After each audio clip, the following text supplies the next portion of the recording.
The year is 3204 in the northern divine region's Baidi city. Dark clouds loom overhead, and thunder rumbles across the sky. Amidst the chaos, a lone figure floats in midair, surrounded by crackling lightning. This man is our protagonist, Subai. He stands in the heart of the storm, enduring the divine thunder in hopes of ascending to immortality and entering the land of immortals. Unbeknownst to Subai, danger approaches. A female cultivator, standing upon a lotus flower, prepares a powerful divine thunder technique. With her sword raised, she launches a strike aimed directly at Subai. At the last moment, Subai manages to dodge. Though he avoids a fatal blow, the attack injures him, and he plummets to the ground. The woman descends and points her sword at him, demanding his surrender. She is Lin Wankyu, one of Subai's own disciples. Subai, shocked and furious, can't believe that his loyal disciple would betray him. Outraged, he prepares a lethal counterattack, but before he can strike,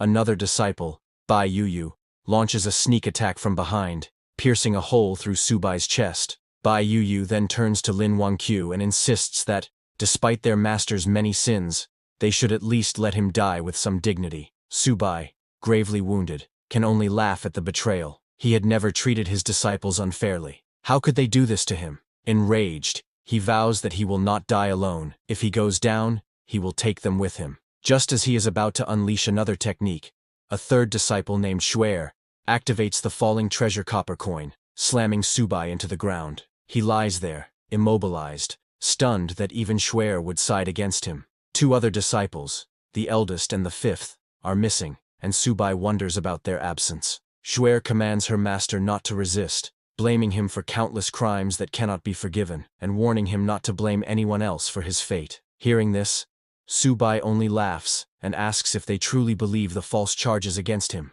But now that they have drawn their blades against him, he cannot forgive them. In desperation, Subai uses the divine soul's true body, law of heaven and earth technique, a self-destruction meant to drag his enemies into death with him. Realizing his intention too late, Lin Wankyu and the others rush to stop him. She frantically asks Bai Yuyu if their senior brother, Heisayo, has a backup plan, because the situation has spiraled beyond control. Regardless of their efforts, they fail to prevent the inevitable. Subai detonates his own soul's true body, obliterating himself, his disciples, and half of the continent in the cataclysmic blast. But that is not the end. When Subai next opens his eyes, he finds himself in a strange, unfamiliar place. As he tries to make sense of his surroundings, he hears frantic noises outside. Peering through a window, he sees a world overrun by a zombie apocalypse, with people fleeing for their lives as hordes of the undead roam the streets. Realizing he has been reborn,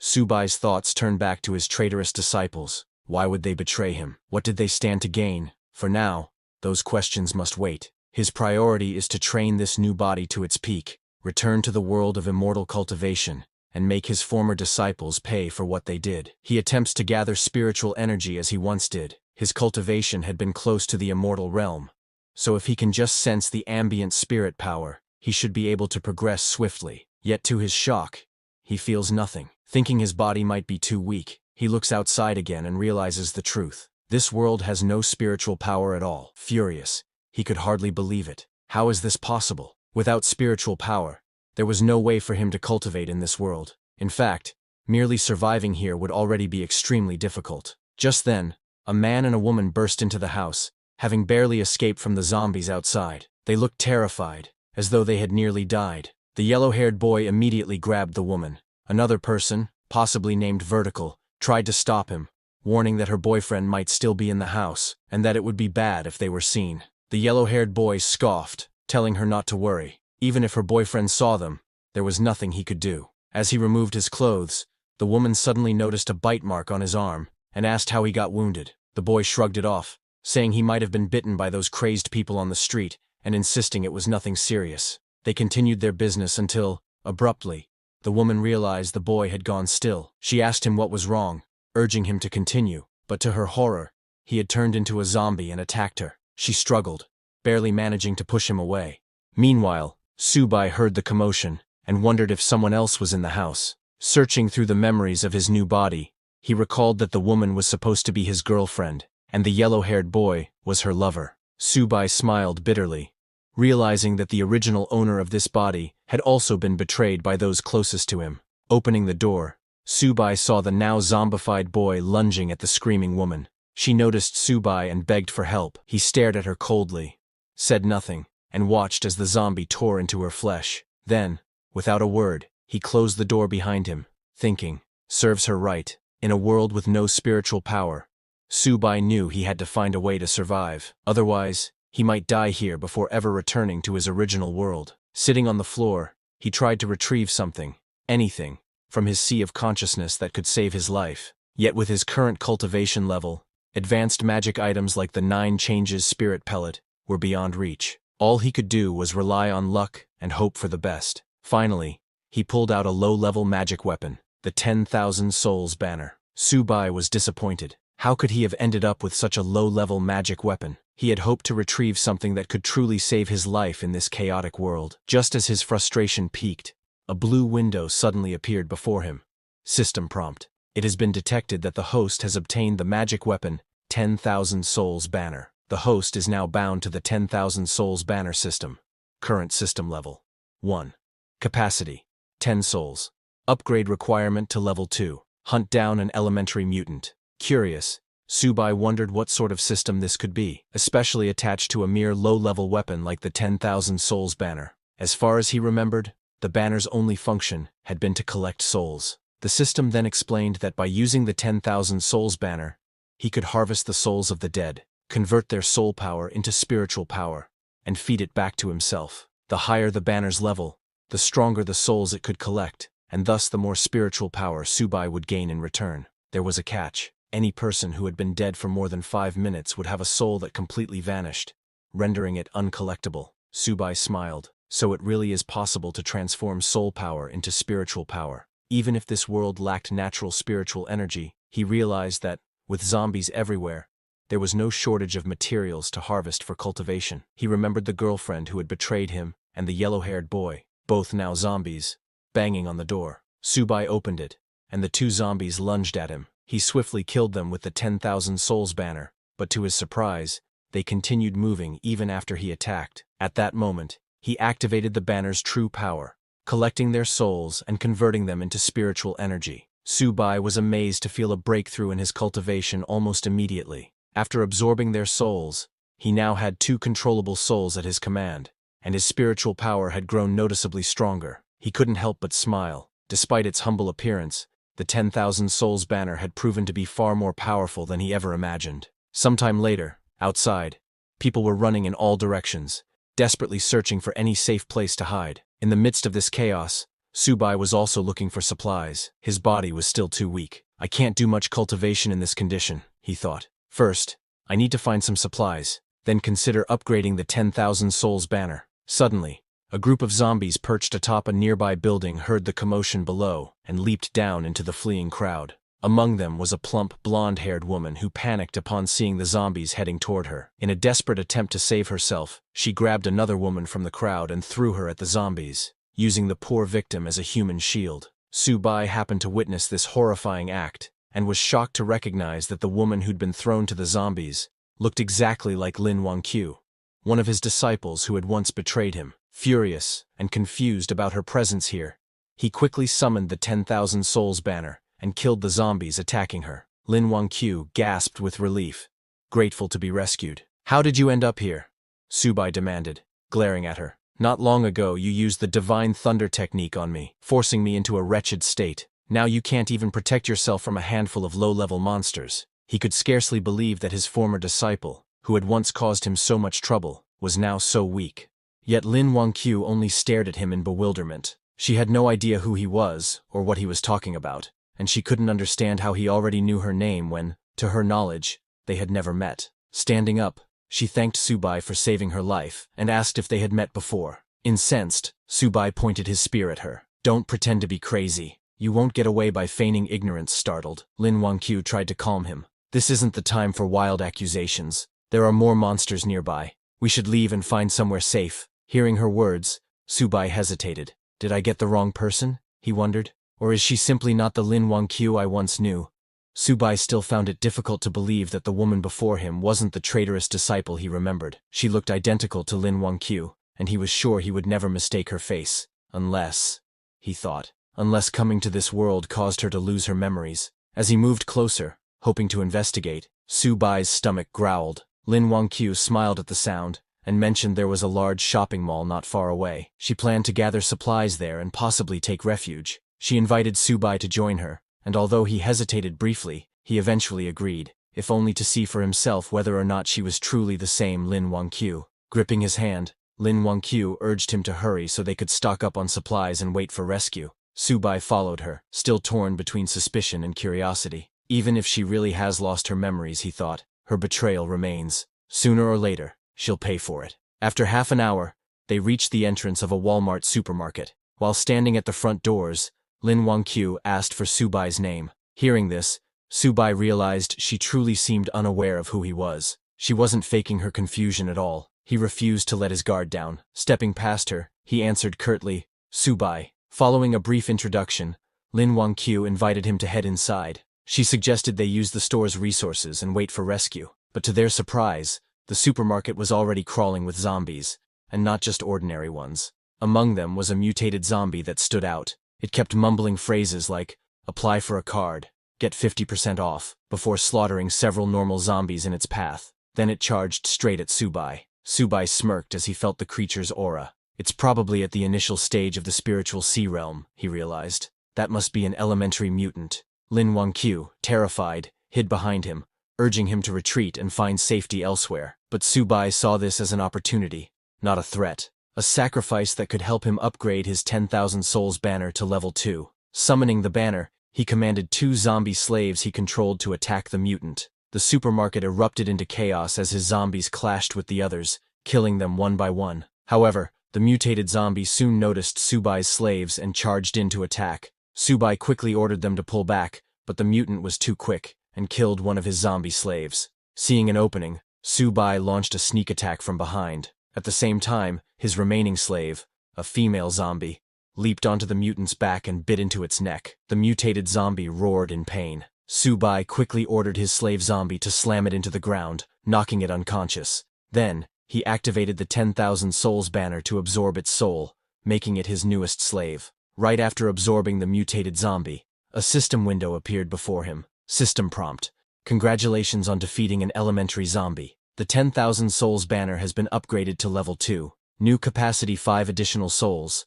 Next upgrade requirement: hunt down an advanced zombie, a foundation stage beast." Su-bai frowned at the new requirement. "My current cultivation is still at the spiritual sea realm. To defeat a foundation stage beast, I'll need to absorb more spiritual power first." Meanwhile, Lin Wangqiu was awestruck by Su-bai's display of strength. She had originally dismissed him as some crazed individual, never imagining he was this powerful. Watching her childish admiration, Su-bai found it hard to believe she could be the same disciple who had once betrayed him and nearly ended his life. With the mutated zombie defeated, the survivors who had been hiding in the supermarket cautiously emerged. Relieved that the threat was gone, they began redistributing supplies and preparing to wait for rescue in relative safety. There seemed to be enough resources to sustain them for a while. Lin Wangqiu turned to Su-bai, pointing out how large the stockpile of supplies was. "If we use this wisely, we can stay hidden in a safe place until the rescue team arrives," she suggested. However, the other survivors were not so welcoming. One man stepped forward, glaring at Lin Wangqiu and Su-bai. "This is our territory," he declared. "You can't just help yourselves to our supplies without our permission." Several others quickly agreed with him, insisting that they had risked their lives to gather everything during the chaos. They weren't about to let newcomers take advantage of their hard work. Lin Wangqiu bristled at their accusations and shouted back, "If Mr. Su-bai hadn't killed that mutated zombie, all of you would have been sitting ducks, waiting to die. Now you want to claim these supplies for yourselves and ignore the fact that he saved your lives." However, they didn't believe him. They said he was as thin as a bamboo pole. How could someone like that kill a monster? In their opinion, the monsters must have killed each other. Lin Wangqiu shouted, unable to believe how shameless those people were. Before she could say anything more, Su-bai stopped her and warned her not to argue with mindless people, reminding her that words alone wouldn't change anything. Lin Wangqiu looked at Su-bai and insisted that he was the one who had obviously defeated those monsters. She couldn't let anyone else take advantage of his hard work. Su-bai simply smiled and said, "Only the weak use such petty tricks. The strong are always right." He cast a cold gaze over the crowd and announced that he needed supplies, asking who was in favor and who was against it. They all opposed him, telling Subai there were many of them, and only one of him, so he couldn't win. They advised him to leave peacefully, hinting that if he angered them, they wouldn't be responsible for what might happen. Subai only smiled and said that if he couldn't get supplies peacefully, he would have no choice but to kill them. Once they were dead, all the supplies would be his. He summoned his mutated zombies and ordered them to attack. Terrified, the crowd begged Subai to spare them, promising he could take all the supplies he wanted as long as they could keep their lives. But he didn't care. He killed those who had threatened him. The rest fled in terror, trying to save themselves. Standing confidently, Subai asked if anyone else wanted to stop him. No one dared say a word. They stood silently, too afraid to even lift their heads. Then Subai turned to Lin Wangqiu and told her to take whatever she wanted. No one would dare oppose them now. She nodded and began collecting supplies. After stuffing her bag, she asked if Subai needed anything. He smiled and said that in return for saving her, all he wanted was help carrying some supplies. Secretly, he was testing her to see if she really had amnesia, or was only pretending. Lin Wangqiu agreed, packing his share of the supplies. Subai was confused. He didn't know if she really was his disciple Lin Wangqiu, or if he himself had lost his memory. After a few minutes, she finished packing and asked whether they should stay and wait for rescue or head elsewhere. Subai turned to leave, saying he planned to look for stronger zombies to hunt. All she needed to do was follow him with the supplies. Lin Wangqiu nodded and followed him. Once they were gone, everyone else breathed a sigh of relief. Even so, they couldn't believe Subai had dared to kill people so casually. They agreed to report him to the authorities if rescue ever came, insisting that someone like him should be brought to justice. But now that he was gone, they gathered around what remained of the supplies, dividing them up as quickly as possible before any other danger appeared. In the midst of their squabbling, oblivious to the threat looming behind them, Subai's 2 zombie servants crept up, ready to attack. Just then, one man in the crowd noticed the zombies and freaked out, running as fast as he could to save himself. Unfortunately, it was already too late. The zombies charged forward and took down everyone one by one. A blonde, overweight woman remained alive for a moment, terrified and pleading for help, but the zombies spotted her and crushed her head underfoot. Once the massacre ended, Subai gathered their souls and converted them into spiritual power. He knew leaving survivors would only cause him trouble in the future. Now that he could control 3 undead, Subai felt a bit safer. He was well aware that if he ever had to face more than 10 zombies at once, he'd have no choice but to retreat. Until his level rose, he would keep a low profile. Meanwhile, Lin Wangqiu, who had been following him, was exhausted. She asked if they could rest somewhere, but Subai told her he had no time to waste. If she slowed him down, he would leave her behind. Embarrassed, Lin Wangqiu insisted that she believed Mr. Subai would never abandon her. He smiled and asked why she was so sure, reminding her that they were strangers, and he could do as he pleased. Lin Wangqiu confidently replied that she knew the location of the powerful zombie he was looking for. Intrigued, Subai asked how she knew. Lin Wangqiu explained that, back at her university, she fled the campus after spotting a strange creature near the lake. It gave off an unusual scent, and she was certain it was dangerous. Nervously, she admitted she wasn't sure it was the advanced zombie Subai sought, but it certainly seemed formidable. Hearing this, Subai reasoned that if it was anything like the mutant beast in the supermarket, it was worth investigating. He told Lin Wangqiu to lead the way. Pleased that he believed her, Lin Wangqiu happily guided him toward the campus. Sometime later, the two of them finally reached their destination, but the campus was overrun with zombies. Lin Wangqiu stopped, scanning the surroundings anxiously. Seeing her hesitate, Subai asked why she had stopped yet again. Lin Wangqiu whispered for him to lower his voice. So many people at the school had turned into those creatures, and if they accidentally drew attention, they'd be in huge trouble. Subai told her not to worry, declaring he would handle the situation. He summoned his zombie servants and ordered them to clear a path. Lin Wangqiu, concerned, warned him they should do this quietly instead of being so reckless. But Subai ignored her protests, wondering what had happened to the world to turn so many humans into these half-human, half-ghost monsters. Suddenly, they heard noises behind them. Lin Wangqiu recognized the voices. It sounded like her classmates. They had ventured outside for supplies but were now trapped among the campus zombies. One of her classmates, terrified, hurled his weapon at a charging zombie, but missed. The zombie kept coming, yet another student arrived just in time and killed it. The student who saved him then grabbed the frightened boy, urging him to run back and regroup, because these monsters were way beyond their league. Lin Wangqiu realized these two were Gu Ming and Li Mingxuan, her classmates, though she couldn't fathom why they would be here of all places. Subai noticed her reaction and asked if she knew them. When Lin Wanqiu admitted they were her schoolmates, he turned to her and said, "Do you want me to save them or not?" Lin Wanqiu held Subai's hand and said, "While they're distracting the monsters, we can escape quickly. If the monsters spot us, we won't be able to leave." Subai then asked her, "Don't you want to save them? They're your classmates, aren't they?" Lin Wanqiu replied, "If I could help them, I would. But right now, I can't risk your life." Upon hearing this, Subai realized that if she had been the treacherous disciple from his past, she would never have said such a thing. She truly seemed to be just an ordinary girl. However, before they could leave, the very thing Lin Wanqiu feared happened. Her classmates noticed her and called out for help. Lin Wanqiu became furious. She couldn't believe that Li Mingxuan, one of her classmates, was desperately shouting amid so many zombies, potentially dragging them all down with him. All the noise quickly drew the zombies' attention. Panicking, Lin Wanqiu burst into tears and apologized to Subai for getting him involved. In response, Subai summoned his enslaved zombies to fight. Boasting that he had once slain the 9th demon lord of the underworld, he declared that these lowly undead were not worthy opponents. Although his summoned zombies managed to kill many of them,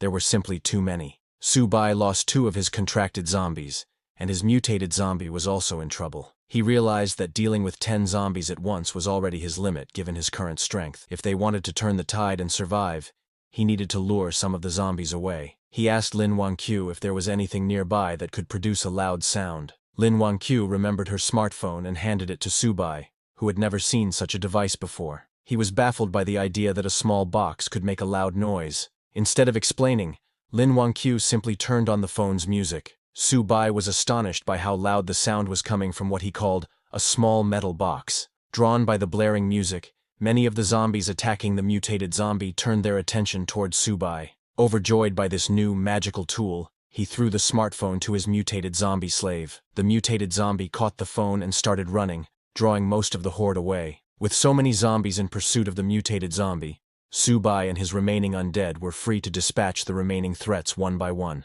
Lin Wanqiu was amazed that such a simple trick had worked. However, Subai grabbed her hand and reminded her they had no time to celebrate. They needed to leave before more zombies arrived. Moments later, both of them managed to escape safely to the classroom building. Once they were out of danger, Lin Wanqiu thanked Subai again for saving her life. She admitted that without him, she would never have made it this far. Subai replied that it was no big deal. She had helped him locate an advanced zombie, and in return, he had saved her. Both of them benefited. Not long after, Lin Wanqiu's classmates also managed to escape safely, thanks to Subai's zombies having distracted and slain most of the undead.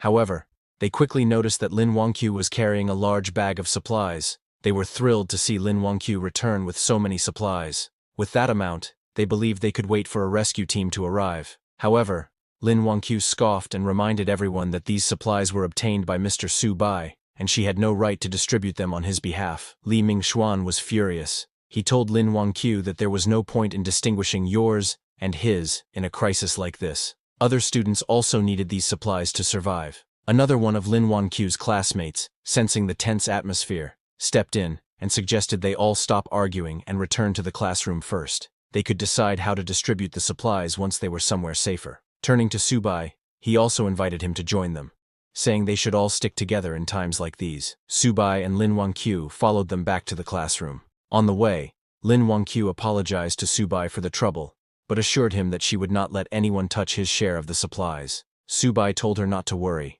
His only goal was to find the advanced zombie. Still, he asked how she could be certain these people would listen to her. She replied that there were many teachers among the survivors, so nobody would dare do anything extreme. Subai simply smiled and said they had better behave, or he couldn't guarantee their safety. Meanwhile, the bold student whispered to Li Mingxuan that he had seen the bag was full of food. With so many supplies, they could sustain themselves for at least a month until rescue arrived. Li Mingxuan nodded, but worried that Lin Wanqiu wouldn't agree. And then there was also the matter of Subai. Another student chimed in, saying that now they were back on their territory, Lin Wanqiu and Subai couldn't simply refuse. If they cooperated, they might receive something in return.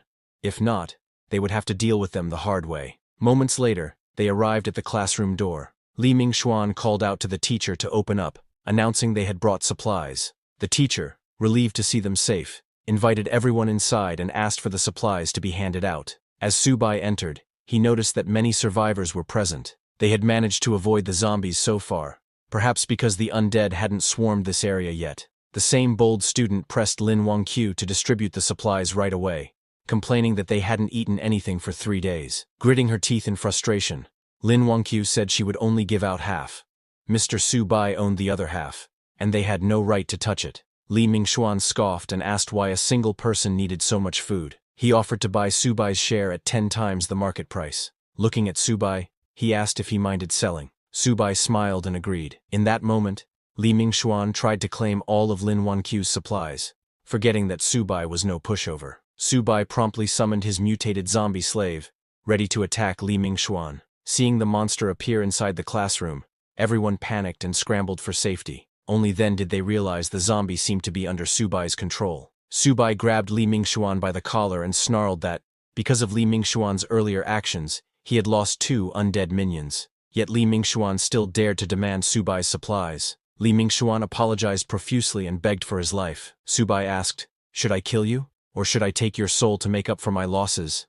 Terrified, Li Mingxuan pleaded with his classmates Zhang Hao and Gu Ming to intercede, since they were the ones who had come up with the plan in the first place. Zhang Hao and Gu Ming quickly denied any involvement, insisting it was all Li Mingxuan's idea, and that he alone should bear the blame. Li Mingxuan was shocked at the betrayal, cursing them for abandoning him. He turned to Lin Wangqiu, begging her to ask Su Bai to spare him. He promised he would never try to steal supplies again. Su Bai was curious how Lin Wangqiu would react. Surprisingly, she apologized on Li Mingxuan's behalf and asked Su Bai to forgive him just this once for everyone's sake. She said they could take her share of the supplies, but no one was to touch Su Bai's.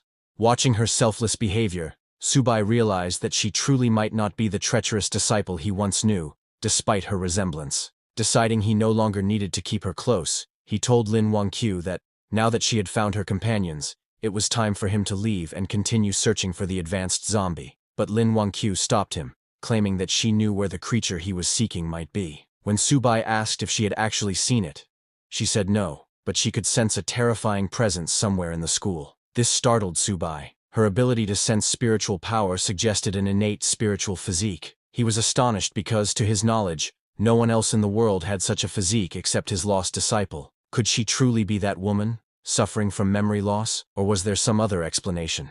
In the original cultivation realm, before Su Bai was betrayed by his disciples, Lin Wangqiu approached him, requesting to become his disciple. In response, Su Bai told her that he would only accept her if she found something for him first. Lin Wangqiu successfully found what Su Bai had asked for, and returned, requesting again to be accepted as his disciple. When Su Bai asked how she managed to locate it, Lin Wangqiu respectfully bowed before him and replied, "I was born with the ability to track and trace. If you accept me as your disciple, I will be the sword in your hand.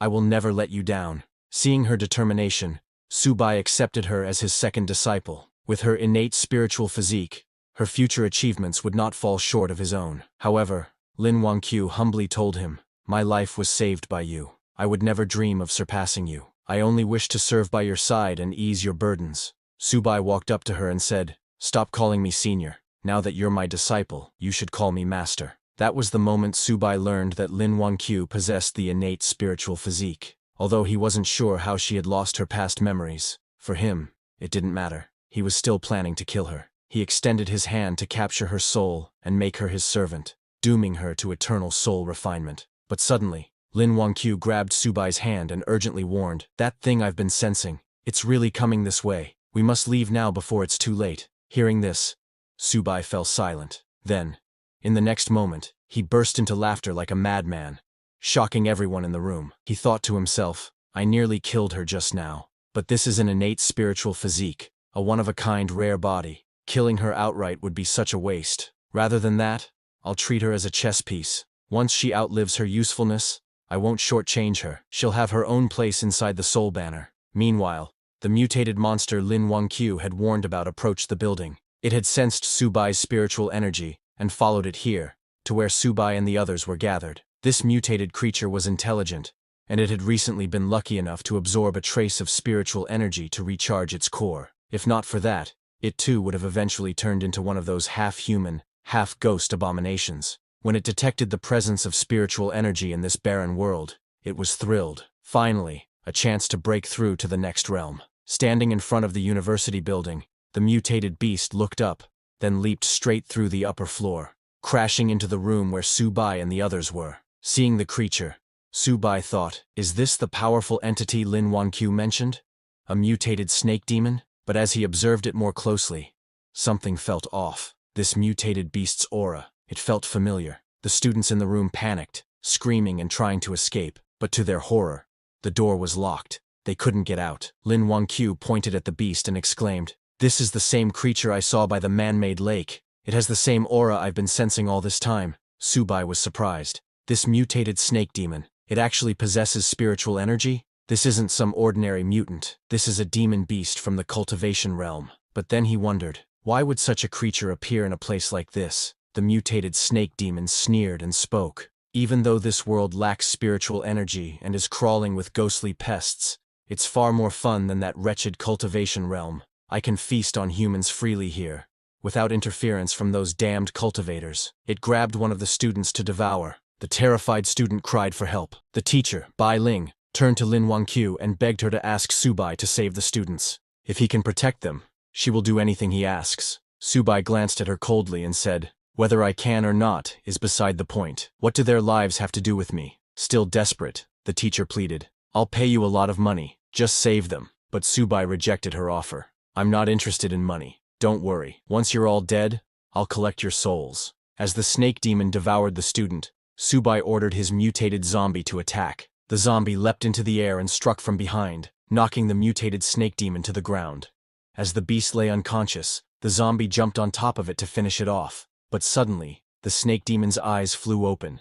It extended its tongue, wrapping it tightly around Subai's zombie. Staring at Subai, it said, "I knew it. My nose wasn't wrong. There really is spiritual energy here. Unbelievable. A cultivator in this world? Their strength may be weak, but it's enough." Just as it grew excited, Subai's zombie kicked its mouth, freeing itself from the demon's tongue grip. Subai smirked. "So the mutated snake demon is coming for me after sensing my spiritual energy? Doesn't matter. I'll just take it down." A monster in the foundation stage. In the past, this kind of trash wouldn't have been worthy of Subai's attention. But now, when his cultivation is only at the spiritual sea realm, he had to be more cautious. These people, killing them and refining their souls might just be enough for him to break through. Turning to them, he coldly announced, "Unfortunately, in my current condition, I can't handle that thing. You're all on your own. If you're willing to join my 10,000 souls banner and help me break through, there may be a sliver of hope." He smirked, saying, "Of course you can refuse. But if you do, I'll leave,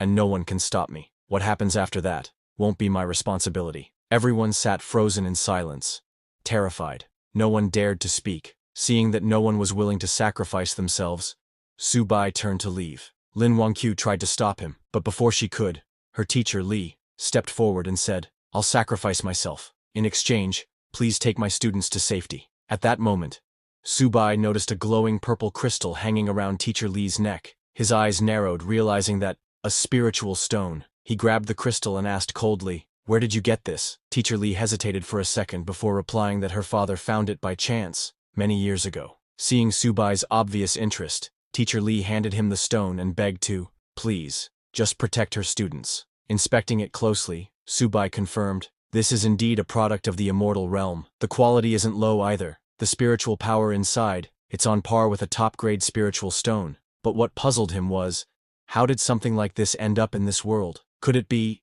that his and Lin Wanqiu's rebirth here wasn't a coincidence? If that's true, then maybe his other disciples are here too. Just then, the system detected the spiritual stone and prompted, "Would you like to use this item to enhance the 10,000 souls banner? Doing so will increase your control level over undead by 1 tier." Subai was stunned. He didn't expect that this spiritual stones can directly upgrade the banner. He made a mental note that he need to collect more of these in the future. He accepted the item and agreed to Teacher Li's request, telling her to wait here and don't run. Meanwhile, the mutated snake demon, enraged after being attacked by Subai's mutated zombie, roared, "How dare you steal from me!" It charged straight at Subai, intending to kill and refine him to boost its own cultivation. But Subai had already begun absorbing the spiritual stone's energy. He commanded his zombie to block it and don't let it get close. The zombie charged in, but the mutated snake demon dodged easily. Grabbing the zombie, it slammed him into a nearby wall. Then it noticed something.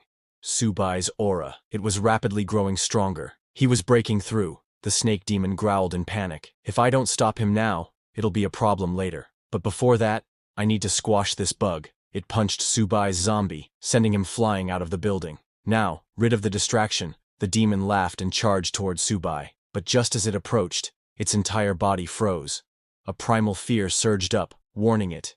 Danger, Subai smiled, his body glowing with spiritual light. My 10,000 souls banner needs a foundation beast for sacrifice, he said calmly. And that's you. The mutated snake demon was stunned. Ask what is happening. Suddenly, Subai's mutated zombie, now evolved from ordinary class to evolutionary class, returned. Towering over the snake demon, it grabbed the creature by the neck. Subai gave the command it to kill him. The zombie stabbed its sharp claws into the demon's chest, piercing clean through. Then it lifted the demon into the air and hurled it across the building. But just before falling, the mutated demon clung to the edge and caught itself. Breathing heavily, it realized that it underestimated Subai. It didn't expect him to break through mid-battle. Still, it wasn't ready to give up. He roared that, "It's not enough to defeat me." And with wild rage, it let out a piercing cry, summoning the nearby zombies to swarm in and help it kill these humans. Just then, Li Mingxuan transformed into a half-human, half-snake demon and killed both of his friends. The other students were shocked to see Li Mingxuan slaughter his fellow classmates. One of the students cried out, "Why would he do this?" Li Mingxuan smirked and replied with a chilling grin that he had tolerated all of them long enough. He smiled and asked that, "Doesn't it feel good to be betrayed?" He turned toward the remaining students and charged at them, intent on killing everyone. The students screamed and scattered, desperately trying to escape. Some even begged, "Li Mingxuan, please, let us go, spare our lives." But he didn't listen. He was enjoying the feeling of ruling over mere ants. Seeing this horrifying massacre, Teacher Li collapsed to the ground, her voice trembling. Why did it end up like this? Terrified, Lin Wangqiu turned to Subai and asked, "What happened to Li Mingxuan?" Subai simply smiled. He didn't expect to see a human willingly become a beast's servant, but this development suited him perfectly. The more that die, the better. It saves him the effort. They'll all become part of his 10,000 souls banner eventually. As Li Mingxuan prepared to kill the last student, Teacher Li stepped in and shouted, "Stop! I can't let you go on like this." Li Mingxuan grabbed her by the collar and hissed, "You want to die too? Fine. I'll grant your wish and kill you first." Just as he raised his claws, Subai intervened. He pulled Teacher Li back. Lin Wangqiu told her urgently, "There's no way to appease everyone in this situation. Right now, we need to survive. And the only one who can help us is Mr. Subai." Though Subai didn't care about the others, Teacher Li was a different matter. He needed her alive. If he wanted to find the source of the spiritual stone, she had to lead him there. Subai then unfurled his 10,000 souls banner and began absorbing the souls of all the dead students. Li Mingxuan was stunned. He had waited so long for his master to appear, and now nothing could stop him. He glared at Subai and charged at him, shouting, "You think you can do anything without your monster's protection?" Subai calmly smiled and summoned the very students Li Mingxuan had just killed. Their ghostly forms lunged at him, trying to drag him into the 10,000 souls banner. Li Mingxuan was confused. "How are they alive? I just killed them moments ago." Then he realized, they weren't alive. They were just wandering spirits, reanimated by Subai's power. "There's no time to waste on them," he growled. Meanwhile, the mutated snake demon watched Subai's 10,000 souls banner and scoffed, "You're planning to use that trash weapon on me? Do you think I'm made of mud?"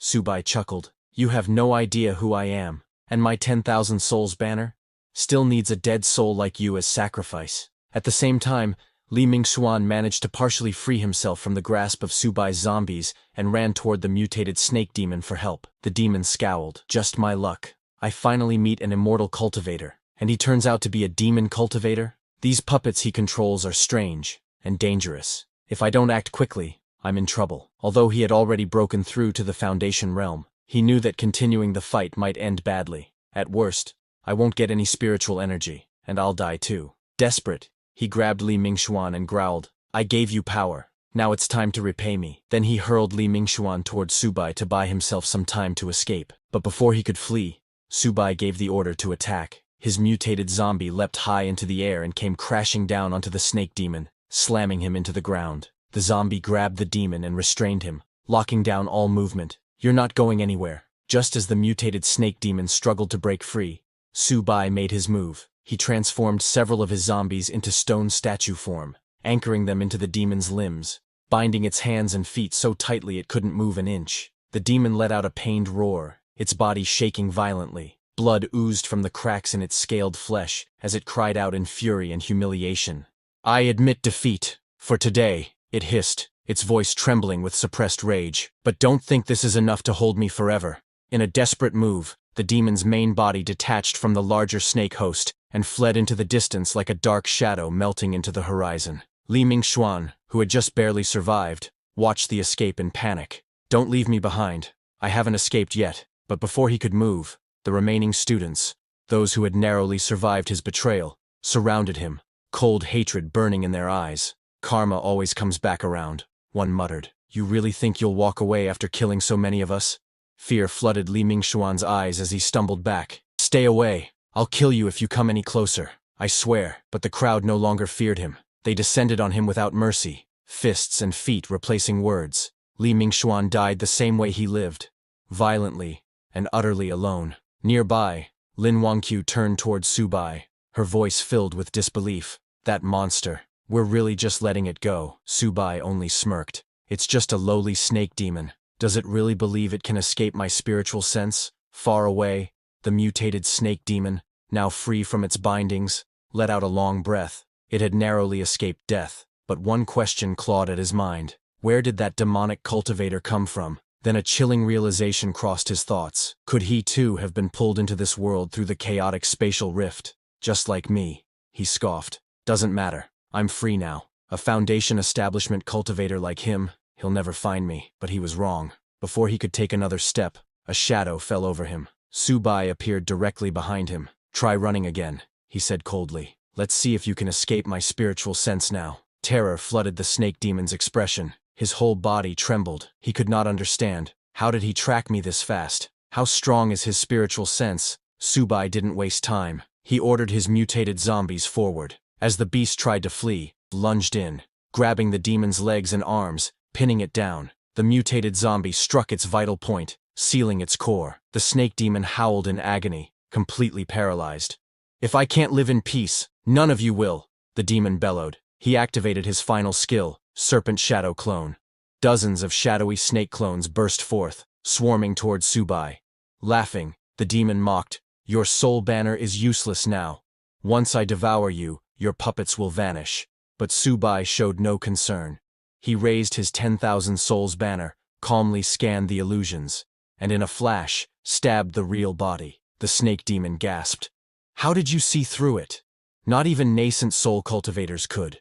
Subai's expression remained unchanged. "If you weren't still useful, I would have shattered your soul already." With that, he unleashed the soul-binding power of the banner. Black tendrils wrapped around the demon's very spirit. "You'll never get me," the demon roared. "I'll destroy my soul before I serve you." In a final act of defiance, it attempted to self-destruct its soul, but once again, it had underestimated Subai. With a single thought, Subai activated his spiritual sense manifestation. His soul form materialized in front of the demon, grabbing and stopping the detonation mid-explosion. The snake demon stared in horror. "That pressure. You're not Foundation establishment," his voice cracked. "Soul formation?" The truth hit him like a blade to the chest. He had offended a soul formation powerhouse. He dropped to his knees, pleading, "Don't kill me. I was wrong." But his pleas fell on deaf ears. The 10,000 souls banner absorbed his soul in its entirety. System notification. "Congratulations. You have slain an evolved level creature. Soul banner has leveled up to level 3. Max controllable souls. 10. New feature unlocked. Enhancement mode. You can now feed spiritual energy-infused objects to your undead souls to boost their strength." Subai stood silently, staring at the faint glow of the soul banner. He was amazed. He hadn't expected that spirit stones could be directly fed to the undead. If that was true, then as long as he had enough stones, he could rapidly forge a powerful undead army. In that case, he thought, gathering spirit stones must become a top priority. Once he gained enough strength to protect himself in this chaotic world, it would be time to visit his loyal little disciples. Meanwhile, back at the university, Teacher Li turned to Lin Wangqiu, her voice laced with concern. "Subai went after that monster. Isn't he in danger?" But Lin Wangqiu replied calmly, "Don't worry. Mr. Subai will be totally fine. A monster like that is no match for him." Teacher Li let out a quiet sigh of relief, but curiosity soon crept into her eyes.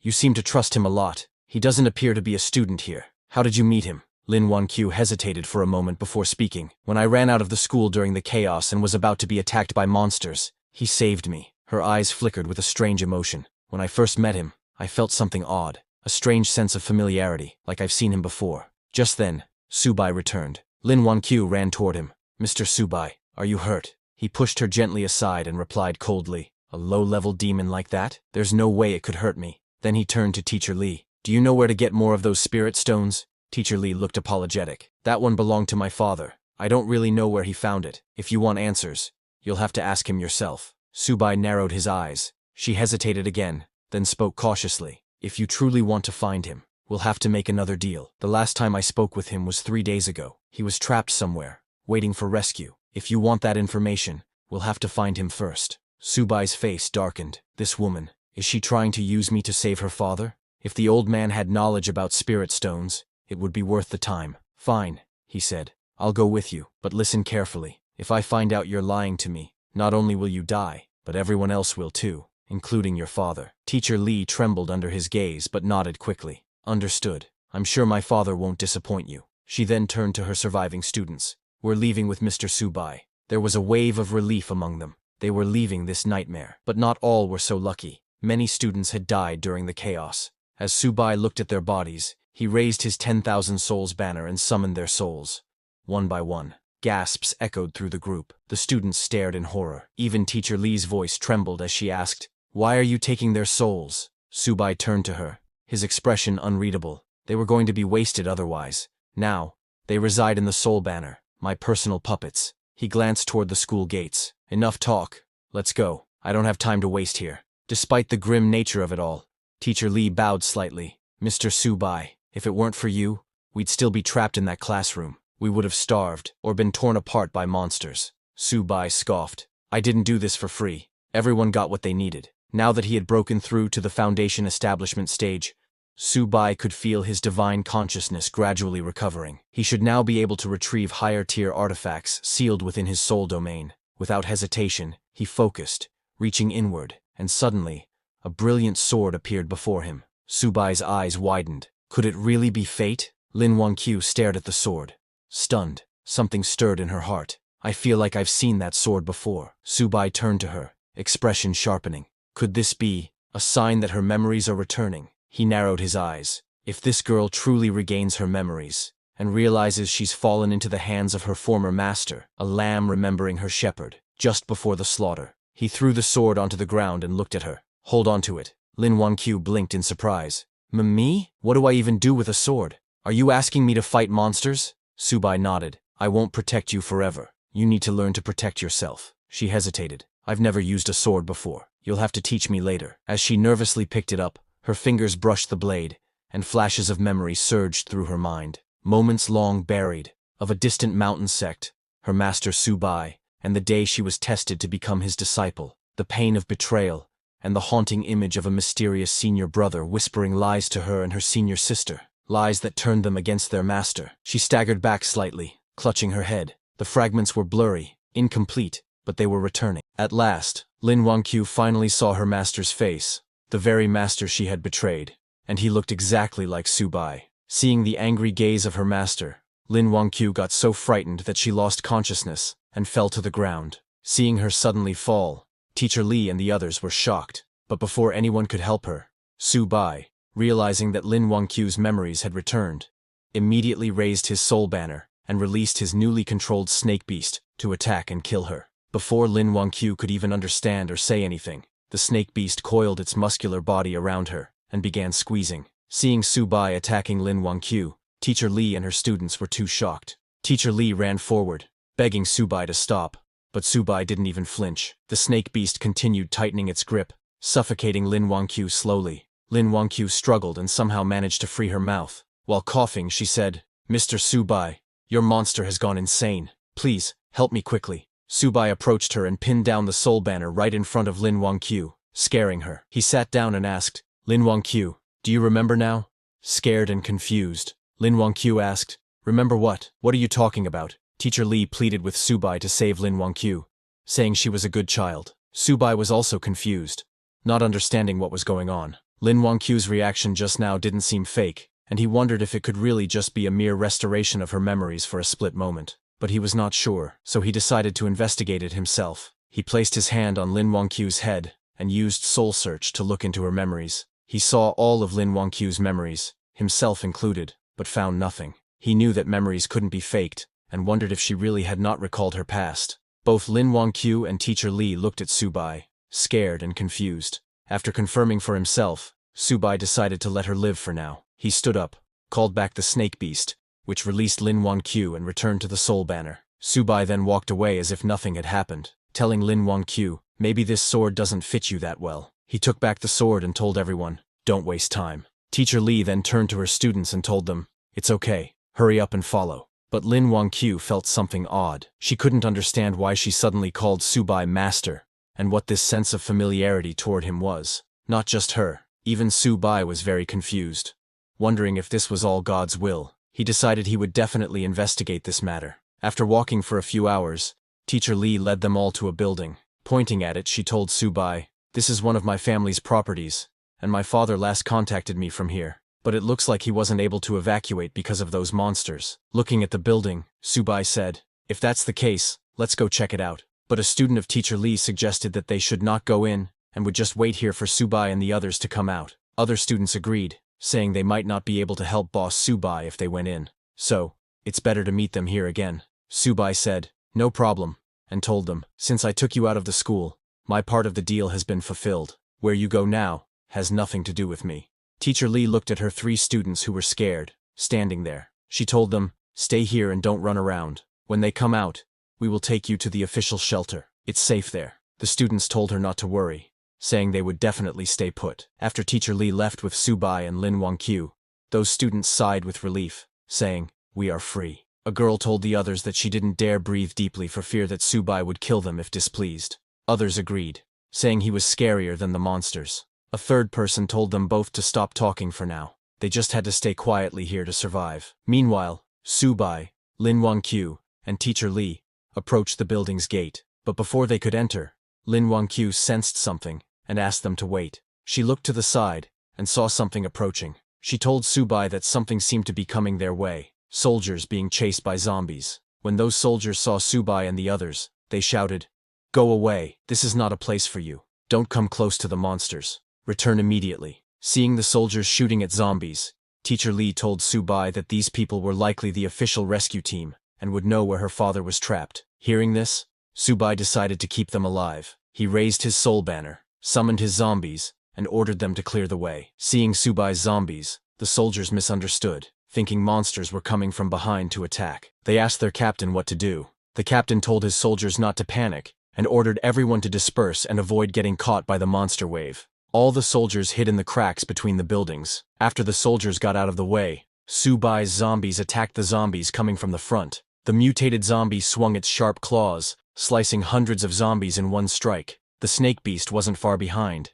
It opened its huge mouth and devoured the zombies. Seeing Subai's zombies attack the other zombies, the soldiers became confused. One soldier asked his captain why these monsters were fighting each other. Another said he had never seen such a strange thing during missions. Even their captain was confused, asking, "What's going on? What kind of fight is this?" Subai's monsters continued killing the zombies, making a path for Subai. Soldiers hiding behind walls were very confused. Their captain told them not to be careless, and to evacuate now before the monsters noticed them, saying they would only be safe when the awakened were sent in. Hearing that, a soldier said, "I heard those people in the bureau praise them for being amazing, but are they really that great? We're all the same in the end. How can they be superior?" The captain told that soldier he said that because he hadn't seen their power. He said he once saw an S-level awakened, just one person, fighting against thousands of troops. Hearing about one man fighting thousands of troops, a soldier said, "That's too exaggerated. Are they superhumans?" Suddenly,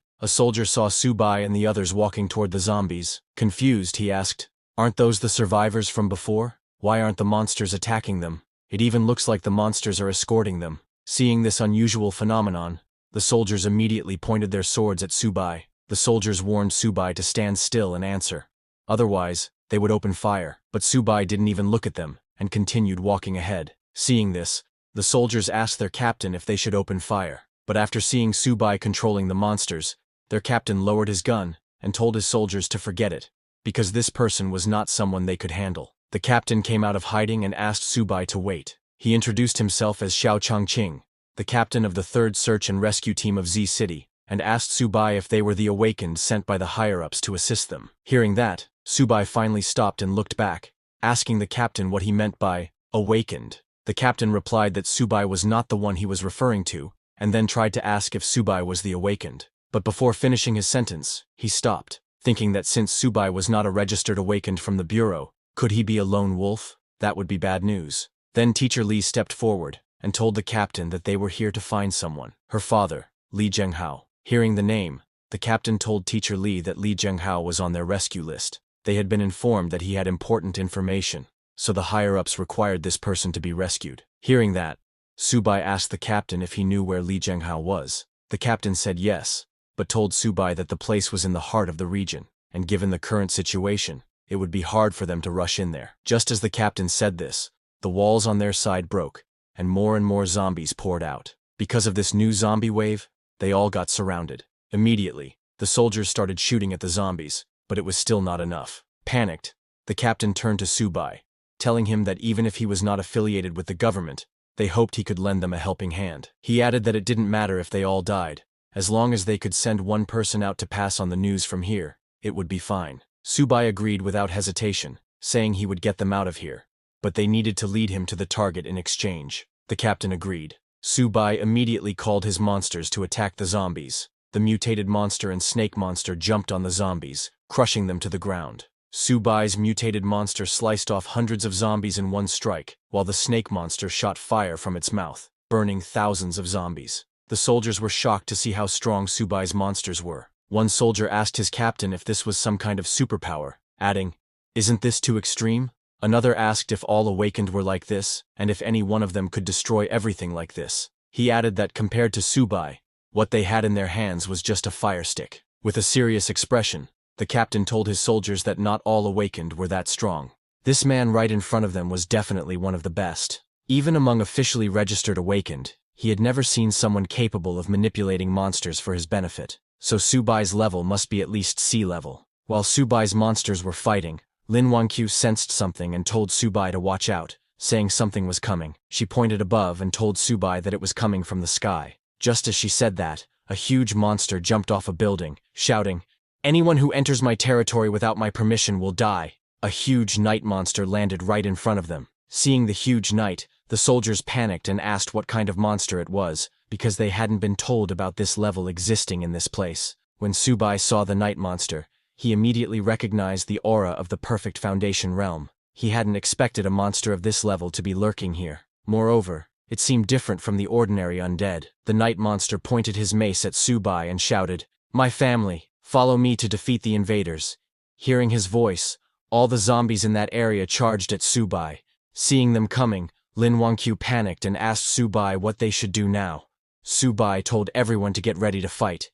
Even if it meant dying, they would fight the monsters.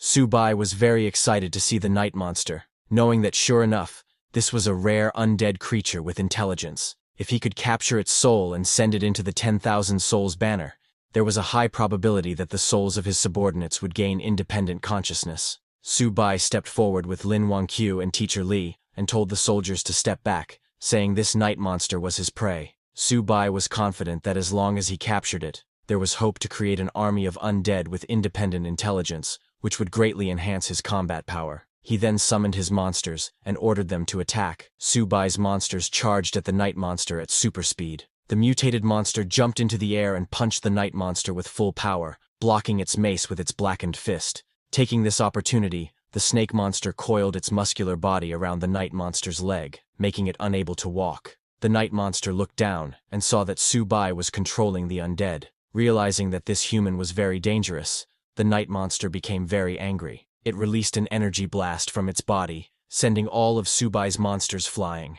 The night monster raised its mace and, while gathering energy, shouted, "I'm the lord of the undead. How can a mere human stand against me?" Saying that, the night monster swung its long mace at Subai's monsters, aiming to kill them all in one strike. Seeing the night monster's power, Subai was a little surprised because it looked like the night monster had combat capabilities comparable to at least a Golden Core realm warrior. Now Subai began to wonder where this undead monster had come from.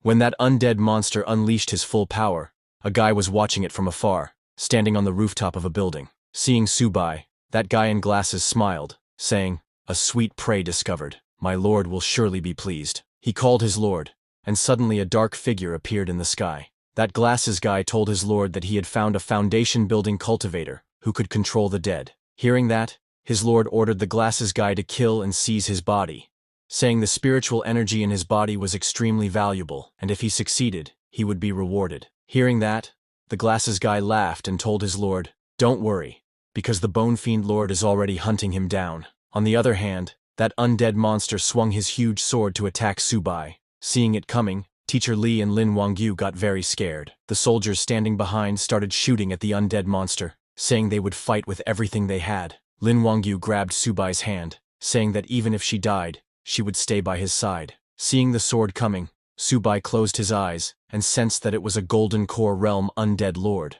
but it was just a fake. Its true strength was merely at the peak stage of foundation building, and even though Subai had lost all his cultivation, he was not someone a beast like that could stop. He immediately took out the sword he had given to Lin Wangyu before, then manifested his Dharma body of the peak level. His Dharma body was very huge, and it unleashed itself. Subai used it to cut down the undead monster's sword. This completely shocked the undead monster, and it looked ahead, shocked to see Subai's Dharma body, asking, "How is this possible? How is there a manifestation of the heavens and earth, which is a nascent soul secret technique?" Seeing that, even the soldier's captain got shocked, saying, "This is stronger than any ability user I have ever encountered. This is just insane." A soldier asked the captain, "Are there really ability users this powerful?" But on the other hand, Subai started sweating because he had just barely gathered a bit of spiritual energy, and now, it was all gone. But getting a scaled king in return was worth it. Seeing that even a nascent soul secret technique was being used,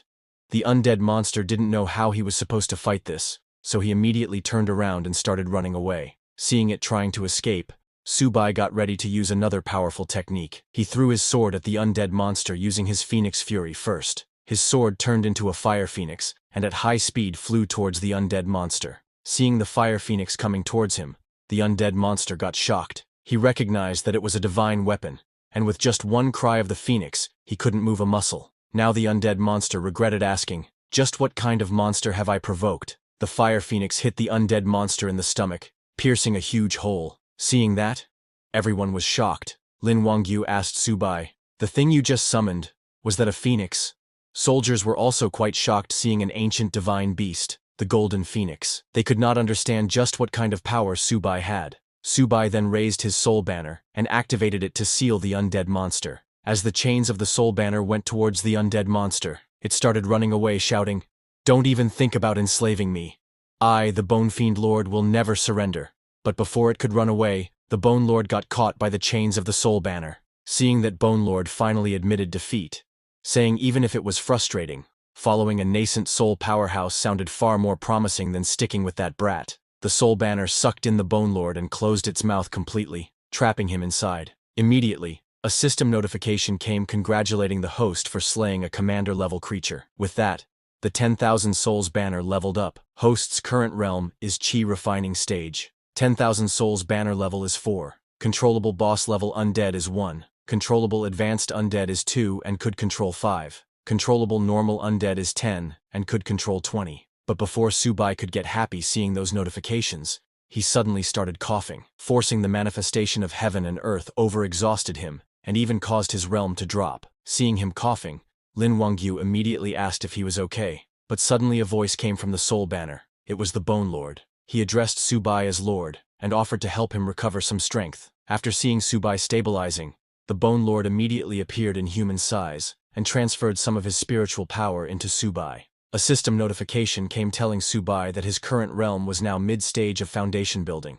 Seeing that, Subai smiled because it was a step beyond his previous stage of foundation building. He understood that the soul energy in the 10,000 Souls banner gave him extra boosts. Subai turned and told Bone Lord it was quite thoughtful, offering his spiritual power to him. Bone Lord and Subai now knew that since it belonged to his banner, it served him alone, and only hoped he would trust it. Bone Lord was acting like that because after seeing the manifestation of heaven and earth, and that divine weapon infused with Phoenix power, It understood that Su-bai must have been in the nascent soul realm before arriving in this world, and with that foundation, he would surely reach the peak once more. And if it served him well and followed in his footsteps, it too could rise to the top again. Thinking all that, he could not stop himself from laughing. Worried, Lin Wangyu asked Su-bai again if he was okay, because just now, she saw blood at the corner of his mouth. Seeing her all worried about him, Su-bai got more confused. He really didn't get why Lin Wangyu and the others tried to assassinate him before the transmigration, but he guessed it didn't matter anymore. The attempt already happened. The reason didn't matter. What mattered now was figuring out this world and getting more spirit stones. He then turned to the soldier's captain and asked him to take them to see Li Zhenghao. The captain said yes, also addressing him as Lord Su-bai, but when they turned to leave, they saw that hundreds of zombies had surrendered to them. Seeing that, Su-bai got annoyed, saying, "These zombies just keep coming." Just then, Bone Lord came out of the soul banner in its spirit form and shouted at the zombies, "Blind beasts, don't you kneel when you see our lord." Hearing Bone Lord's words, those zombies slowly backed off and created a path for Su-bai and his team to go. Seeing that, a soldier got too shocked and told his friend that Captain Xiao just said Su-bai could take on 100 by himself, and he didn't believe it. But this wasn't fighting 100. These zombies were kneeling and showing submission. The soldier said, "This Su-bai is terrifying.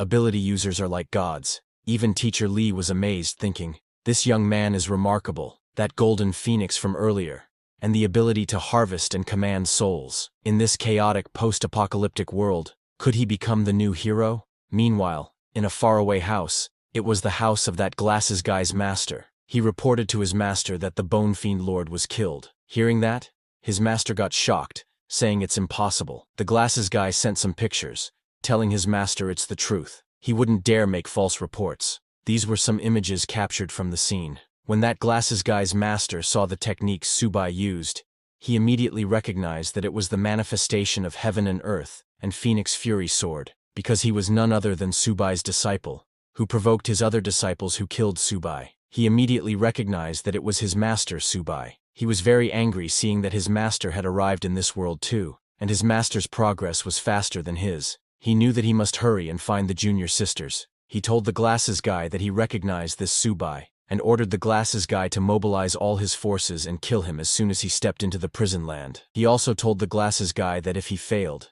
then he should kill everyone inside the prison lands. The glasses guy told his master he understood. On the other hand, Su-bai, along with his team, arrived at the place where Teacher Li's father, Li Zhenghao, was trapped with other survivors. When those survivors saw that there was a group of skeleton zombies outside, they got scared and asked Li Zhenghao what they should do. Li Zhenghao told them not to worry. He had information about the spirit cave, and that they all needed it. It was the prison land that the glasses guy was talking about. They had kidnapped Li Zhenghao and his team to get information about the spirit cave. But suddenly, a guy from Li Zhenghao's team saw Su-bai and others. He got very excited and asked others to look. Someone was coming to rescue them. He also recognized Teacher Li, and told Li Zhenghao that his daughter was here too. Everyone looked out the window and saw that it was an ability user so powerful that even the zombies were kneeling before him. But as Su-bai and others were going towards that building, suddenly Lin Wangyu saw something coming towards them and called Su-bai. It looked like a huge shuriken blade moving very fast.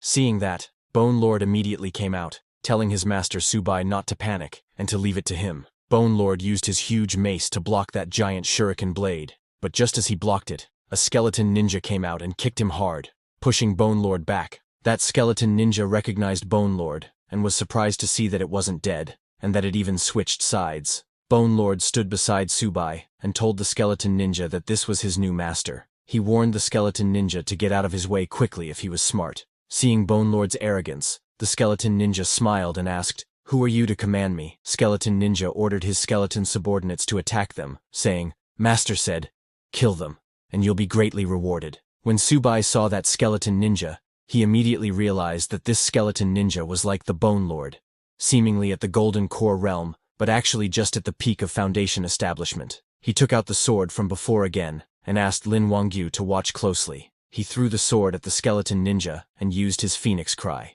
The whole sword turned into a fire phoenix and charged at the skeleton ninja. Seeing that fire phoenix, Lin Wangyu got a familiar feeling, but she didn't understand why she couldn't remember anything. When the skeleton ninja saw the fire phoenix, he realized that it was a divine artifact, but it was already too late, and neither the skeleton ninja nor his subordinates could move. Subai knows that there is no need to further exhaust himself. At Foundation Establishment mid-stage, wielding Phoenix Cry, he can already defeat those at the peak of Foundation Establishment. He told Bone Lord that now the skeleton ninja is all his. Hearing that, Bone Lord got very excited, saying that's just what he wanted. He thanked his master for giving him this chance. Bone Lord immediately jumped at the skeleton ninja to destroy him with his own hands. Because of the Fire Phoenix, the skeleton ninja could not escape. It got hit by Bone Lord's mace, and its head went flying. Immediately, a system notification came congratulating Subai for killing a commander-level creature. His experience points increased. Seeing that his experience increased but there was no level up,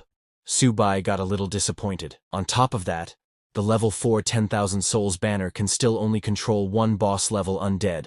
But Subai didn't think much of it, and asked Bone Lord if it could handle this skeleton ninja's golden body. Hearing that, Bone Lord got surprised. Subai told Bone Lord that maybe it would help him break through to the next level. Hearing that, Bone Lord got very happy and thanked Subai for his grace, saying he would serve him with utmost loyalty, even unto death. Immediately Bone Lord started devouring the skeleton ninja's body. He was laughing at the skeleton ninja because, thanks to joining Master Subai, he survived. Otherwise, it would have been the one getting devoured. As Bone Lord devoured the skeleton ninja's body, its whole body got full of energy. He laughed and told Subai that after consuming the skeleton ninja, its power was now firmly at the Golden Core realm, and if it encountered this blood zombie again, it could take on 10 of them. Seeing that Subai killed the skeleton ninja with one strike, the people trapped in that building got very happy, thinking they were saved. A guy said, "This young man is the most powerful ability user I have ever seen." But suddenly, a shadow landed on top of that building's rooftop, and seeing that, everyone stopped talking. Before they could do anything, that shadow broke the glass window of the building, scaring all the people trapped inside. That shadow was a huge bird-like monster, whose whole body was made of Boke. That Boke Birdman roared and sent out a sound wave so powerful that it broke all the glass windows of the building. As the sound wave went towards Subai and others, Bone Lord came forward to protect them, telling Subai to be careful. When Subai saw that this Birdman was a genuine Golden Core realm with full spiritual energy, he got very excited, thinking if he could kill it, he would surely break through to the peak of Foundation Establishment, and the 10,000 Souls banner would also break through to level 5. On the other hand, people trapped inside the building got very scared seeing that it was the Bone Bird Man. They started shouting that they were done for, that they were all finished. They thought even Subai, who slew the skeleton ninja, might be powerless against the Bone Bird Man because the team of ability users who rescued them earlier killed zombies like they were chickens. But when the Bone Bird Man appeared, they were instantly killed. It took less than 5 seconds. All 12 ability users died without even putting up a fight. After sensing the Bone Bird Man's power, even Lin Wangyu got scared, thinking it was over. They were truly finished. On the other hand, inside the building, when Teacher Li's father saw everyone panicking, he asked everyone to please hold on a bit longer. They must believe in the young man by her daughter Jingya's side. That glasses guy was also there, looking at them from a faraway building. He was the one controlling all those monsters who attacked Subai. He was very excited because his master wanted him to kill Subai, but didn't believe he could. So the glasses guy had decided to kill Subai and show his master. That's why he summoned the Bone Bird Man, a Golden Core realm monster with 5 clones, each with different abilities. He smiled and waited to see how Subai would handle this. When that Bone Bird Man saw that Subai was a Foundation Establishment mid-stage cultivator, he laughed, saying, "Such delicious flesh and blood. Today, he shall become my food." The Bone Bird Man then raised his huge wings and used his powers. Just as he flew into the sky, he split into 5 Bone Bird Men with different colored wings. As all 5 of those Bone Bird Men flew above Subai, the Red-Winged Bone Bird Man roared loudly, sending a very powerful sound wave at them. That Red-Winged Bone Bird Man's power was sound, and the sound it created was so loud that everyone immediately fell to the ground. Their heads started hurting like crazy.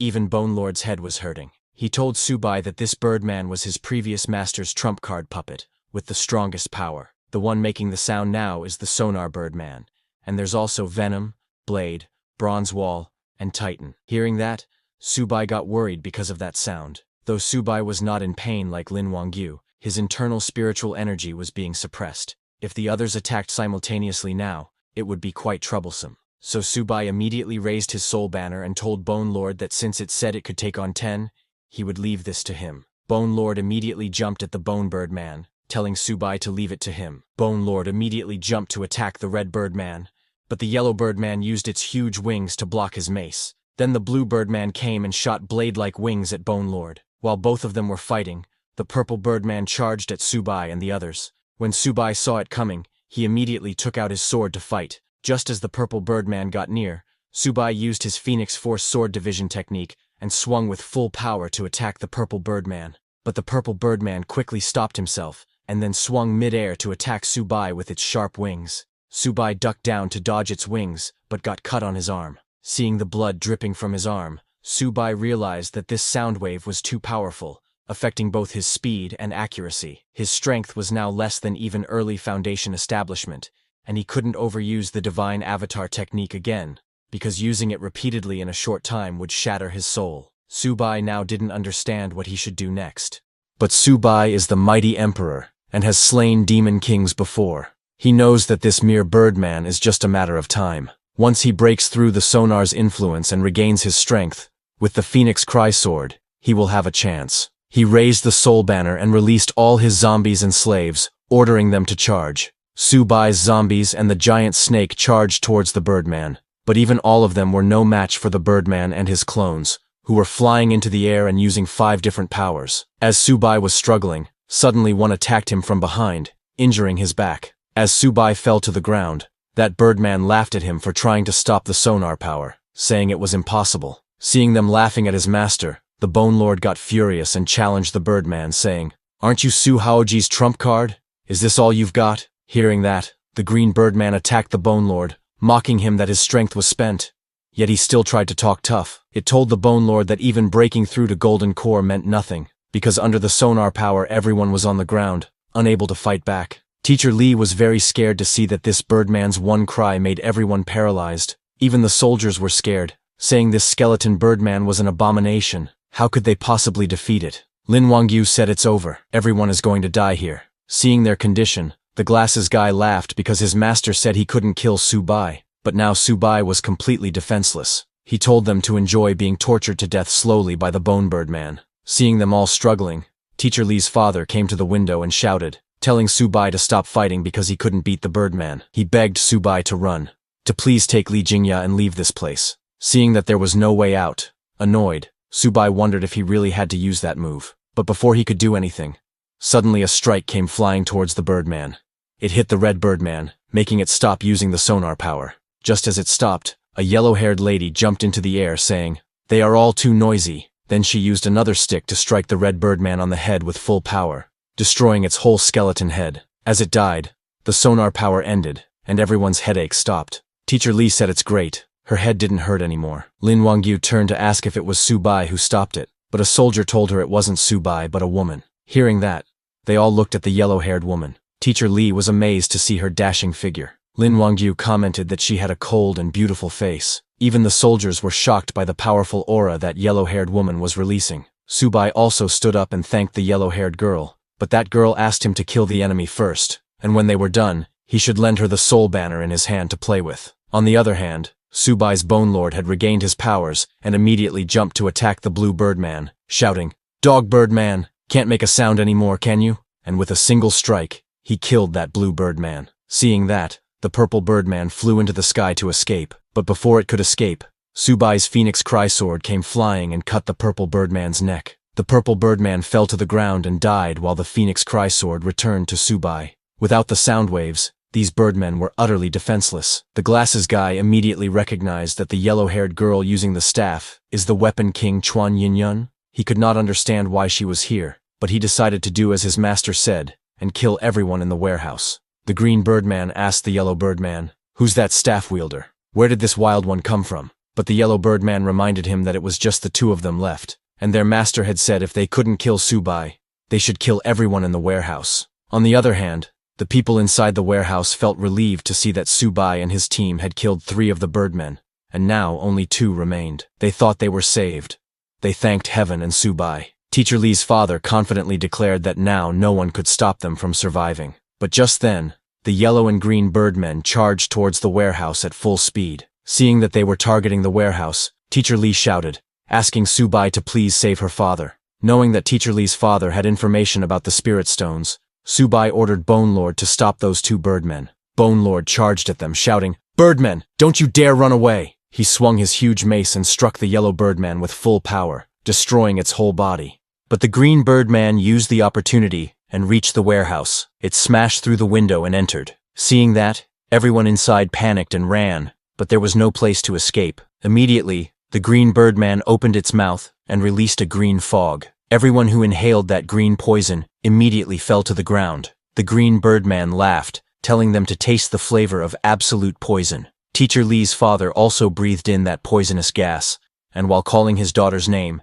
he collapsed to the ground. Seeing her father dying, Teacher Lee ran towards him, but Lin Wangyu called her from behind, saying if Teacher Lee went there, she would die from inhaling the poison mist too. Teacher Lee could not reach her father, and could only watch him die. This made her too angry, and she gritted her teeth in frustration. Her anger was so strong that suddenly her body started glowing with purple energy. She screamed in agony and unleashed her power. Seeing that, the yellow-haired lady Yin Yun realized that Teacher Lee was about to awaken, but it seemed she couldn't handle this awakening power. Seeing Teacher Lee, Bone Lord thought that her energy was chaotic, that she might die from her body exploding. When Subai sensed Teacher Lee's energy, his expression darkened. From her energy, he wondered if she had actually awakened this kind of ability. He immediately grabbed the unstable Teacher Lee and flew into the sky, because for him, it was just chaotic energy. As the Immortal Realm Emperor, he had countless disciples, and this was nothing new. It was child's play for him. He raised his soul banner and ordered it to form a barrier around them. As the barrier formed, Subai immediately started channeling his energy into Teacher Lee's body, knowing that with proper guidance, it often yields twice the result with half the effort. When Lin Wangyu saw Subai and Teacher Lee like that, she felt that this scene was too familiar to her. She saw a vision in her mind where she was standing in front, and Subai was behind her, channeling energy into her. Seeing that vision, a word came into her mind: Master. She could not understand why she felt a bit sour seeing Subai and Teacher Lee together. After a few minutes, Teacher Lee came down to the ground. She had calmed down after Subai guided her through her awakening. As he came down, he asked Teacher Lee to try out her ability and give this birdman a good punishment. Hearing that, the green birdman laughed, asking Subai who he was trying to fool. He challenged them to see who could stop him. Saying that, he immediately turned around and started running away. Seeing him run, Teacher Lee shouted, "Birdman, your wings have malfunctioned. You've fallen to the ground." Just as she said that, suddenly the birdman's wings malfunctioned in reality, and immediately he started falling to the ground. He could not understand what was going on. How did his wings really malfunction? And just like that, the green birdman fell to the ground, unable to fly anymore. Seeing that, everyone was shocked, asking what kind of overwhelming power this was. Lin Wangyu could not believe her eyes, that just by saying a few words, it actually came true. Bone Lord suspected, could this ability be? Before he could finish, Teacher Lee confirmed it, saying, "That's right, this ability is called Words Become Reality." Now her words were truth, her words were reality. She admitted that, of course, it was also thanks to Subai's guidance that she mastered this ability. Subai then ordered Bone Lord to slay the birdman, and asked Teacher Lee to go save her father quickly. Teacher Lee said understood and left. On the other hand,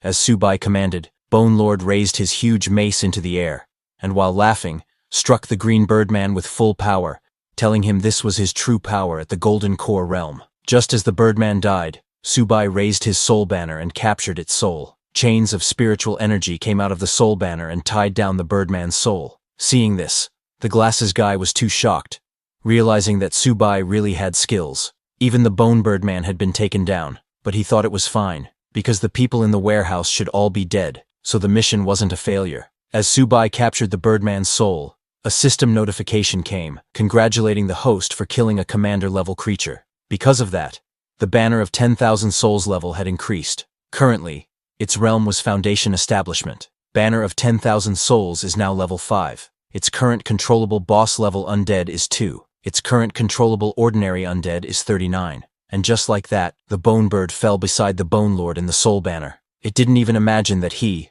the mighty Bone Bird, would one day be captured in the banner of 10,000 souls. Bone Lord told the birdman that he should consider himself lucky to become a soul in Master's banner, and ordered him to serve their master well. Hearing them talking, Subai looked into the soul banner and asked the birdman if there was a way to neutralize the poison, but the birdman didn't say anything and looked away. This made the Bone Lord angry, and he hit the birdman, asking if he didn't know how to answer when Master asked him a question. He warned the Birdman that he would tear his bones apart. Left with no choice, the Birdman told Subai that if it sucked out the poison, it would naturally dissipate. Hearing that, Subai followed Teacher Lee and went into the warehouse. They ran up the staircase and reached the 3rd floor. Teacher Lee opened the door with a bang and called for her father, who was lying unconscious on the ground. Seeing that, Teacher Lee immediately used her powers and shouted, "Let the poison in Li Zhenghao's body leave his body." But nothing happened. Her powers didn't work, and her father was still lying on the ground. She tried again, but before she could, she suddenly felt like throwing up. She fell to the ground and spewed a massive amount of blood from her mouth. Teacher Lee was shocked to see so much blood. Subai told her that the words become reality. Ability was powerful and versatile, but it was extremely demanding on spiritual energy and one's own strength. Once overdrawn, at best she would fall into a coma. At worst, it could damage her marrow and bones, or even cost her life. Subai continued, telling Teacher Lee that she was lucky this time to only cough up blood. He warned her that if she pushed herself too hard next time, it might cost her life. He then raised the soul banner and ordered the Birdman to come forth, warning him that if Teacher Lee's father died, the Birdman's soul would scatter and vanish too. Hearing that, the Birdman got scared and immediately came out, saying he would do it right away. He went towards Teacher Lee's father and started sucking out the green poison mist from his mouth. The Birdman used his full power and drew out all the poison from his body. He then turned and told Subai that the poison had been in his body for too long, so he managed to save his life, but it was hard to say when he would wake up. Hearing that her father's life was saved, Teacher Lee immediately rushed to check on him. On the other hand, Subai felt a little disappointed hearing that her father wouldn't wake up, because he still didn't know the whereabouts of the spirit stones, and didn't know what to do next. Seeing Subai worried, Lin Wangyu came forward, and mistakenly called him master, but quickly corrected herself and said, "Mr. Subai, I can sense that there is an energy body in Mr. Lee's possession." Lin Wangyu found it strange. Why did she keep blurting out master recently? She wondered what exactly her relationship with Subai was. On the other hand, Subai went to check Teacher Lee's father, and to his surprise, her father really had a spiritual crystal in his possession, and it was a high-grade crystal. Seeing that, Subai was shocked, because in a world without spiritual energy, there existed high-grade spirit stones. He took that crystal and asked Lin Wangyu to hold on to it and see if she could sense anything. Lin Wangyu took the crystal and started sensing its energy nearby. After a few seconds, she opened her eyes in shock. She pointed in a direction and told Subai she could sense something. This stone originated from that direction, probably about 20 to 30 kilometers away. Hearing that, Subai immediately turned around and asked Lin Wangyu to let's go, saying they were heading east. Teacher Lee told Subai that she needed to take care of her father, so she wouldn't be able to go with them. Understanding her situation, Subai didn't say anything, and turned to leave, but was stopped by the yellow-haired Yin Yun. She asked Subai if he remembered what she said before. Subai replied that she wanted to borrow his weapon for a bit. Yin Yun said yes. Subai said take it, and threw the soul banner to her. Yin Yun caught the soul banner. She was surprised to see that she asked Subai for a weapon, and he gave it without any hesitation. She had the power that could help her absorb the spirit from weapons to enhance her own strength. She smiled and decided to absorb it first, and think about it later. Yin Yun activated her powers and tried to absorb Subai's soul banner's power, but just as she tried, she got shocked. Before understanding anything, she fell on her knees. She could not understand what was going on. Her ability had no effect on the soul banner, and she even got backlashed after trying to absorb its power. Subai then came and took out the phoenix sword, asking Yin Yun, how about she play with this one instead? Embarrassed, Yin Yun tried to act calm, saying Subai's weapons were truly strange and very powerful. Saying that, she handed over the soul banner to Subai. She looked at Subai in suspicion because Subai had just used this sword to cut down the bone bird, so it must be an extraordinary item, and now he was giving it to her willingly. She wondered if he was that confident, but Yin Yun snatched the phoenix sword from his hand, saying whatever. She didn't believe they were all this bizarre. She immediately activated her power and tried to absorb the phoenix sword's power, but the next second she saw a vision where a huge fire phoenix was attacking her. Yin Yun immediately fell on the ground and vomited blood from her mouth. This effect was worse than the soul banner. She looked at Subai in anger, wondering what kind of weird things were his weapons.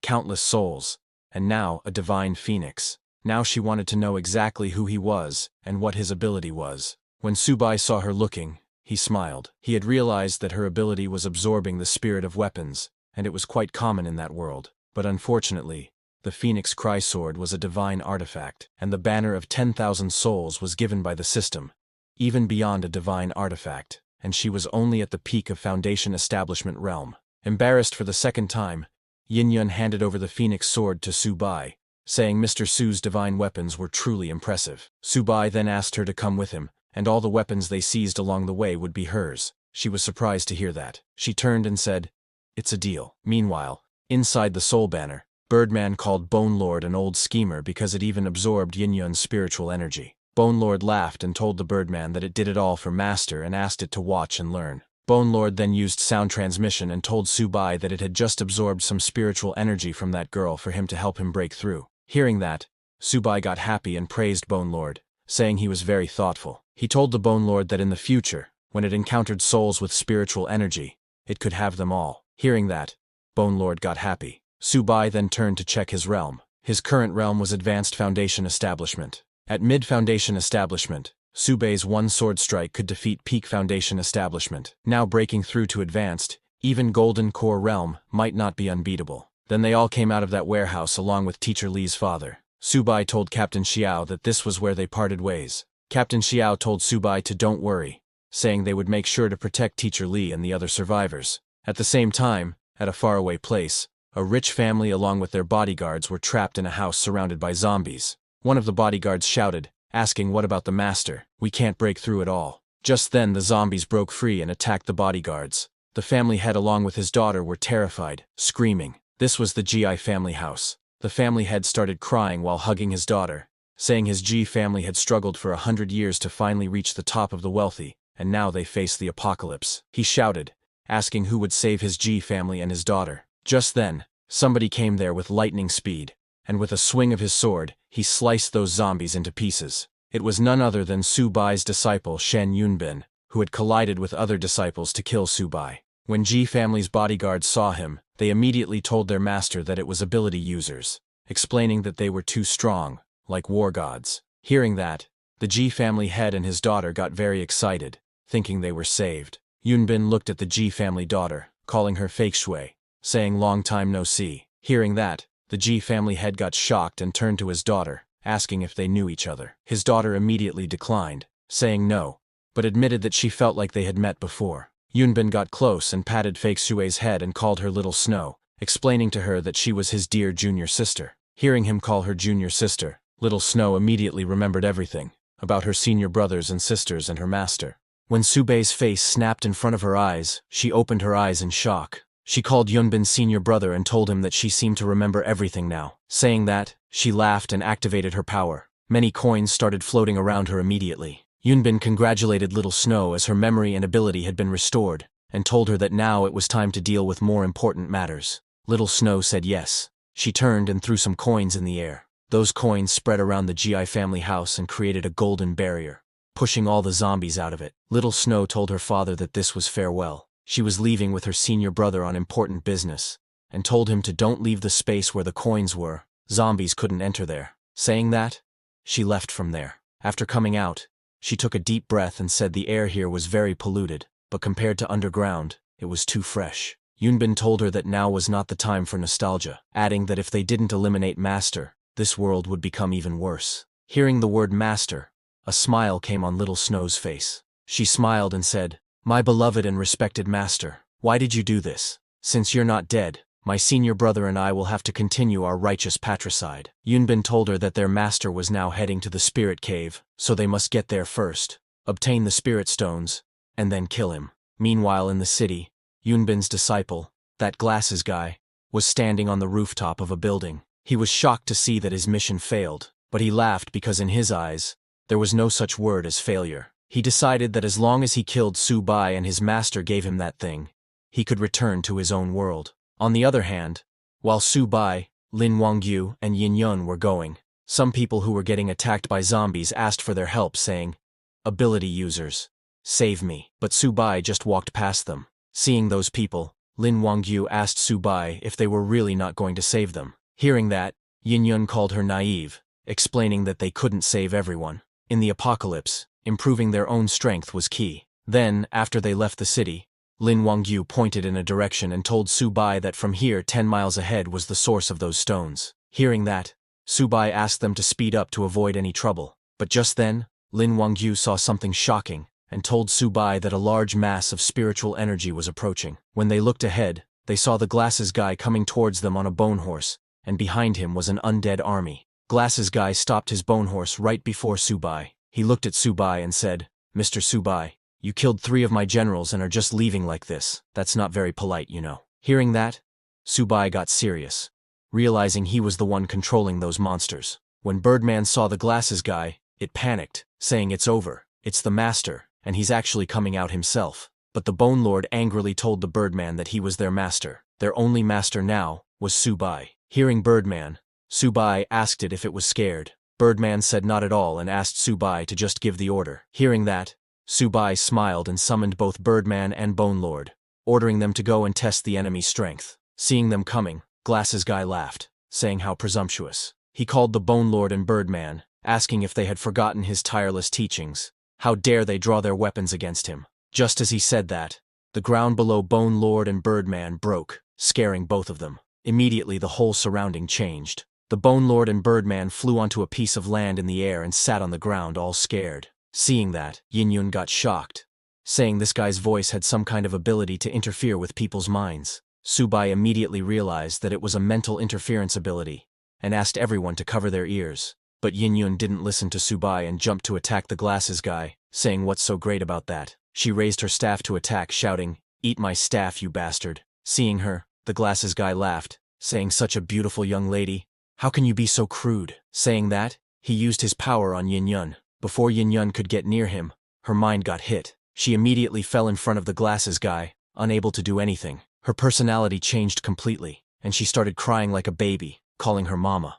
Seeing her like that, Subai used the Soul Banner to communicate with Bone Lord, asking it if the Glasses Guy could create illusions too. Bone Lord told Subai that the Glasses Guy's entire body was full of mental control realms. His voice, his eyes, even every pore and cell. Hearing that, Subai smiled, saying mental control, quite an impressive ability.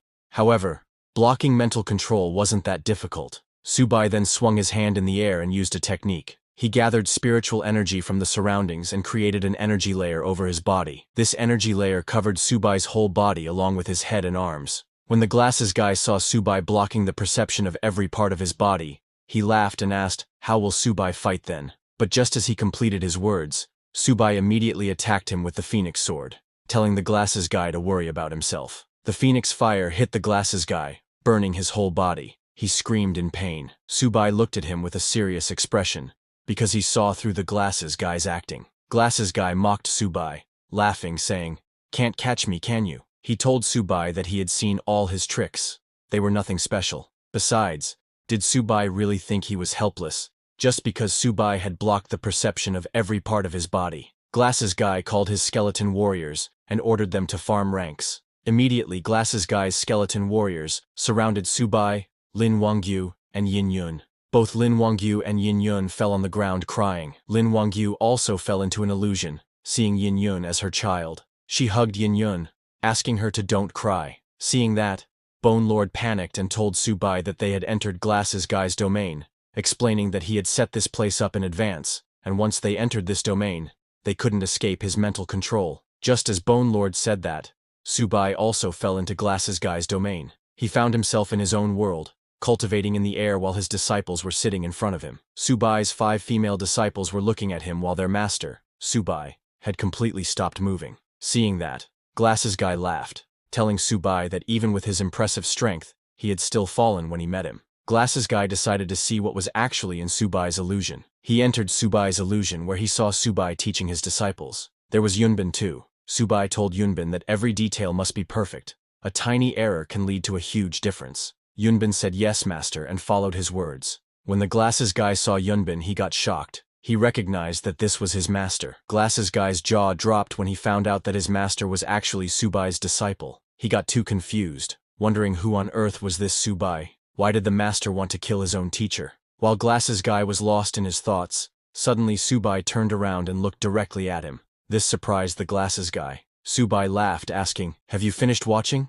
So you're Shen Yunbin's lackey?" Glasses Guy got shocked seeing that Subai had independent consciousness. Subai didn't reply to him and took out the Phoenix Sword. He gathered fire in the sword and used his Phoenix Cry Sword third form, breaking the classic, and swung at the Glasses Guy, cutting him in half. The illusion broke and the Glasses Guy fell on the ground. Subai asked the Glasses Guy if he thought he was just simply swinging his sword. Subai told him that he was not cutting him, but his illusion. He pointed his sword at the glasses guy's head, angry that he had repeatedly offended him just for Shen Yunbin. Subai now started to wonder if everything behind this was all Shen Yunbin's doing. He grew furious because he had treated Shen Yunbin like a son, yet he conspired and backstabbed him. But even when a sword was pointed at him, the glasses guy was laughing. Immediately 2 skeleton warriors came from behind to attack Subai. Subai turned and cut down those skeletons with his phoenix sword, but the glasses guy used this opportunity to escape, laughing and saying, "So what if you've broken my illusion? You still can't catch me." He put some distance between him and Subai,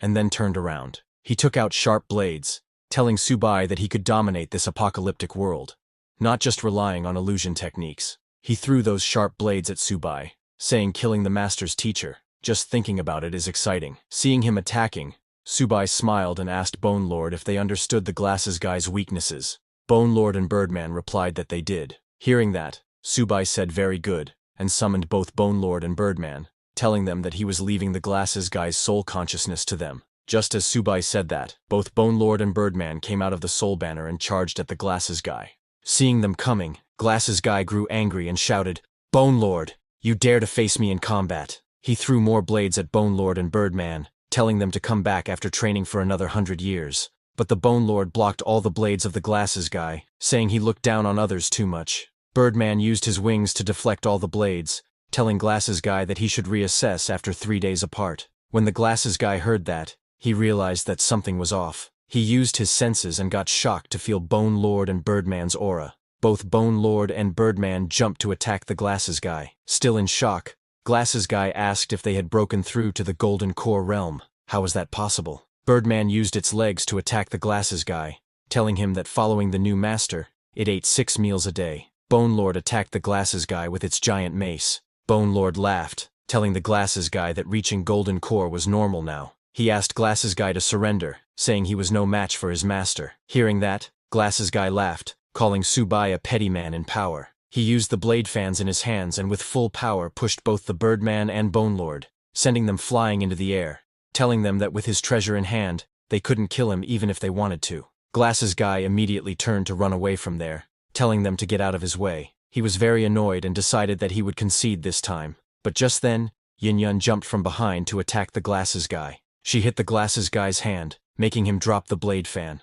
That blade fan went flying in the air and landed in Yin Yun's hands. Yin Yun grabbed the blade fan and completely stripped the glasses guy of his treasure. She then used her power and absorbed that blade fan's spirit into herself. That spirit power was too sweet for her, making her feel very good. She then threw the blade fan on the ground right in front of the glasses guy. When the glasses guy saw that, he immediately picked up the blade fan, but when he tried to use it, he got shocked. He could not understand why it wasn't responding at all. But before he could understand anything, Yin Yun kicked him in the face, sending him flying away. Her kick broke the glasses guy's glasses. After defeating the glasses guy, Yin Yun turned and thanked Subai for the treasured fan, saying it smells good. After the glasses guy was defeated, both the Bone Lord and Birdman came running to him. Both Bone Lord and Birdman used their giant mace and kicks to finish off the glasses guy. Bone Lord grabbed the glasses guy's corpse, laughing, saying, "Old master, I'm going to eat your soul now." But before he did, the Birdman attacked the Bone Lord, asking to let him eat because he hadn't eaten before.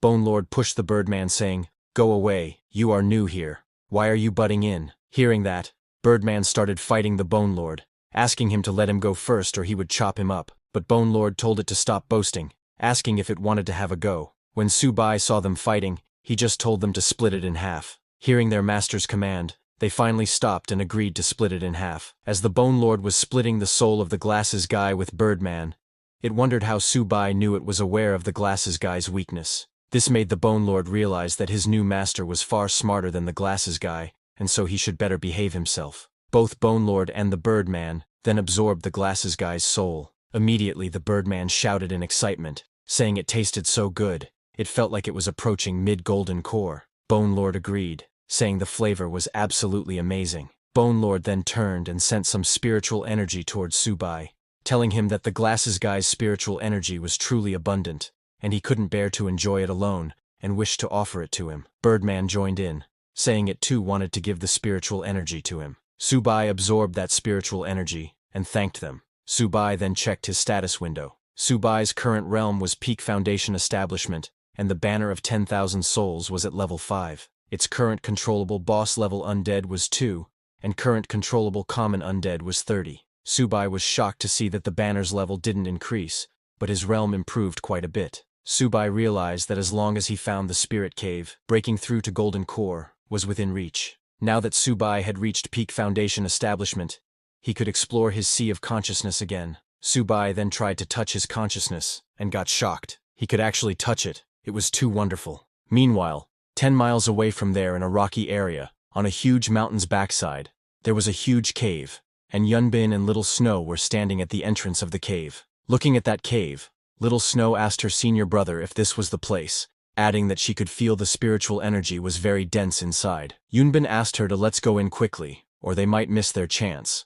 While going inside, Yunbin realized that his disciple, that glasses guy, had lost his vitality. He got annoyed because of glasses guy acting on his own. Now Yunbin had lost another important piece. He admitted that his master, Subai, was still so formidable. When they went deep inside the cave, they started to see huge spirit stones all over the cave walls. Seeing all that, Little Snow asked Yunbin why they were not picking spirit stones from the walls. While walking ahead, Yunbin asked her if she knew. The core of this spirit cave was a spirit spring. Right in front of them was a small spring filled with spirit water. Seeing such a dense spirit spring, Little Snow got very excited, saying staying here for a day might lead to a major breakthrough. Yunbin told her he had 3 leads on such spirit caves. But then Little Snow heard some footsteps from behind. She told her senior brother that it seemed someone was coming from outside. Yunbin said no worries, asking if she had forgotten her senior brother's first-class illusions. Yunbin laughed and used his illusion power in that cave, and immediately some voices came of people fighting. One guy shouted, "You dare steal my spirit stones." Another shouted, "You're talking nonsense. Clearly you stole mine, you're asking for death." Meanwhile, at the entrance of the spirit cave, Subai had arrived there with Lin Wangyu and Yin Yun. When Lin Wangyu saw the cave, she pointed inside and told Subai that it was right inside and very dense. Subai looked inside the cave and saw spirit crystals shining there. He asked both Lin Wangyu and Yin Yun to let's go inside the cave, and all 3 of them entered the cave. As Subai, Lin Wangchu and Yin Yun walked deeper into the cave, they noticed that the walls were filled with empty spirit stone cavities. All the stones had already been taken, yet the air was still thick with spiritual energy. Subai calmly observed the surroundings and concluded that there must be a spiritual spring nearby. He instructed Lin Wangchu to guide the others in the direction where the energy felt strongest. Lin Wangchu respectfully agreed, but hearing that, Yin Yun was puzzled. She had never heard of a spiritual spring before, but judging by Subai's expression, she guessed it must be something valuable. Inside the Soul Banner, when Bone Lord and Birdman heard that there was actually a spiritual spring, both of them got excited. Bone Lord exclaimed that such a treasure could raise their cultivation by at least 2 minor realms. Birdman started dancing, saying that ever since they had followed this new master, good fortune seemed endless. Back in the tunnel, Subai's group was suddenly met with the sound of a violent clash. Dust and debris scattered as 2 men fought fiercely over a weapon lodged in the ground. One shouted that the divine weapon was his, and warned the other not to snatch it. The other roared back, claiming the magic staff as his own. Watching from a distance, Yin Yun recognized the fighters, and told Subai that they were Iron Arms and Bronze Legs. She went on to explain that Iron Arms and Bronze Legs were among the earliest awakened mutants. Their names reflected their power. Their limbs were virtually indestructible. Just 2 weeks ago, even rocket launchers had failed to harm them. Hearing that, Subai thought carefully. He remembered that the rescue team only carried bullets effective up to the Foundation Establishment realm, but rocket launchers were much stronger. If even those couldn't scratch these 2, then Iron Arms and Bronze Legs had to be above Subai's current realm. As Subai watched the 2 men fight, he noticed the object at the center of the struggle. It was nothing more than a plain wooden staff. Seeing that, Lin Wangchu frowned, wondering why anyone would fight so desperately over something so ordinary. Subai calmly reasoned that the 2 men must have fallen into an illusion, their minds ensnared. Whoever had the power to trap them in such a way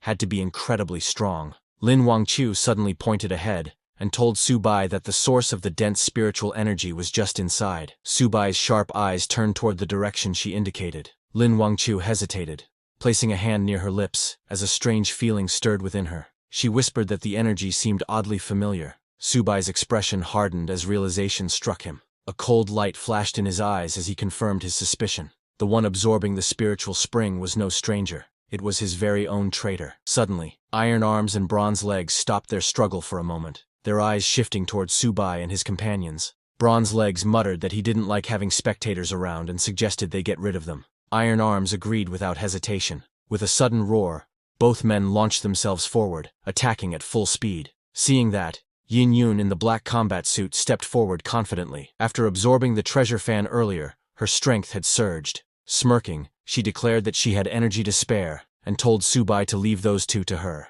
She leapt into the fray, moving swiftly. She clashed head-on with the two mutants, her strikes sharp and precise. The cavern echoed with the sounds of their fierce battle. But suddenly, Iron Arms grabbed hold of her wooden staff, his iron-like grip making the wood splinter and crack. A dangerous glint appeared in his eyes as he studied her. With a mocking smile, he admitted that the woman had impressive skills. Bronze Legs speculated that the staff wielder they were dealing with might be none other than the artifact king himself. A twisted smile spread across Iron Arm's face. He charged forward, sneering that mere skills would never be enough to save her, smashing through her defense and shattering the wooden staff in her hands. Yin Yun fought back fiercely, but before she could regain her footing, Bronze Legs moved like lightning. His kick struck her directly, sending her crashing back with a scream. Pain shot through her body as she realized in shock that her meridians had been severed with a single kick. She couldn't understand how they had grown stronger so quickly, outpacing her despite her efforts. As she fell, her strength fading, Subai caught her in his arms, steadying her before she hit the ground. With a calm voice, he raised his soul banner and released the Bone Lord and Birdman, saying he would heal her, and leaving them to fight Iron Arms and Bronze Legs. Bone Lord and Birdman surged forward, clashing against the enemies with overwhelming force. Both of them jumped high and attacked. The battlefield was filled with chaos. Bone Lord swung his massive weapon to attack while Birdman turned into 5 birdmen and used his sonar skill to scream loudly, but Iron Arms blocked Bone Lord's move. Amidst the clash, Subai rushed in, carrying a wounded Yin Yun in his arms. He threw the soul banner to form a barrier around them as he began to heal Yin Yun. Yin Yun's body was weakening because her injuries were severe. Subai looked down at her and spoke calmly, telling her that he would heal her meridians. He warned that it would hurt, but urged her to endure it. He then pressed his fingers together, forming a seal. Green spiritual energy flowed from his hands, wrapping around them both like a glowing current. His power seeped into her body, mending her broken meridians. Yin Yun gasped, sweat running down her face as the energy spread through her, pain mixed with relief, her voice trembling as she let out soft cries. Soon, her expression changed. The warmth of Subai's spiritual energy soothed her completely, easing the pain. She realized her meridians were regenerating, stronger than before. In awe, she wondered to herself, just who was Subai really? From a distance, Lin Wangqiu spotted the scene. Her face flushed. She muttered that Subai had secluded himself with someone again. A faint sense of longing filled her eyes as she whispered to herself, wondering when it would finally be her turn. On the battlefield, the screeching cries of Birdman echoed everywhere. Iron Arms grew irritated at the noise, cursing under his breath. He turned to Bronze Legs and ordered him to silence the racket. Bronze Legs stepped forward. With a single heavy stomp, the ground cracked beneath his feet. In the next instant, his powerful kick shot out like a cannon, smashing into Birdman with terrifying force. Immediately, Birdman's noise stopped. A smirk spread across Iron Arm's face as he muttered that it was much quieter now. Then, with lightning speed, Iron Arms punched Bone Lord, his fists clashing directly against Bone Lord's armor. The impact was immense, and even Bone Lord had to admit, his opponent's strength was unbelievable. Meanwhile, Birdman found himself struggling against Bronze Legs. Despite his skill, he could not understand how he was being pushed back. His frustration grew as he questioned how he could possibly be losing. Still, he launched another desperate attack, but Bronze Legs jumped to dodge it, and then, with full power, kicked the yellow Birdman's head, destroying it instantly. Seeing that, Birdman was shocked, wondering when such powerful mutants had begun to appear. Not just him.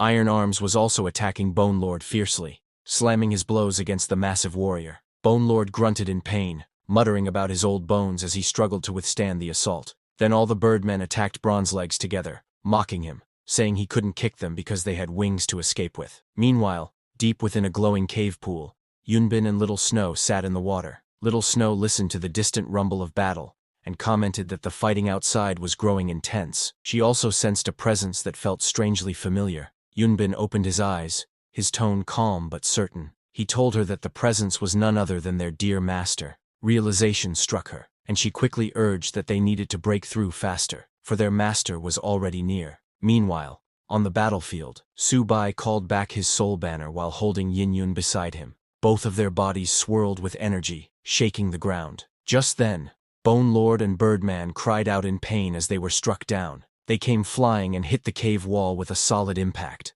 Weak and desperate, Bone Lord admitted to Subai that he was powerless here. Worried, Birdman suggested that maybe they should retreat. Iron Arms mocked Yin-yun, calling her the once great artifact king who had now fallen so low. Without hesitation, Bronze Legs ordered Iron Arms to stop talking and kill them. Seeing them coming, Yin-yun urged Subai to run, warning that their power had grown dangerous and unpredictable. But Subai stood firm, gripping his sword that burned with energy. Seeing that, Bronze Legs charged forward, scoffing at the glowing sword. He boasted that a single sword could never stop him, and shouted that he would break it in half with one kick. But as his leg met the blade, the fiery sword cut straight through. Bronze Legs screamed in shock, grabbing his bleeding leg. His eyes widened in disbelief as he cried out that this couldn't be happening. Seeing that, Bone Lord and Birdman shouted with excitement. They declared that their master's sword was no ordinary weapon. It was a divine blade.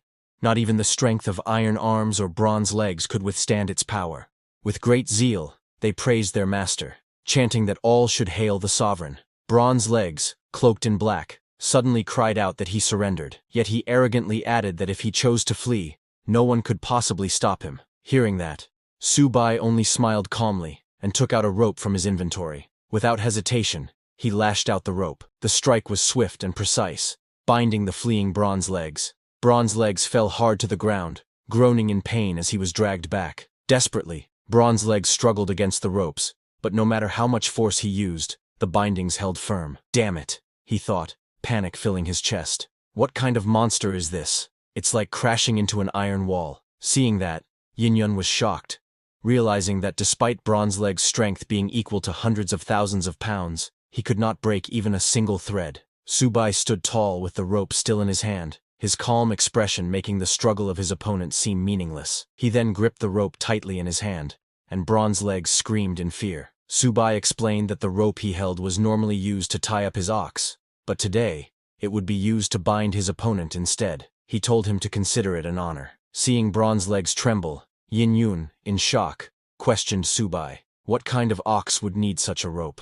Unable to believe it, scared Iron Arms stammered, asking Subai if it was a joke. Hearing Subai's words, Lin Wangchu's eyes widened as memories surfaced. She recalled a heavenly savage ox, a divine beast at the Tribulation Passage realm. The realization struck her. It was the immortal binding rope, but she couldn't understand why she remembered such a thing. None of it made sense to her. Struggling on the ground, Bronze Legs glared up, demanding that Subai fight him properly without the cursed rope holding him down. But Subai didn't listen. He swung his sword. Blood splattered across the battlefield as a fierce strike landed. Subai's commanding voice called out, ordering Bone Lord and Birdman to devour the fallen enemy's soul. Immediately, Bone Lord and Birdman took Bronze Leg's soul. Bone Lord praised Subai, saying the master's sword was unstoppable, capable of cutting down even the strongest defenses. Birdman declared that following the new master was the best choice he had ever made. Bone Lord laughed darkly, savoring the soul of Bronze Legs,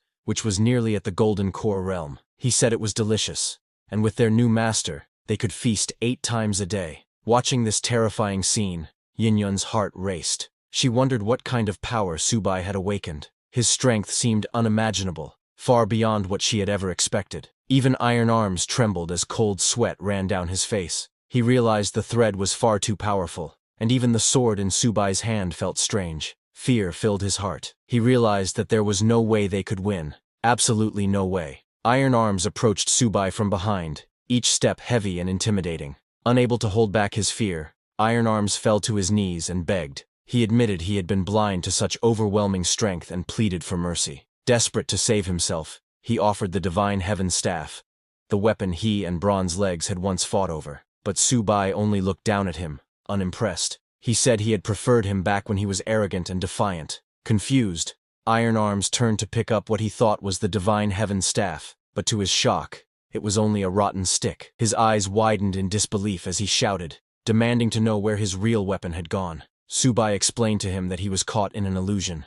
The so-called Divine Heaven Staff had never been real. Rage and confusion twisted Iron Arms' face. He crushed the stick and roared, demanding to know who had cast such an illusion on them. Subai pointed toward the wall of the cave and revealed that the one responsible was hidden inside. With a calm but commanding voice, he ordered them to break the wall. Yunbin and Little Snow, soaking in the spring, noticed the noise in the distance. Little Snow remarked that it seemed their master had already subdued those two men. Yunbin smirked with confidence. After absorbing the energy of the spiritual spring, he had broken through to the Golden Core realm. He thought about how troublesome his master had been before, but now, with his newfound strength, he could kill them effortlessly with just a flick of his wrist. Meanwhile, the wall of the cave shattered open as iron arms struck through it, revealing the way forward. On the other side stood Yunbin in a blue robe with Little Snow. Subai pointed towards them and told Iron Arms that those two were the ones who had trapped him in an illusion.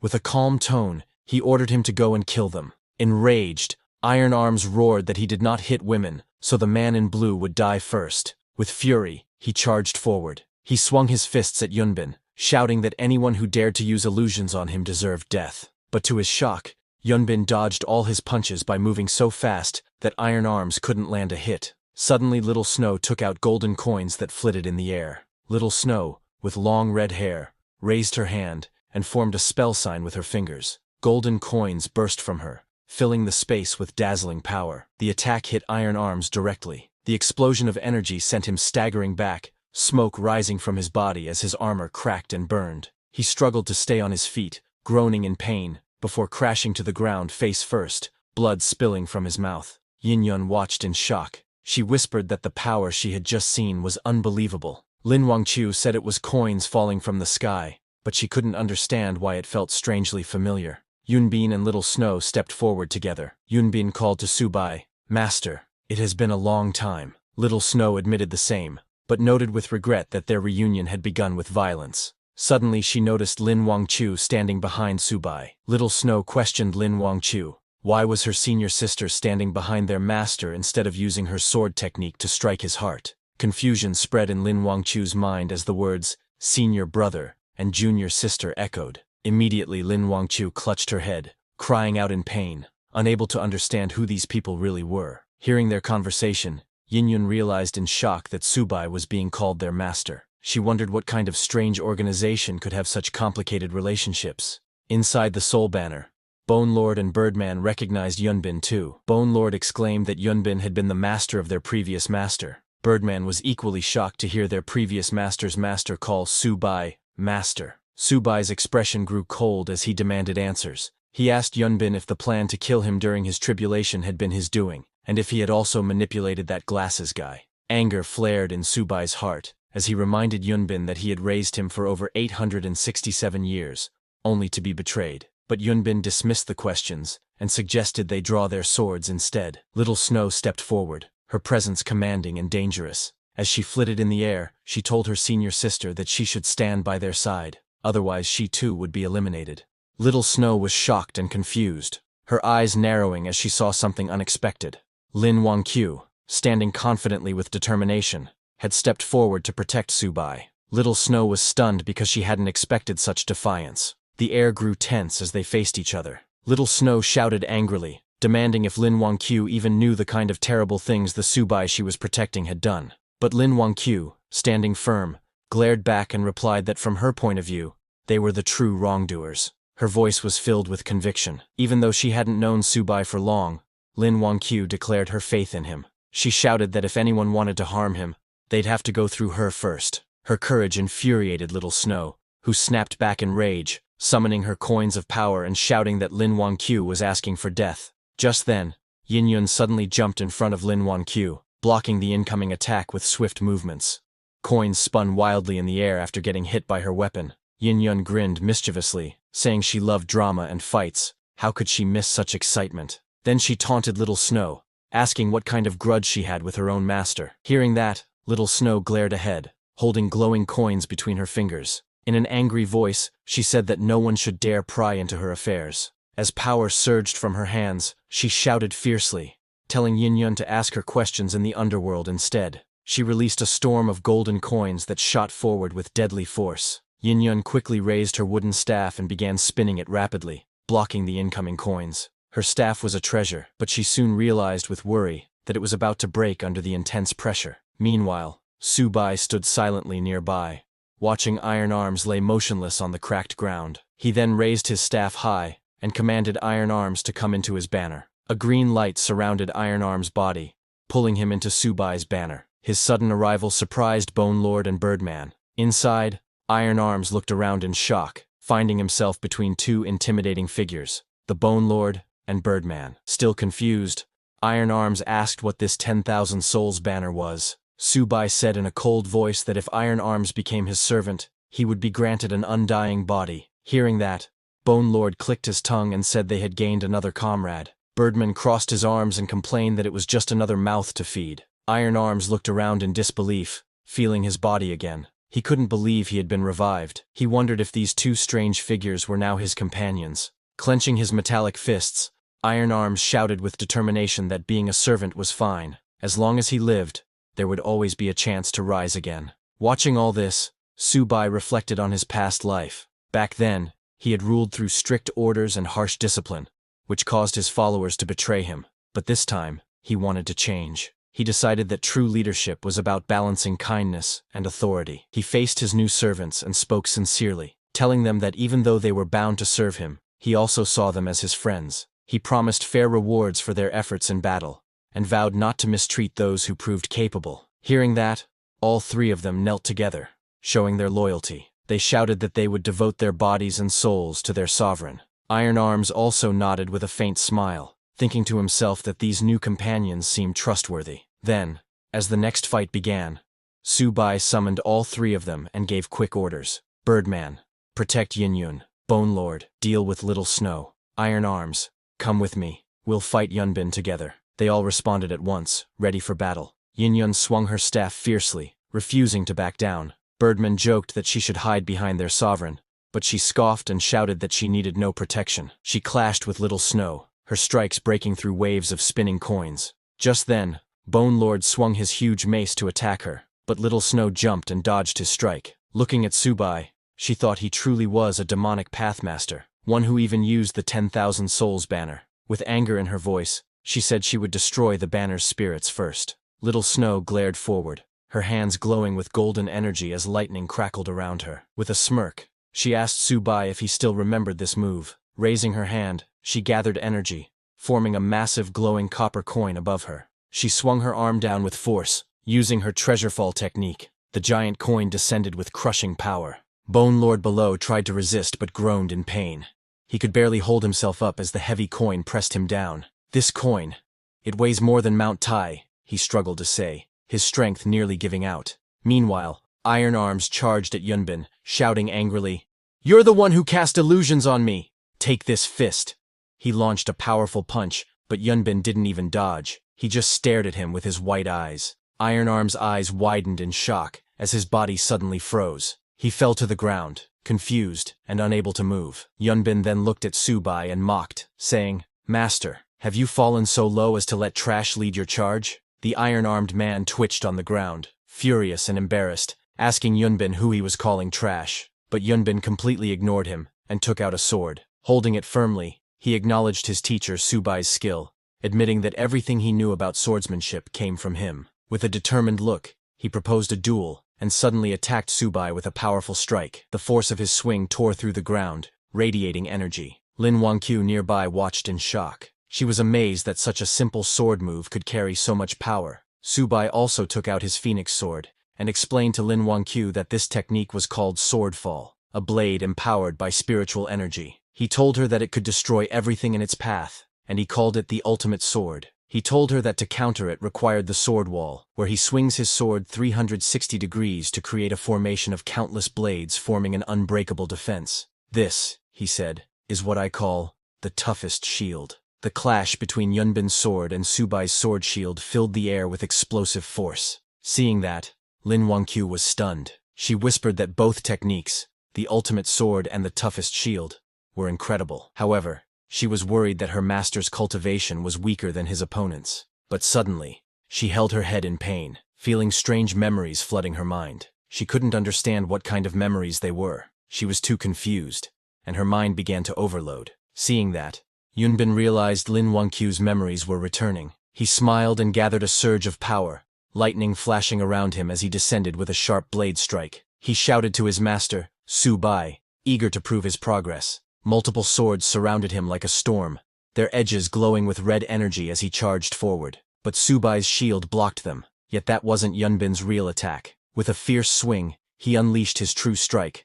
With full power, he attacked again, but Su Bai's blade shield formed once more, blocking his assault. Su Bai remained still, his expression calm as the swords neared him. But before reaching Su Bai, Yunbin's sword suddenly stopped. Su Bai glanced at him, and with a smile, told Yunbin that his sword was sharp, but too fragile to withstand true strength. Seeing Su Bai stop his attack, Yunbin's eyes widened in disbelief. The next second, his blade shattered, and he was sent flying, crashing into the ground with a cry of pain. Seeing that, Lin Wangqiu was stunned. She praised Su Bai's incredible skill, realizing how deep and unfathomable his strength truly was. Yin Yun joined in, saying that even the most powerful sword could not pierce Su Bai's defense. His power stood far above their imagination. Even Little Snow was stunned, her eyes fixed on Su Bai. She thought to herself that their master was, as always, full of surprises. But then, she scolded herself for such thoughts. How could she admire someone like him? No matter how powerful their master was,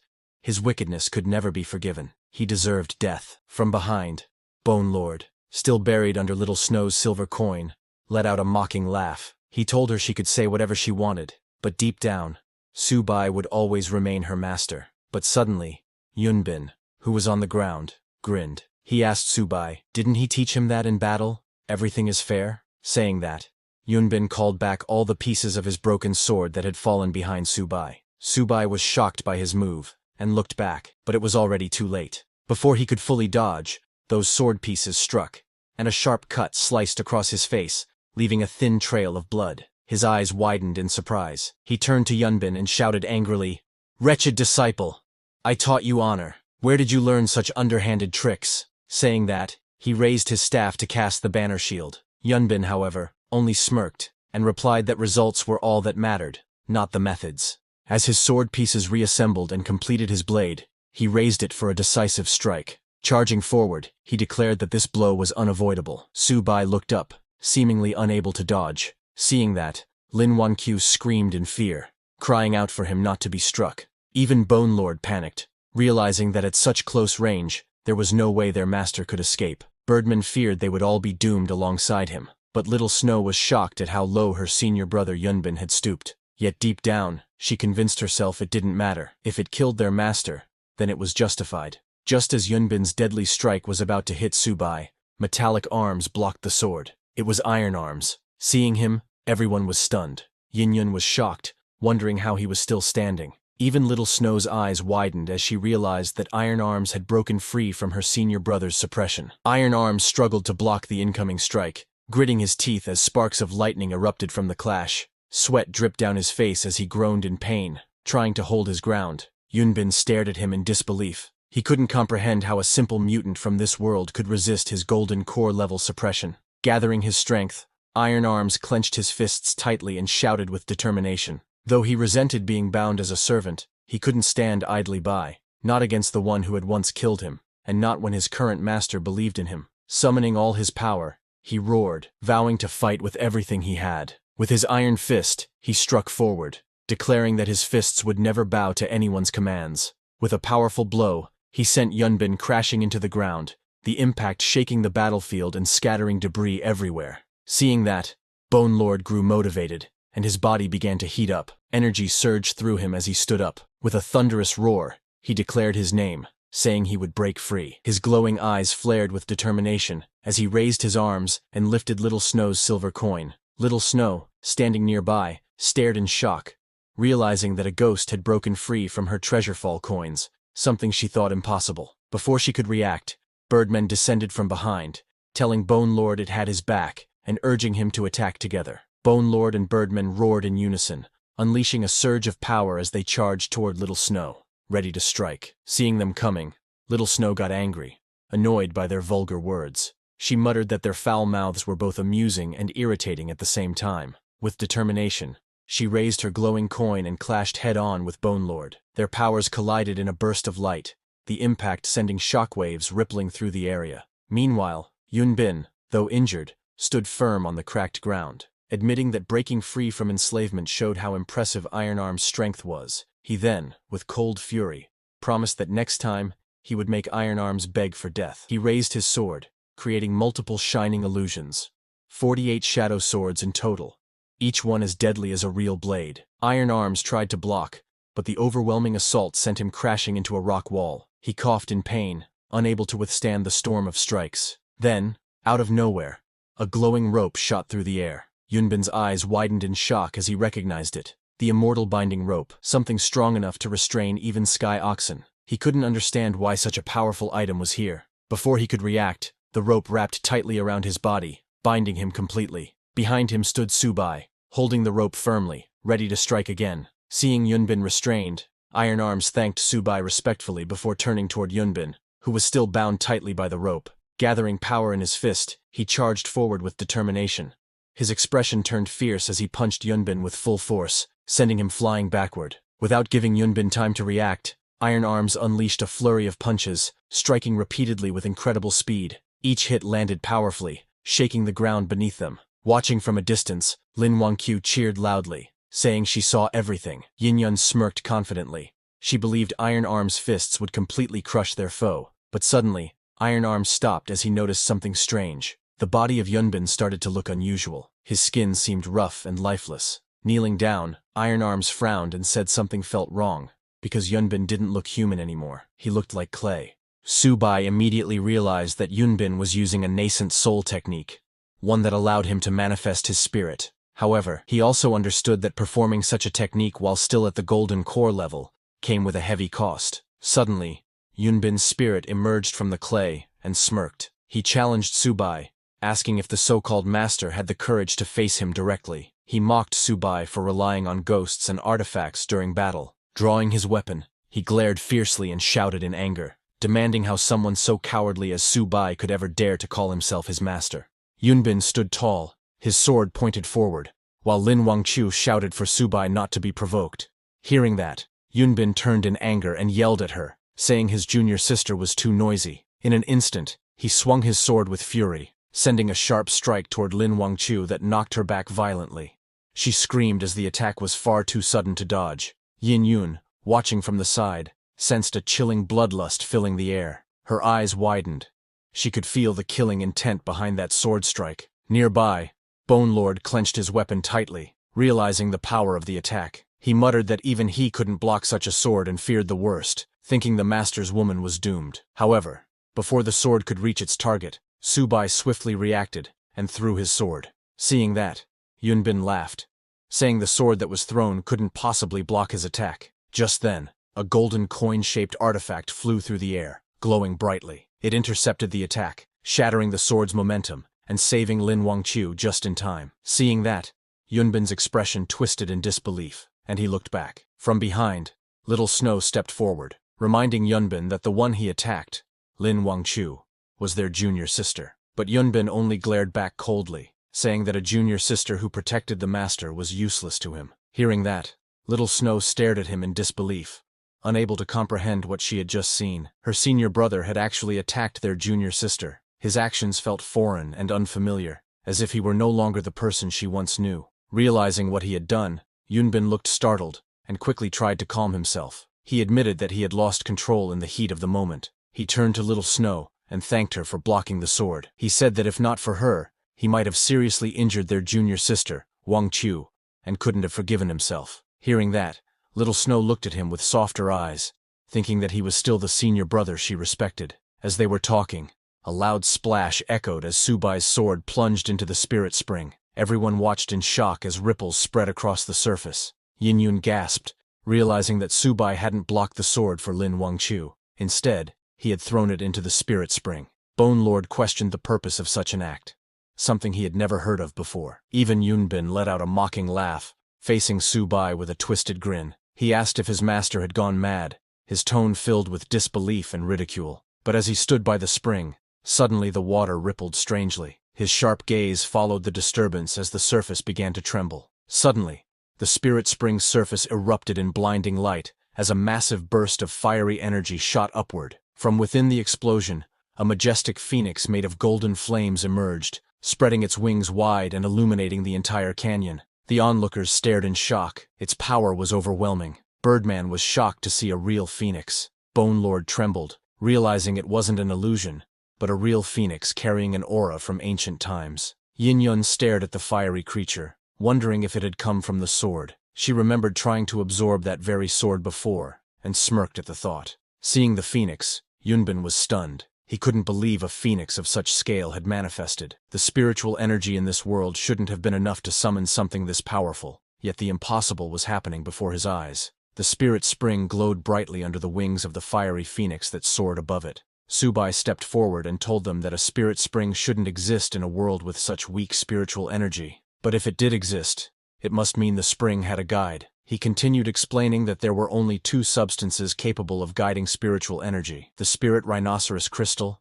and the guiding mist. Since the guiding mist was condensed from pure spiritual energy, something that shouldn't exist in this world, the only possibility was the spirit rhinoceros crystal. Lin Wangqiu seemed thoughtful, as Subai mentioned that the spirit rhinoceros crystal was useless to humans, but extremely valuable for nurturing divine weapons, one of the top 3 substances for that purpose. Little Snow watched her master, and couldn't help but admire him. Even though he had committed countless wrongs, his wisdom and insight still fascinated her deeply. The phoenix above them spread its wings wide, blazing with divine fire. Its golden flames filled the sky as it shot a fireball toward the ground, engulfing everything in searing light. Yunbin tried to withstand the heat, but the phoenix's fire was overwhelming. The holy flames were so intense that even coming close made one feel like melting.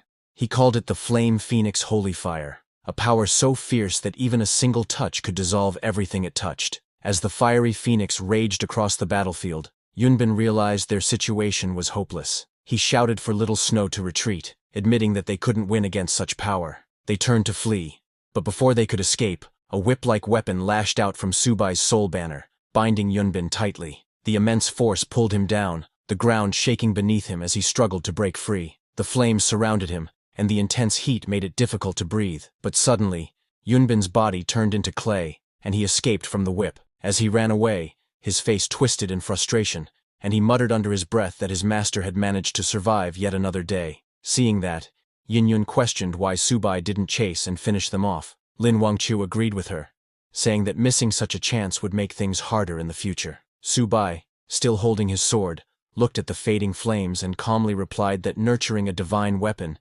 didn't mean it had fully regained its true power. As the fiery phoenix's form loomed above them, he revealed the truth. The magnificent display had been nothing more than a bluff. As Subai stood calmly, holding his sword glowing with fiery energy, the golden phoenix spread its wings and entered the blade. The radiant light filled the cavern, making the air hum with divine heat. From a distance, Bone Lord watched, admiring his master's strategy. He remarked that his master's understanding of human nature was remarkable, using such a perfect bluff to scare the enemies away without even fighting. Birdman said it was a brilliant empty fort strategy, proving once again how formidable his master truly was. Then Subai turned toward Iron Fist and thanked him for his hard work. Hearing that, Iron Fist was stunned. As a servant whose life could be taken at any moment, he never expected his master to thank him sincerely. Soon after, the group approached the spirit spring. Subai dipped his feet into the glowing water, feeling its warmth ripple around him. As Subai sat inside,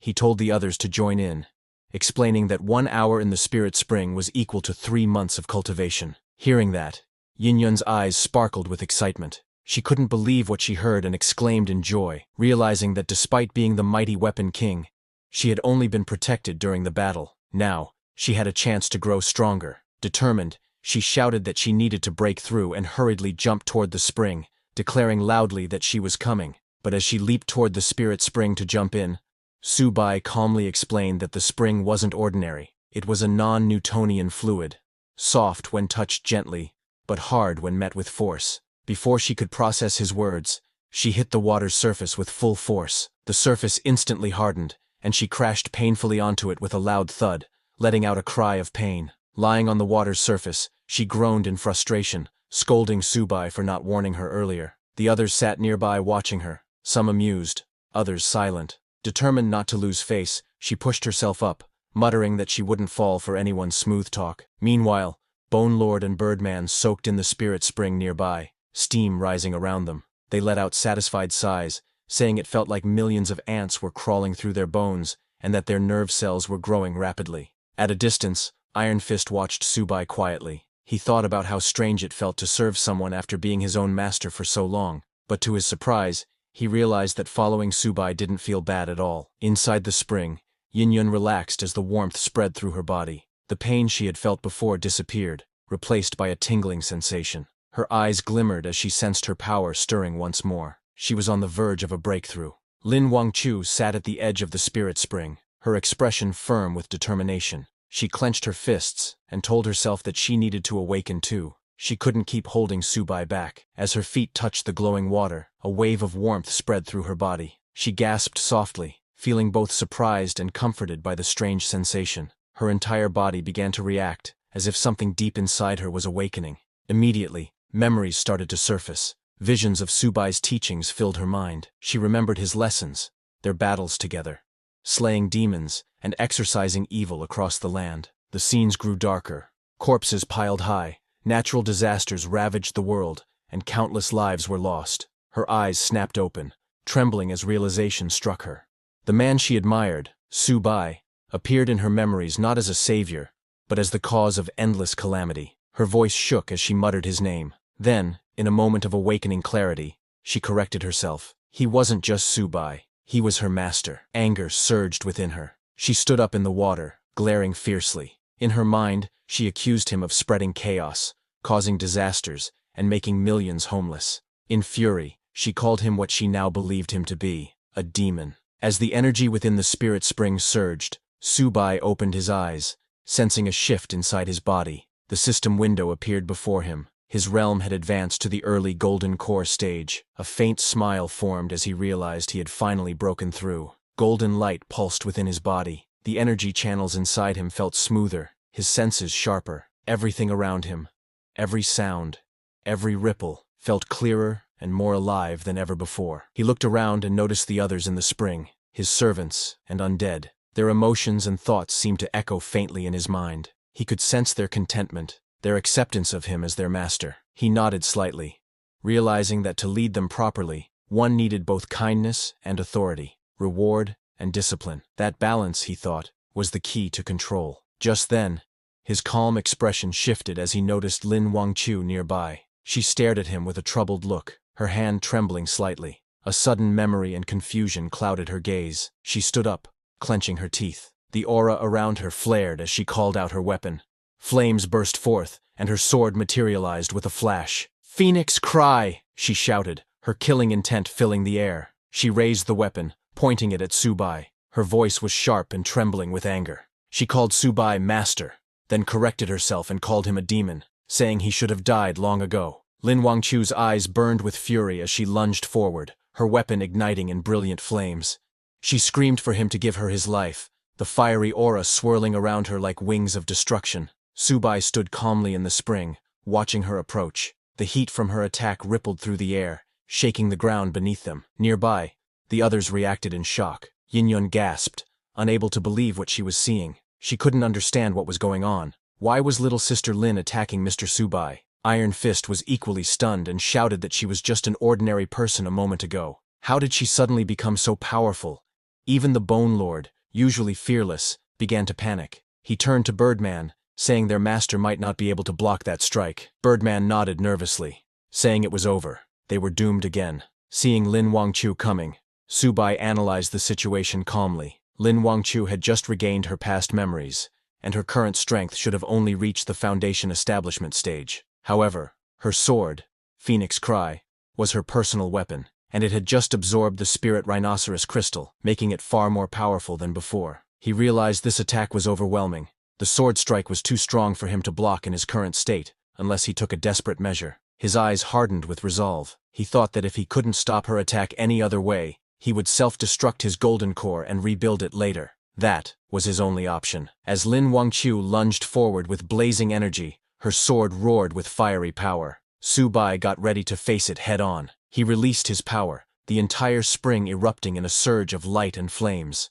But just at the moment of impact, Lin Wangchu's strength suddenly vanished, and her body went limp, falling unconscious before she could understand what had happened. Subai stood there unharmed, the flames fading around him. In the distance, Iron Fist stared in disbelief, seeing that she had just fainted. Still tense from the battle, he sighed in relief, saying he had been ready to sacrifice himself to block her sword, only for the fight to end just like that. Subai stood calmly at the edge of the spirit spring, looking down at the unconscious Lin Wangchu floating on the water. Her weapon still rested in her hand. Turning to Bone Lord, Subai ordered him to go check what trick she was up to. Bone Lord nodded. It stepped forward, lowering its bony hand into the water to inspect her condition. After a moment, Bone Lord raised its head and spoke in a deep voice, telling Subai that her brain's neural pathways had been blocked. That's what caused her to lose consciousness. It seemed to be some kind of mental control technique. Hearing that, Subai's eyes narrowed. Mental control, he repeated quietly, piecing it together. He then remembered Shen Yunbin, the man who had mastered the dark art of manipulating others' minds. Subai thought he should thank Shen Yunbin for this, as he had perfected the evil cultivation's neural control technique. Subai reached down and grabbed Lin Wangchu's sword. His expression turned cold, and he pointed the sword toward Lin Wangchu, thinking that since her memories had returned, there was no reason to keep her around. He raised the sword, the sharp edge reflecting a dim light. But before he could act, his companion's loud cry echoed through the air, asking him to stop. Yin Yun and Iron Fist rushed forward, eyes wide in panic. They stood in front of Lin Wangchu, begging Subai to reconsider. Yin Yun pleaded while spreading her arms in front of Lin Wangchu, telling Subai that if he wanted to kill her, then he should kill her first, because she believed Lin Wangchu didn't mean to attack him. Hearing that, Subai paused, his eyes flickering slightly as he looked at her desperate expression. Subai's eyes grew cold as he let out a sharp snort. With a flick of his hand, he tossed the sword aside, the blade striking the rocks with a loud clang. He turned slightly, his voice calm, but filled with killing intent. He said that once he left the spirit spring, the next time he saw Lin Wangchu would be the moment he killed her. Without another glance, he ordered Bone Lord, Birdman, and Iron Fist to follow him. Lightning surged around him as he took out his soul banner, his followers gathering behind him. As Subai moved forward, his thoughts darkened. Both Lin Wangchu and Little Snow had accused him of committing countless evils. Yet he, an immortal lord, had never done such things. He hadn't saved every being, but neither had he harmed them. He believed Shen Yunbin had framed him more than anyone else. Subai then jumped into the spirit spring. Once underwater, his expression turned grim. He thought about his ungrateful disciple Shen Yunbin, and those female disciples who had tried to kill him. If he didn't kill them, they would kill him first. Determined, he clenched his weapon tighter, thinking that since he needed more power, he would seize every chance to gain it. As he swam deeper, he noticed something strange. The spirit spring wasn't just a legend. Beneath its depths lay an entrance to other worlds. The unknown below shimmered with both danger and possibility. As he reached the ground, his eyes sharpened as glowing crystals illuminated the underwater path. He was shocked to see that place, his gaze fixed ahead as he descended into the mysterious realm. As Subai swam deeper into the glowing green depths of the spirit spring, the light of the crystals guided his way. The walls around him shimmered like jade, and ancient runes glowed faintly beneath the water. He reached out his hand and pressed it against the shining wall. The moment his palm touched it, the wall trembled and began to open, releasing waves of powerful spiritual energy. A strong current surrounded him, twisting and surging with force. The energy pulsed violently as his body endured the pressure. Subai clenched his teeth, holding firm against the storm of spiritual power. Suddenly, he felt a shock run through him and grunted in pain as light exploded around him. When the energy finally settled, he looked around in awe. The air was thick with spiritual energy, so dense it almost felt tangible. It was on the same level as the previous immortal realm. But soon, he realized something was wrong. The energy wasn't pure. It carried traces of poison. He narrowed his eyes, covering his mouth as he thought. He couldn't absorb this energy directly. Still, with his body's resistance, he could endure it for at least an hour. Just then, faint buzzing sounds echoed through the glowing mist. Subai lifted his head to see dozens of strange flying insects emerging from the energy clouds, their wings sharp, their eyes glowing red. The poisonous creatures had noticed his presence. Subai raised his soul banner and ordered Bone Lord to attack the incoming swarm. Bone Lord came out of the soul banner and roared in response, charging forward without hesitation. With his massive weapon, Bone Lord smashed through the air, shattering several flying creatures in a single swing. Each kill echoed with system notifications. As he killed advanced monsters, he gained 10,000 Souls Banner XP. The messages repeated rapidly, one after another. Subai noticed the change. Earlier, Killing corpse minions and regular monsters hadn't increased the 10,000 Souls banner's experience, but now the numbers were climbing. He realized the truth. These mosquito-like creatures were advanced-class monsters, and there were countless of them swarming around. A faint smile formed on his lips as he muttered that this smelled good. Sensing the surge of energy in the air, he raised his weapon, the 10,000 Souls banner, as ghostly wails filled the space around him. The banner spun violently, drawing in the souls of the fallen monsters. Meanwhile, Bone Lord, Birdman, and Iron Fist devoured some of those monsters' souls. Iron Fist bit down on one of the creature's souls, green liquid spilling from his mouth. He laughed, saying this was delicious, and that it felt like his strength was growing again. Bone Lord looked out in excitement, saying he saw a huge batch up ahead. Subai's eyes glinted coldly as he raised his hand and ordered them to charge and kill them all. His army roared in excitement, rushing forward as the air filled with the sound of wings breaking and the cries of the damned. The 10,000 Souls banner began to glow brightly as its level rose to 6. A system message appeared, revealing its new ability. It could now pull in 100 souls at once, forcing them to battle among themselves until only the strongest remained. The victorious soul would then stabilize and take up a regular undead slot. Subai looked at the glowing banner and smiled, saying this was interesting. With energy swirling around him, he raised the banner high and commanded, "Spirits, come forth!" The 10,000 Souls banner unleashed a powerful force.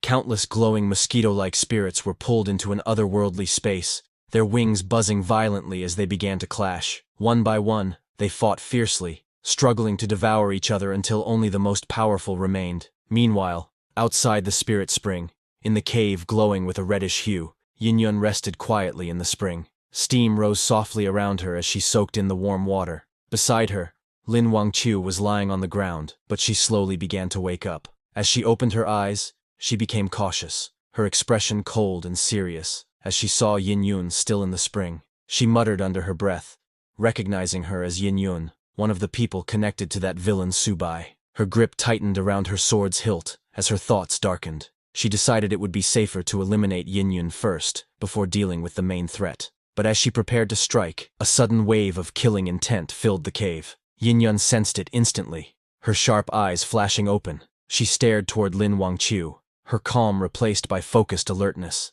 In that moment, Yin-Yun realized Lin Wangqiu had changed. She was no longer the kind or innocent girl she once knew. Yin-Yun clenched her weapon underwater, annoyed at herself for saving Lin earlier. She thought she should have left her to Subai. Still, if Lin dared to attack, she was ready to strike back and break her leg in a single blow. Lin Wangqiu raised her sword, ready to act, but hesitation filled her mind. Her thoughts wavered. A villain is a villain, but Yin-Yun is Yin-Yun, so why can't I do it? Her hands trembled slightly as reason returned to her eyes. Lowering the blade, she whispered to herself that she couldn't recklessly kill the innocent, even in a world full of enemies. As Lin Wangqiu turned to leave the cave, Yin-Yun, still in the hot spring, looked up in surprise and asked where she was going. Lin didn't answer. Her steps were unsteady, her hand pressed against her head as she muttered in pain. She remembered the time Yunbin pointed his sword at her. Her expression darkened as she realized Yunbin was determined to kill her. Thinking of her past, Lin Wangqiu's heart twisted. She whispered about her senior brother, wondering if he truly wanted to kill her just because she had chosen to stand by her master. And yet, her evil master had held back when dealing with her. Her head throbbed again, and she clutched it in pain. The more she tried to think clearly, the more confusion clouded her thoughts. Emerging from the cave into the light, she gazed at the blue sky and spoke softly to herself. She called her master a villain, someone unforgivable, and convinced herself that if he lived, the world would fall into chaos. She repeated again and again that she should trust and follow her senior brother. Just then, cold laughter echoed through the air, familiar and eerie. Lin Wangqiu froze, her eyes widened as she recognized the voice. It was her senior brother's laughter. Pain shot through her head as the laughter grew louder, echoing endlessly in her mind. She screamed, clutching her temples in agony. Dark birds flew up from the forest below, scattering into the bright sky as Lin Wangqiu fell on the mountain path, unconscious. At the same time, in the spirit spring, as the 10,000 Souls banner spun in midair, violent energy surged throughout the area. The air trembled as countless souls trapped within the banner clashed against one another in a chaotic storm of power. Subai sat calmly at the center of it all, eyes closed, while his Bone Lord stood guard beside him. The battle between the gathered souls intensified, bright bursts of blue light erupting in every direction. Iron Fist raised his armored fist, protecting the area from the soul fragments flying out of control. Moments later, Subai opened his eyes and said calmly that the banner had already collected 100 souls.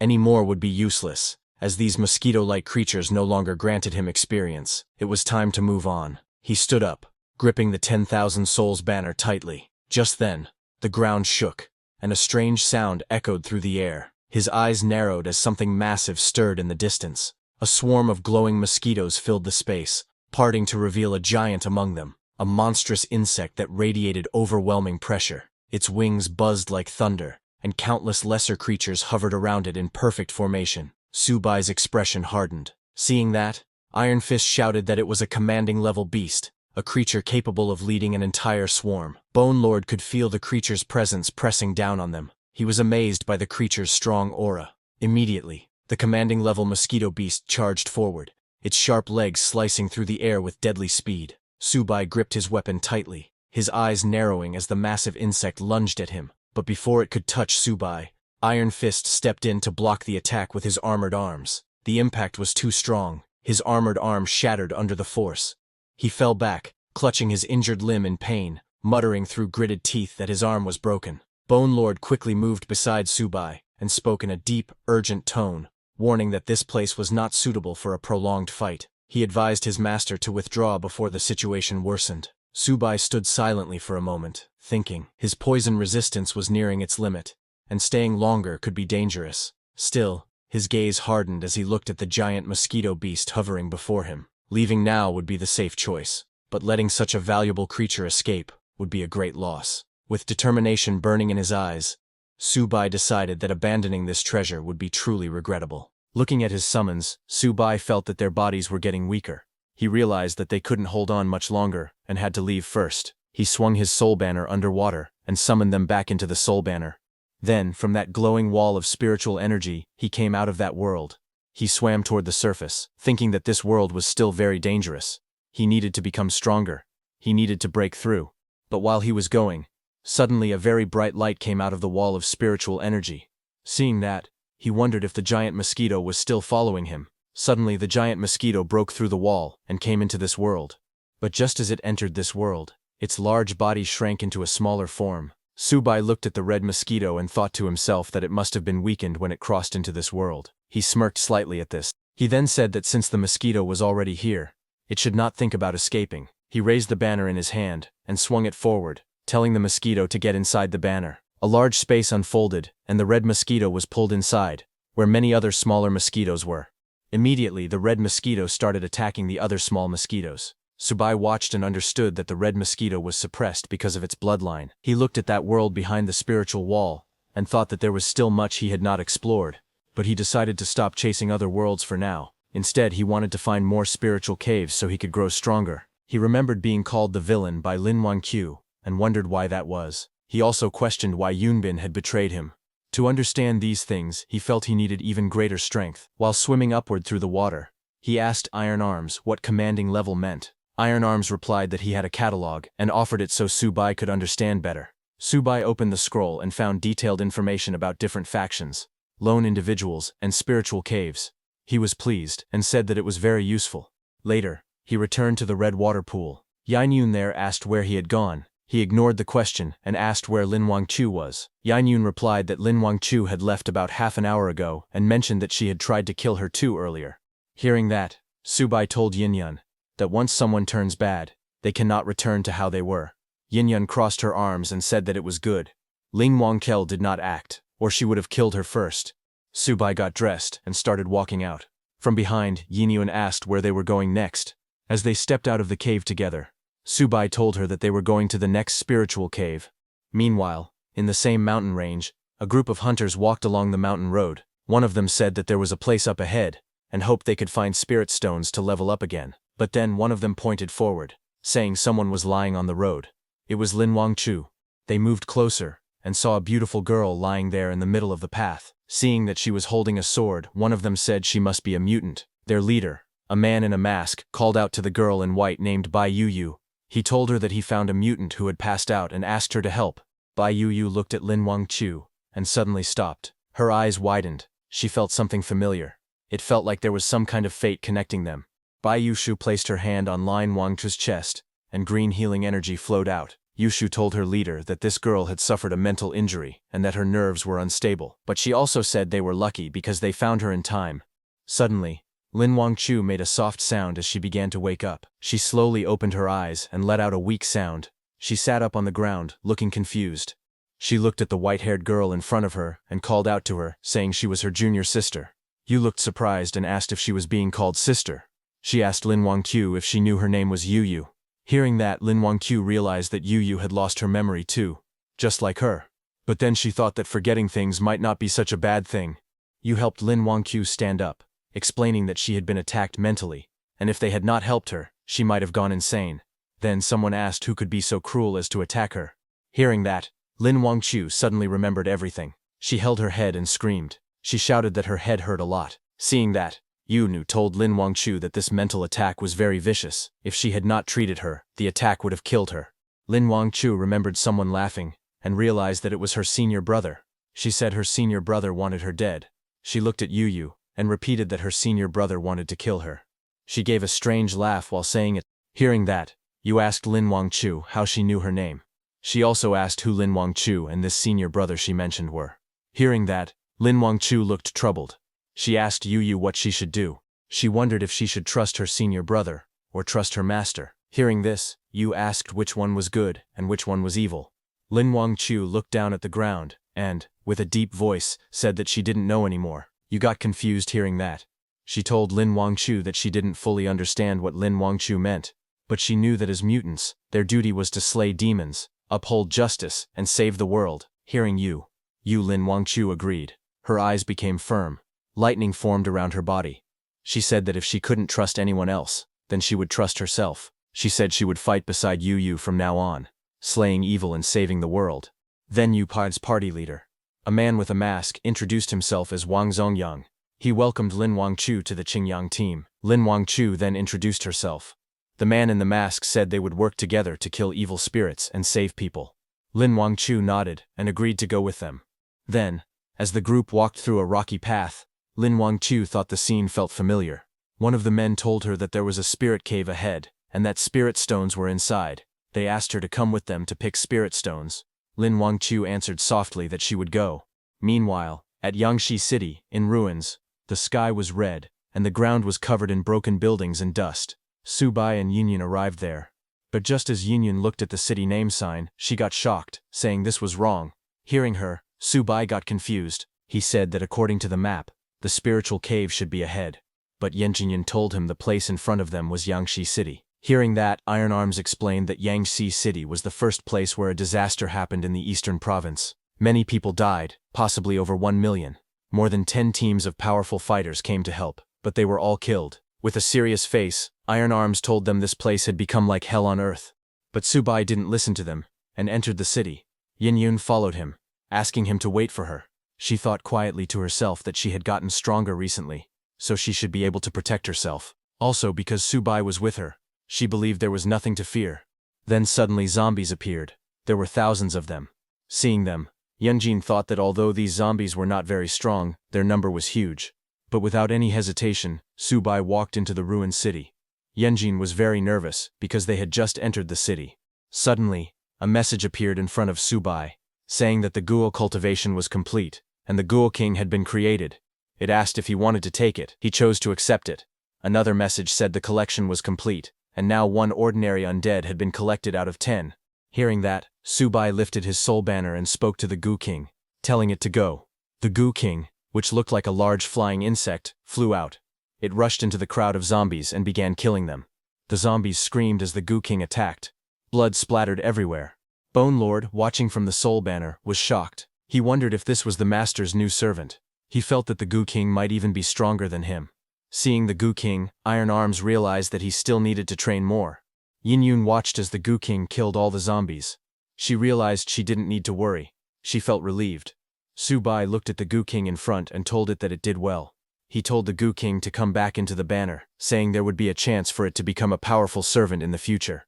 The Ghoul King entered the soul banner, and was put in a barrier. Looking at Bone Lord and the others, The Goo King wondered if it would become a true servant like the others around the master. It said that it would work hard for its master. Hearing this, Bone Lord, Birdman, and Iron Arms grew quiet, not knowing what to do.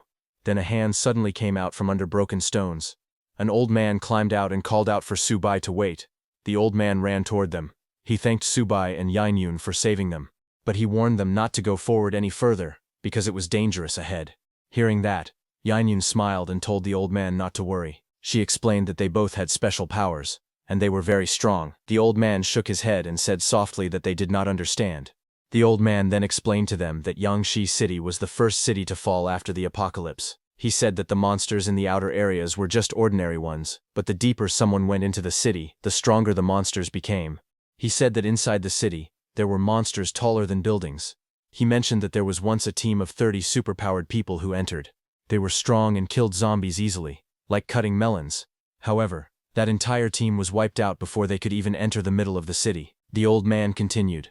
He said that he once saw a very strong man and woman holding hands and running away like they were desperate.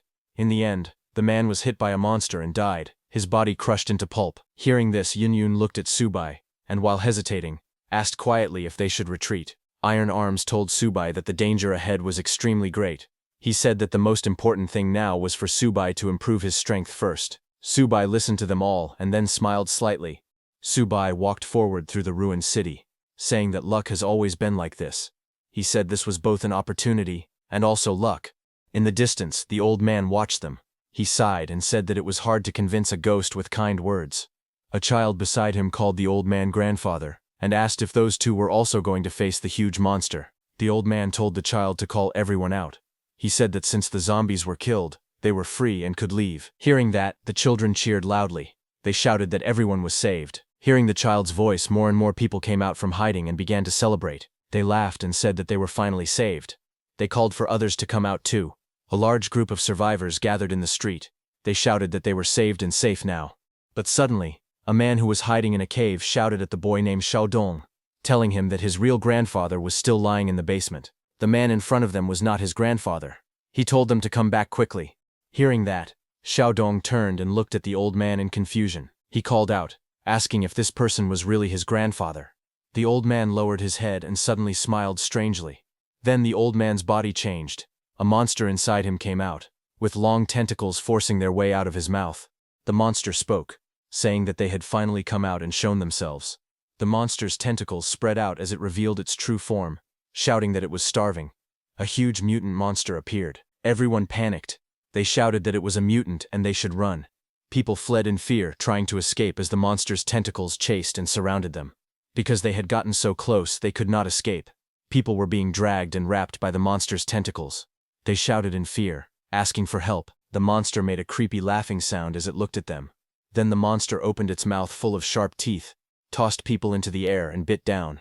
Blood splashed everywhere, as the monster, extremely hungry, ate them all. Yanjin looked around the empty street. She lifted her head toward the tall buildings and said that the place smelled strongly of monsters. Even so, she noticed that there wasn't a single monster walking on the road. Her expression showed confusion as she stood ready with her weapon. Far ahead, Subai walked calmly with his weapon resting on his shoulder.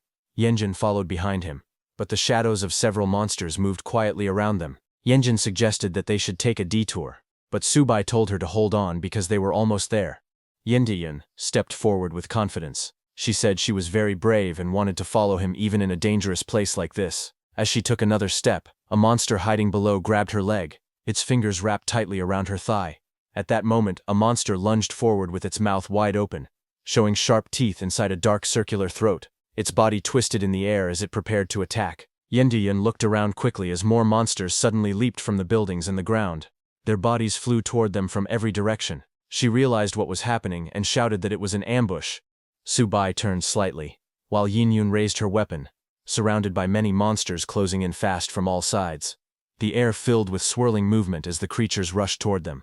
Subai immediately raised his soul banner and summoned the red mosquito, ordering it to go. The monsters rushed toward them, but Subai's summoned mosquito moved first. It shot forward and cut through the monsters in a single sweep. Bodies were thrown into the air as blood splashed across the road. A system message appeared in front of Subai, saying that killing an advanced monster gave him 10,000 points and more experience for his soul banner. He looked at the message and thought quietly. He realized every monster here was an advanced class. In other places, such monsters were treated like small bosses. But in this strange city they were no different from mosquitoes from another world. Subai smirked slightly as he understood what that meant. Since they were all advanced monsters, he simply needed to deal with them, one after another. With a firm voice, he ordered his other summons to kill again. His undead team of Bone Lord, Birdman, and Iron Fist charged forward with lightning covering their bodies. Birdman cried out loudly and flew into the sky. Its scream created a powerful sound wave that spread through the streets. The monsters below clutched their heads and screamed as the sonic attack shook the whole area. Sujai watched Birdman and smiled. He told it that its sonic power had become much stronger. The battlefield shook as the fight continued. Bone Lord rushed forward with his heavy armor and giant axe, smashing through the crowd of monsters. Above him, Birdman spread its glowing wings and released waves of spiritual sound, shaking the creature's minds. The mosquito creature moved quickly between enemies. Its movements were sharp and hard to follow, stabbing monsters from every angle. Beside it, Iron Fist blocked attacks with his metal arms and struck back with powerful punches. Their teamwork made the front line stable. Together, their cooperation looked surprisingly well balanced. The scene showed many monsters falling from their combined attacks. Not just them. Yin Yun also landed a solid hit on one of the creature's heads. The impact sent the monster flying. She looked around at the battlefield filled with low-level monsters. She stood behind Subai and asked calmly why they were wasting time killing such weak creatures. Subai did not answer immediately. Instead, he stepped forward. His hand gripped the soul banner tightly, and power began to surge around him. Lightning-like energy wrapped around his arm and the weapon. Suddenly, a huge burst of blue energy shot upward. It spread out like a storm, wiping out all the weak monsters in front of him. Bodies scattered, and the ground cracked under the force. In the middle of the explosion of power, Subai stood calmly holding the spear, surrounded by the bright blue glow. He finally spoke, saying that killing these creatures was meaningless, and that they were only clearing the path ahead. Then, as the dust settled, the view shifted to the tall buildings nearby. A quiet message appeared, hinting at the next goal, the second item. Another glowing system window floated above Subai, showing that the 10,000 Souls banner had leveled up to level 7. Subai looked pleased as he watched the message. He smiled lightly and thought that 1,000 monsters had been killed very quickly. Another system message appeared, explaining a new ability. It said that the banner could now refine the absorbed souls and turn them into energy that his servants could use. It also said that both Subai and his servants would gain some abilities from the refined souls. A large ancient cauldron appeared, releasing streams of bright blue energy that flowed upward like twisting water. The refining ability activated, pulling soul energy into the cauldron. Subai observed the change and realized this ability gave him even better ways to motivate his underlings. As the energy spread out, it wrapped around his summoned servants. Bone Lord clenched his fist and said he could feel his strength recovering quickly. Iron Fist also felt thrilled, saying it was more than recovery, he felt like he was improving. The Birdman flapped its glowing wings and happily let out loud quacking sounds, shouting that it felt extremely powerful and high in energy. Meanwhile, the mosquito creature flew into a horde of monsters and sliced through them, killing many in a single sweep. Blood sprayed everywhere as the creature tore through the enemies with increasing speed. It hoped that by doing so, it could eventually become Subai's official servant. On the other hand, Yen rushed forward with great speed. She swung her leg hard and kicked a large monster, sending blood flying in the air. After the fight, she stood in the battlefield with sweat on her skin. Her clothes were torn, and she held a wooden stick in her hand. She thought that all the constant killing had made her bones and muscles feel weak, but at the same time she felt her body finally absorb all the remaining spiritual spring. She wondered if this was Subai's true intention. She looked at Subai's back and with a smile thanked him for helping her grow. She then softly said his name, Subai, and declared in her mind that she, Chuan Yen Yun, would stay committed to him for the rest of her life. As she stood there, that old man from before called out to them from far away, shouting, "Young man!" The old man slowly walked toward them with a cane, wincing in pain, while the destroyed street and fallen bodies lay around him. Yen Yun turned, worried, and ran toward him while supporting his frail body. Subai looked back at them without speaking, while the old man struggled forward with a cane, groaning in pain. Yen Yun asked the old man why he had come. The old man replied that he simply couldn't leave them by themselves. With a tired smile, he told them that they were the strongest ability users he had ever met, but he warned them not to move any farther ahead. Subai listened to the old man in silence, his expression becoming serious. Then he turned away, gripping his soul banner. But his full attention was behind him on that old man. He told his summons to get ready for battle, and told the old man not to worry about them. The old man leaned heavily on his cane, his face strained with fear and exhaustion. Yin Yun stood beside him, protectively. As she tried to speak, something unexpected happened. A tentacle-like creature suddenly wrapped tightly around her upper body. Her eyes widened in shock, and she gasped. She stared at the monster restraining her, and shouted in disbelief. But before she could understand anything, she was suddenly grabbed by a thick tentacle. She let out a sharp cry as the tentacle wrapped around her waist and legs, pulling her upward. Her body twisted in the air while the creature dragged her closer.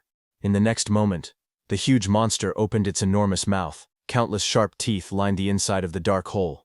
The tentacles pulled her closer and closer toward that gaping mouth as she struggled, biting down on one of the limbs in fear. Far below, Subai rushed forward. Blue lightning wrapped around his soul banner and crackled wildly as he prepared to attack. His body shot upward with incredible speed, surrounded by streaks of electricity. The soul banner extended forward, glowing brighter as he rose high into the sky. He struck downward with a powerful blow. His attack cut through the monster's tentacles, sending Yin flying out of its grasp. The giant creature's limbs split apart, shaking violently from the impact. Yin fell through the air, her body spinning, while Subai dived down beneath her, trying to reach out to catch her. His one knee pressed against the street as he caught her safely in his arms before hitting the ground. When Yin opened her eyes, she saw Subai standing straight beside her. She leaned against him, breathing hard after the near escape. He remained calm, holding his soul banner at his side. He proudly announced that he had reached the Golden Core stage and that his perception ability had improved. He told that tentacle monster that he could sense an aura full of death and that such a trick would not fool him. The giant monster's massive tentacles writhed in the air as its body shifted and pulsed. A thick mist spilled from its form while loud, heavy breaths echoed around the ruined street. Yin coughed weakly, her body trembling. She looked ashamed and murmured that she had been a fool. Subai held her close, glowing green energy flowing from his hands into her chest as he healed her. His gaze was calm and focused. He told her not to talk, and reminded her that she was lucky to still be alive. Even while wincing from the pain, she whispered to him not to worry about her and urged him to handle the monsters instead.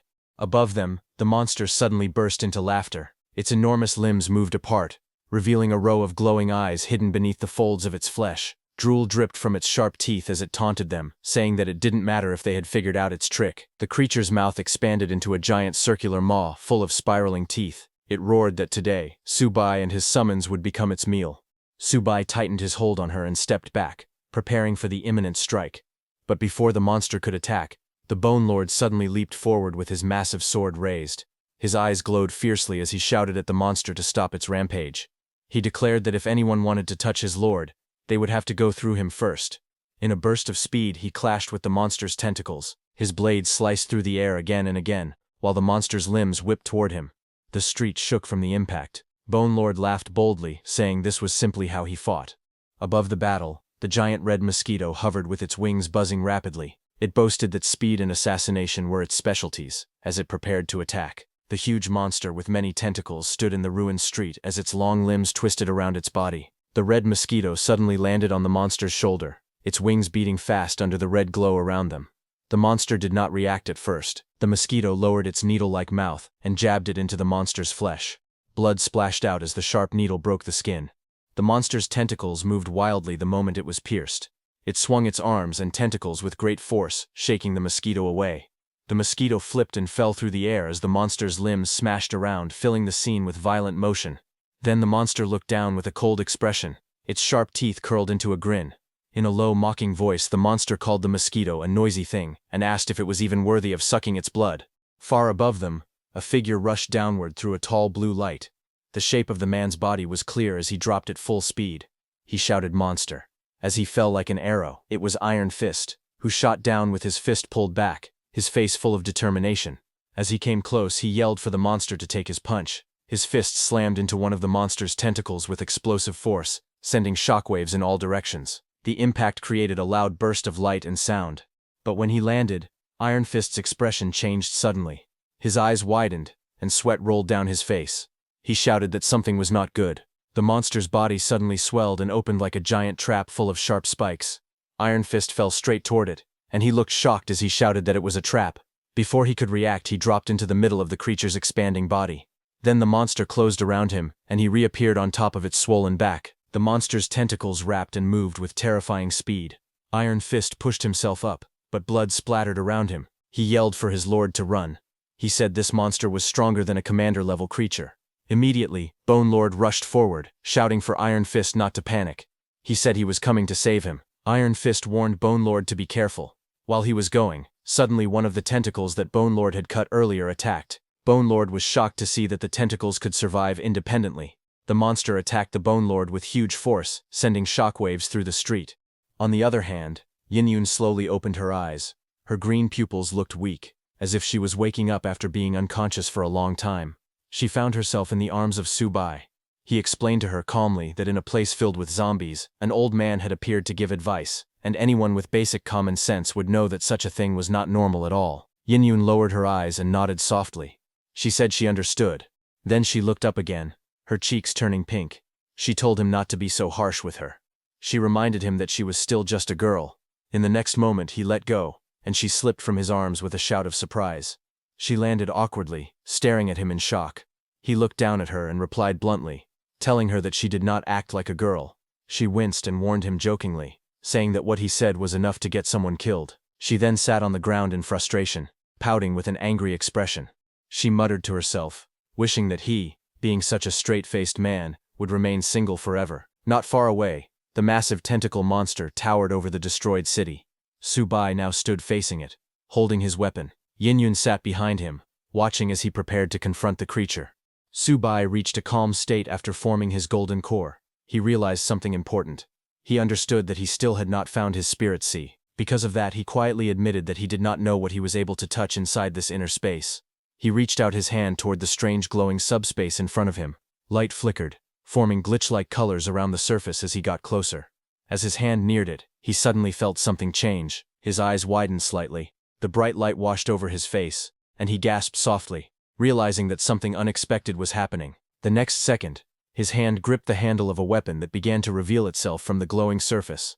The blade slid out with a sharp motion, accompanied by bright symbols and a surge of spiritual energy. The weapon was large, heavy, and shaped like a deadly saw blade, with jagged edges and a core that glowed like a red gem. As soon as it fully appeared, it released a violent burst of power. Purple lightning wrapped around the blade and crackled through the air. Su-bai stood tall with one arm raised high, holding the blade as purple lightning exploded around him and stretched toward the sky. This blade in Su-bai's hand was the blade he used before entering the God realm. Wherever it moved, even gods would fall. The blade held a record. A single golden core realm cultivator once used it to kill a cultivator from the god wandering realm. That was why it earned its name, the Sawing God Blade. He looked at the weapon with calm familiarity. Lightning continued to dance around it as he tightened his grip. With a slight confident smile, he greeted the weapon like an old companion and said that it had been a long time since they last met. The giant octopus-like monster narrowed its glowing eyes, watching Su-bai from a distance. Its expression showed annoyance, and it muttered to itself that he was playing tricks. It whispered a question to itself, wondering what the God-wandering realm and the Golden Core realm even meant. But suddenly, its hesitation turned into rage. Its huge jaws opened wide, showing rows of sharp teeth glowing red, and it roared loudly, telling Su-bai to go and die. At the same moment, the creature's many tentacles swung forward, trying to crush him. Su-bai held his weapon tightly. Purple lightning crackled across the blade as he moved. His eyes were calm, and his body leaned forward as if he were ready to burst into action. In the next moment, his whole body shot upward, leaving behind streaks of purple energy. The monster raised its massive limbs to block, but Su-bai came down fast from the sky. Lightning wrapped around him like a storm. He swung the huge serrated blade with both hands. The monster's red eyes widened as it realized what was happening. It tried to react, but it was too late. The blade sliced downward in a long bright line of purple light. A thin vertical beam appeared from the sky to the ground, cutting straight through the creature. For a brief moment the monster froze completely still. Then its huge body split apart from top to bottom. Purple lightning flashed across the cut, and an explosive wave followed. A violent blast of yellow and orange flames erupted as the monster's body exploded. Pieces of limbs flew outward, swallowed by the huge explosion. Pieces of the monster's tentacles fell everywhere. An iron fist came out of the monster's stomach and crashed to the ground.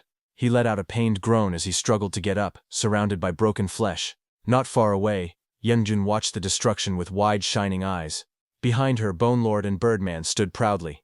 Birdman stared at the scene and asked if this was truly the Lord's strength. Yenjun looked amazed. She noted how the monster was defeated so quickly, and said that Su-bai was incredibly strong.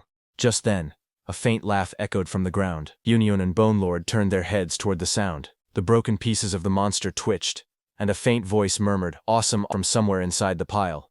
Suddenly, what remained of the monster began to move again.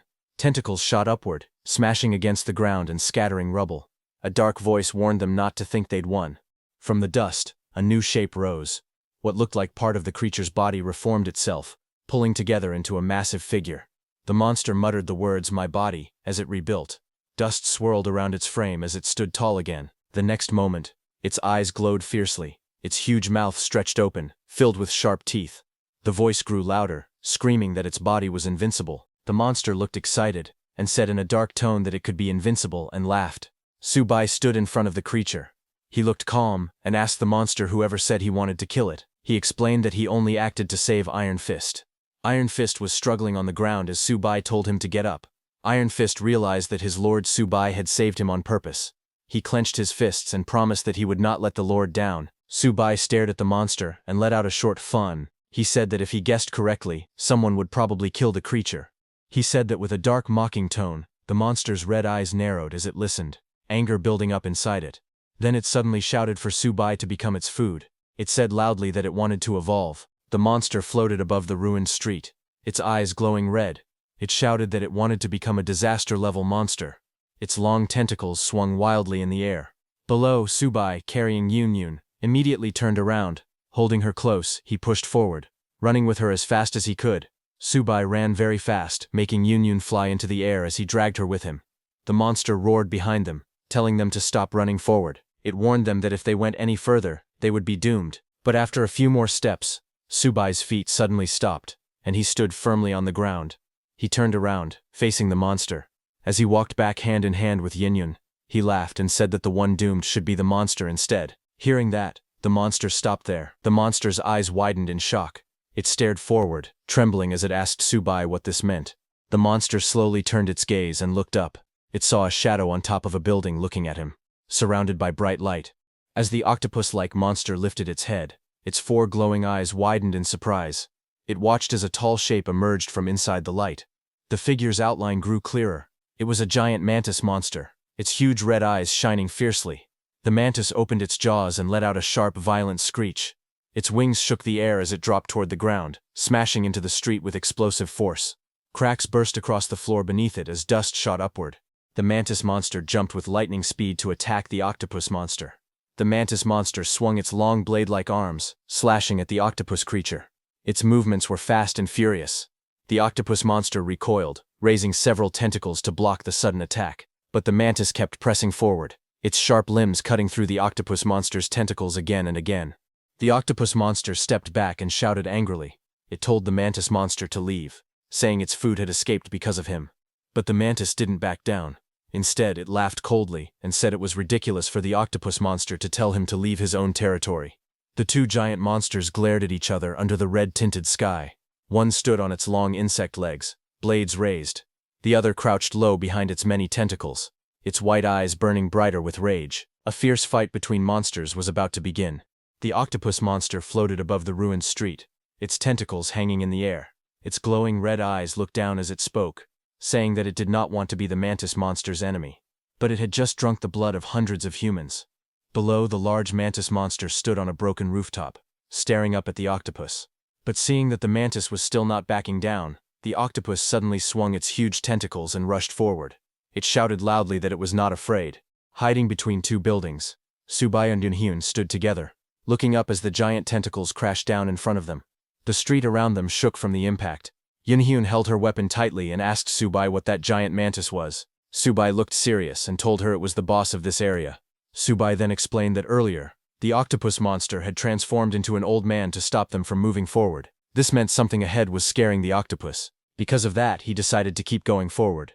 He smiled slightly and told her that this was why he said that someone was going to kill the octopus monster. Yunhyun beside him was amazed to hear that. Meanwhile, the octopus monster wrapped its tentacles tightly around the mantis's sharp claws, trying to stop it. Dark blood splashed everywhere as the tentacles shook in pain. The mantis was using his full power to reach the octopus monster's head to kill it with his sharp claws, as the octopus monster also used its full power to stop the mantis monster. The octopus monster trembled and shouted to the mantis, telling it to listen. It said they should find Subai and kill him first. The mantis leaned forward with its sharp jaws open wide. It screamed back that it would listen, and then rushed in with wild speed. The mantis swung its long blades again and again, cutting the octopus monster's tentacles from every direction, shouting that he would eat the octopus monster first. The blades sliced through the limbs, and the octopus monster cried out. Then one tentacle burst apart with a loud sound. A puff of black matter exploded from the wound. The mantis stared as the tentacle ripped open, falling on the mantis's face. The mantis monster coughed hard as thick smoke and poison surrounded him. The giant octopus monster's tentacles moved on the ground, and the air around them smelled terrible. The mantis complained that it was too stinky. The mantis looked angry. Its eyes glowed red as it glared at the octopus. It muttered that the damage to its core was serious, and warned the octopus that it was going to die soon. But the octopus monster only laughed. Its many red eyes lit up as poison dripped from its mouth. It told the mantis that his whole body was filled with poison now, and said he shouldn't even think about surviving. Then footsteps echoed as Subai walked out of the dark passage. He carried his sword in one hand, and the soul banner with red threads in the other. Pieces of flesh and poison mist lay scattered around him. He looked at the two monsters, and said they seemed very comfortable fighting each other. Subai stepped forward with a calm face, and said it was now his turn to finish them off. The octopus monster glared at the mantis again, blaming it for everything. It shouted that because of the mantis, someone else would take the final reward. The mantis only coughed again, struggling to breathe as the poison burned inside him. Then the octopus monster suddenly pulled its tentacles back and shouted that it would not play anymore. It told the others goodbye as it turned to run away. When Subai watched it fleeing through the air, he said that running would not be that easy, and the next moment the birdman swooped down with terrifying speed as Subai held onto it with one hand. Subai pointed toward the octopus and called out to Birdman. Birdman announced his master Subai's arrival as he flew toward the octopus monster. Subai raised his sword high as lightning surged inside it. He prepared to attack the octopus monster again. Seeing that, the octopus monster warned Subai not to waste time, saying it was immune to spiritual attacks. But Subai raised his weapon, and purple lightning wrapped around the blade. A blast of blue energy erupted as he swung. His attack cut through the octopus monster's body, gathering bright flames and energy around the weapon. As Subai cut down the octopus monster, he also took out the octopus monster's soul from its body with his sword. Subai stabbed the octopus monster's soul as his sword struck downward with full force. The attack rushed straight into the octopus monster's soul, and the monster's body exploded with a huge explosion of light. The octopus monster's body turned into a glowing blue soul form. It looked at itself in shock and shouted that its body was destroyed. Subai stood in front of it with his weapon. He calmly explained that after reaching the soul realm, a soul could float outside the body. He said that cultivators were not afraid of outside injuries. Subai then smiled and said this was the reason the Sol God blade was invincible. He explained that the blade's teeth could pull out a soul. Hearing that, the octopus monster screamed in disbelief, saying it was impossible. Its glowing soul form twisted wildly as its soul was being dragged out. Subai extended his soul banner and activated it, telling the octopus monster that it was full of energy before, but pulling its soul out had a cost. Now it was at the end of its strength. Then with full power, Subai raised his soul banner high into the sky as its red ribbon flew wildly. Subai shouted for the soul of the octopus monster to come to his banner. The monster screamed loudly, begging and crying as its soul was sucked toward the soul banner. The glowing skull on Subai's soul banner suddenly flashed and spun, pulling everything in. A last loud scream came from the octopus monster's soul as it got absorbed by the soul banner. When Bone Lord, Birdman and Iron Fist saw how powerful the octopus monster was, they feared their status would drop because of this fight. In the next moment, Bone Lord, Birdman and Iron Fist looked back as the octopus monster's soul appeared inside the soul banner, but its soul was stabbed with long dark spikes to prevent it from doing anything. The octopus soul burst with bright blue light as it screamed in pain when those spikes pierced through it from every direction. After its soul was subdued, Subai stood up with his soul banner covered in red ribbons. He smiled and told his undead soldiers that they worked hard in this battle, and told them that he would turn the octopus monster's soul into energy for them to absorb. Hearing this, Bone Lord, Birdman and Iron Fist looked surprised. They couldn't believe that their lord actually did this. All three of them kneeled and thanked their lord. They said they were willing to sacrifice their lives for him. Then they immediately started eating the octopus monster's soul, and glowing blue energy flowed into their bodies. Birdman sighed in comfort. Bone Lord said it felt marvelous. Iron Arm said it smelled so good. Meanwhile, the octopus soul cried out, begging them to stop. Watching them, Subai looked calm. His blue eyes shone as he thought to himself. He believed that rewards should be given when deserved, and punishment should also come when deserved. He silently decided that in this life, His disciples must never betray him again. Subai then turned around to finish off the mantis monster. But to his surprise, that mantis monster had disappeared from there while he was dealing with the octopus monster. Subai closed his eyes to sense the mantis monster's presence because at the Golden Core realm, a person can already use spiritual consciousness to sense things. After activating his spiritual consciousness, Subai opened his eyes, which glowed blue as he focused. A blue spiritual grid rose around him, shaping the buildings and streets into glowing blue lines. He stood in the center with his blade ready. Looking around, Subai finally located the mantis monster, which was hidden right behind him in a building. Realizing that the monster was over there, Subai moved with lightning speed. Blue and purple energy burst out as he dashed forward at high speed, slicing that whole building in half. He slashed down with his heavy blade, and the attack landed on the giant mantis monster. The blow crashed into the monster with a loud impact. The mantis screamed loudly in pain, its sharp voice echoing through the street as it struggled from the attack. The giant mantis looked frightened. It raised its arms and shouted, asking its lord to save it. Suddenly, the sky turned bright red, and lightning struck, showing that something was coming. A loud sound burst through the clouds. A powerful voice echoed from above, asking who dared to cause trouble. The voice warned that no one should come to Yangshi City and act wild. The red clouds twisted, and the ground cracked open. The figure above shouted again, saying the intruder must be tired of living. Subai looked up at the sky and felt the heavy pressure falling on him. He realized it was the soul realm, and the pressure coming down was extremely strong. Suddenly, a huge fiery hand formed in the sky, as if it had shaped itself inside the clouds. Then, tearing through the clouds, that fiery hand dropped down with burning force and smashed toward the ground. Seeing that fiery hand coming toward him, the mantis monster smiled. The mantis monster pointed at Subai and laughed, telling him that his time of death had finally come. But Subai gripped his sword tightly as the giant mantis loomed before him. He let out a cold snort, his expression unreadable. The mantis flinched back slightly, its red eyes widening as it stammered in disbelief, asking if he was still not stopping.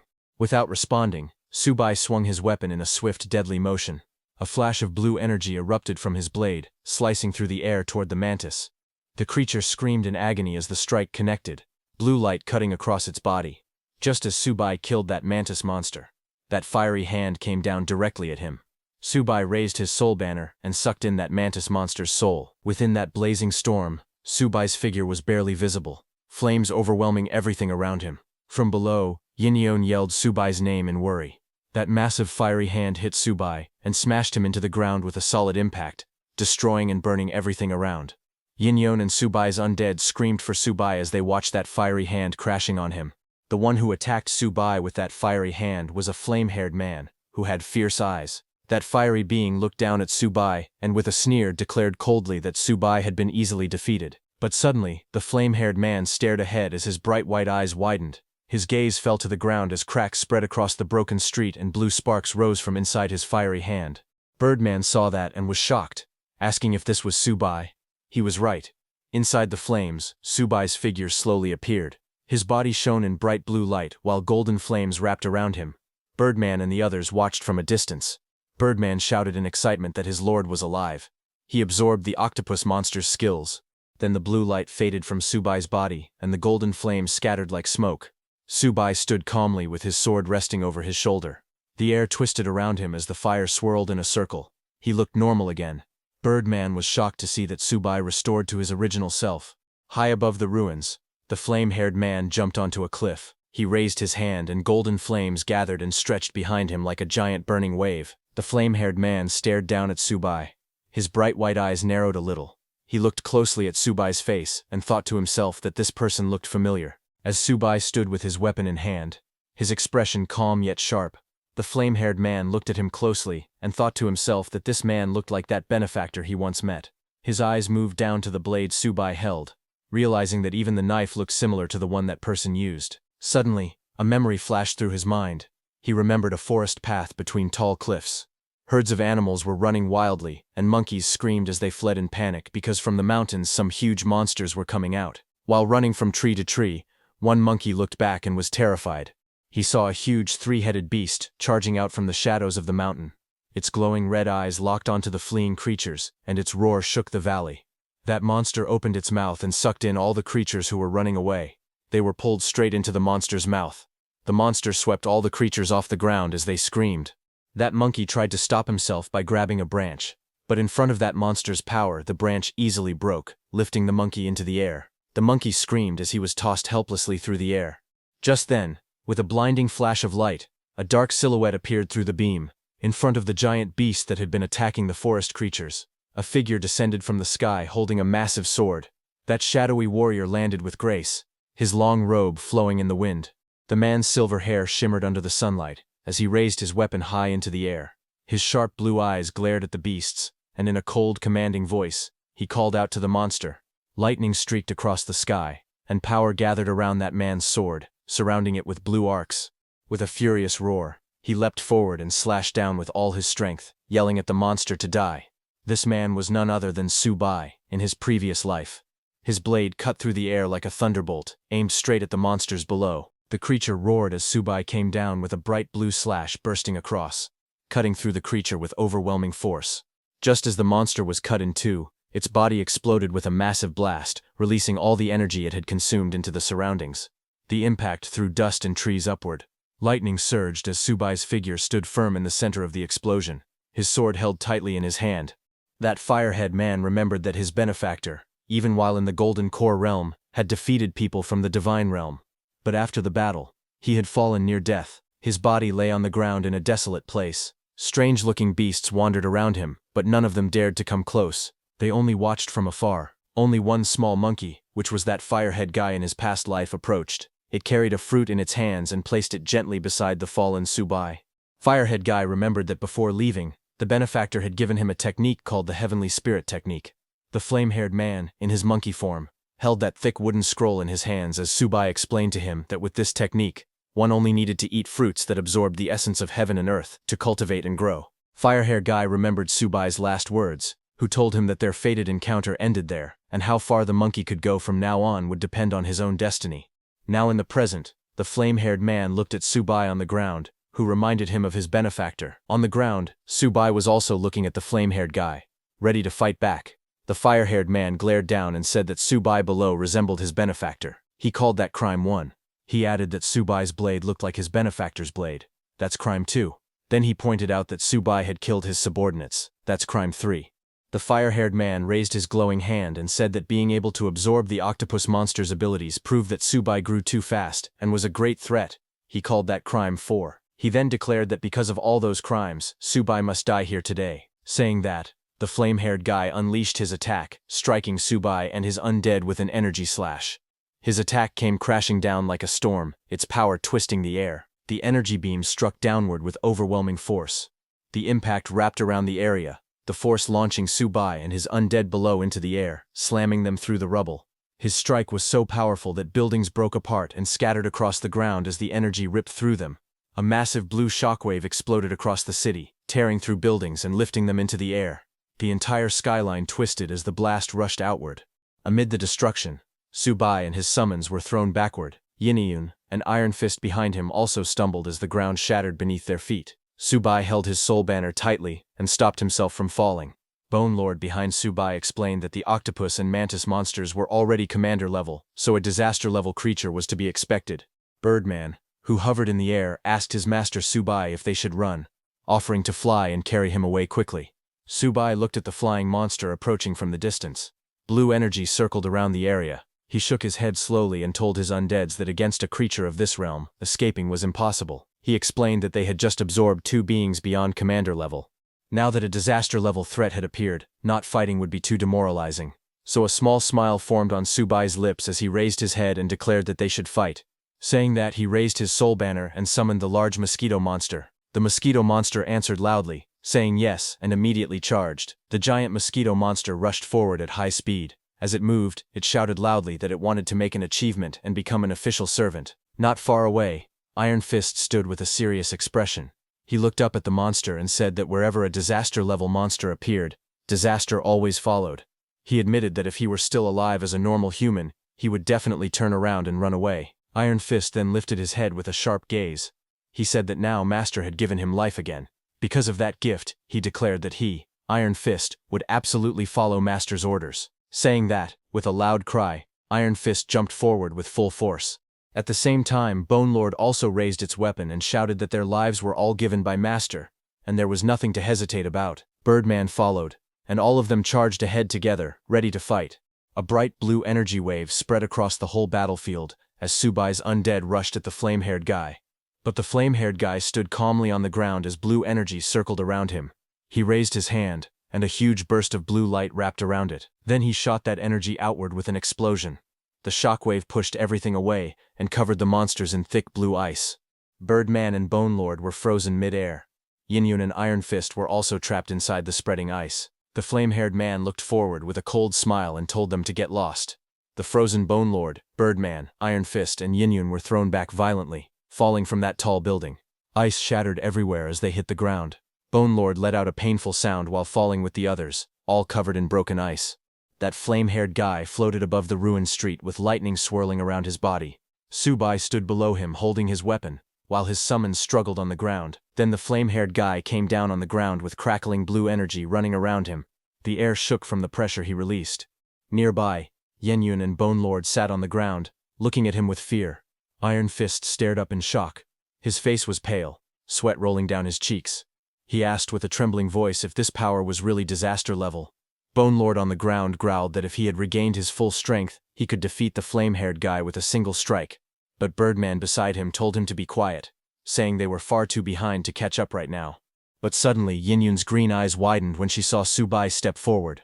Subai walked toward the flame-haired guy, while debris cracked under his feet. Seeing that, Yin-Yun called Subai's name.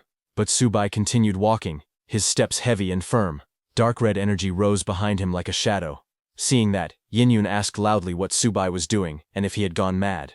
But Subai kept walking, holding two weapons, his eyes glowing red in the darkness. Yin-Yun shouted at Subai, asking what he was doing and accusing him of having gone mad. Iron Arms warned Subai, telling him not to act rashly because the difference in strength was too great. Bone Lord desperately added that they still had a chance if they ran now. The flame-haired man watched them all with a faint smile. He remarked that their sovereign was determined, but the heavens were not on his side. Seeing that no one moved, he laughed quietly and said that it was interesting they were still not running. Subai met his gaze without flinching. The flame-haired man smirked and declared that since Subai refused to retreat, he would play along. He said he wanted to see just how much strength someone at the Golden Core stage could truly unleash. Subai tightened his grip around his weapon. The metal creaked softly under the force of his hand as power surged through him. In the next instant, Subai burst forward. Blue trails tore through the air as he closed the distance in a flash, striking with terrifying speed. The flame-haired man tilted his head slightly and scoffed, mocking him for being too slow. Multiple afterimages appeared around him as he shifted position, his figure splitting into several forms as the attacks narrowly missed. Subai then attacked straight on, and the flame-haired man backed down a little. He laughed loudly and mocked Subai, saying that someone like him could never hurt him. But just as Subai's soul banner appeared above the flame-haired man's face, its eyes glowing with blue light, shock flashed across his expression. The soul banner glowed with cold light, and waves of wind and energy began to spin violently around it, forming a huge vortex. Seeing this, the flame-haired man sneered again, asking what kind of magic tool that was.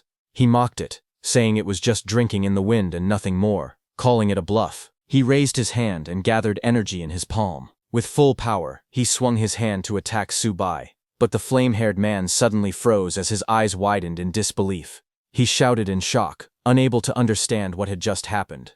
He stared at his hand and questioned himself, wondering how his skill could have missed. For the first time, doubt appeared on his face, as the battlefield fell silent. Yin-Yun and Iron Arms watched from below as the raging storm of cyan wind filled the sky.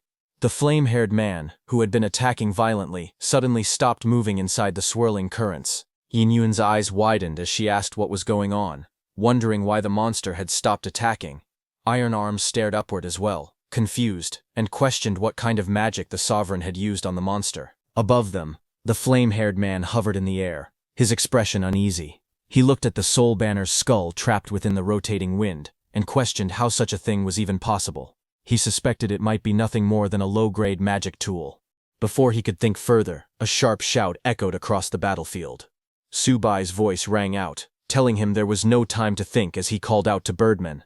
Birdman, with green wings, instantly appeared.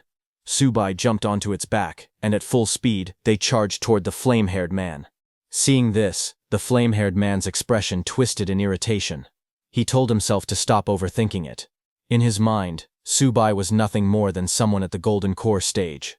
Snarling, he thrust his hand forward and used his windwall skill, but nothing happened. Sweat rolled down his face as disbelief crept in. He stared at his hand, unable to understand how such a thing could happen. But before he could understand anything, Subai reached the flame-haired man and pierced his chest with his sword. Blood splattered as the weapon pinned him in place. The flame-haired man's thoughts echoed in shock as he wondered how this had happened at all. Seeing Subai's sword pierce the flame-haired man's body, Yin-Yun and Subai's undead were left in shock. They realized just how strong Subai truly was. On the other hand, the moment Subai pierced the flame-haired man's body with his sword, the flame-haired man's blue soul burst out from his body.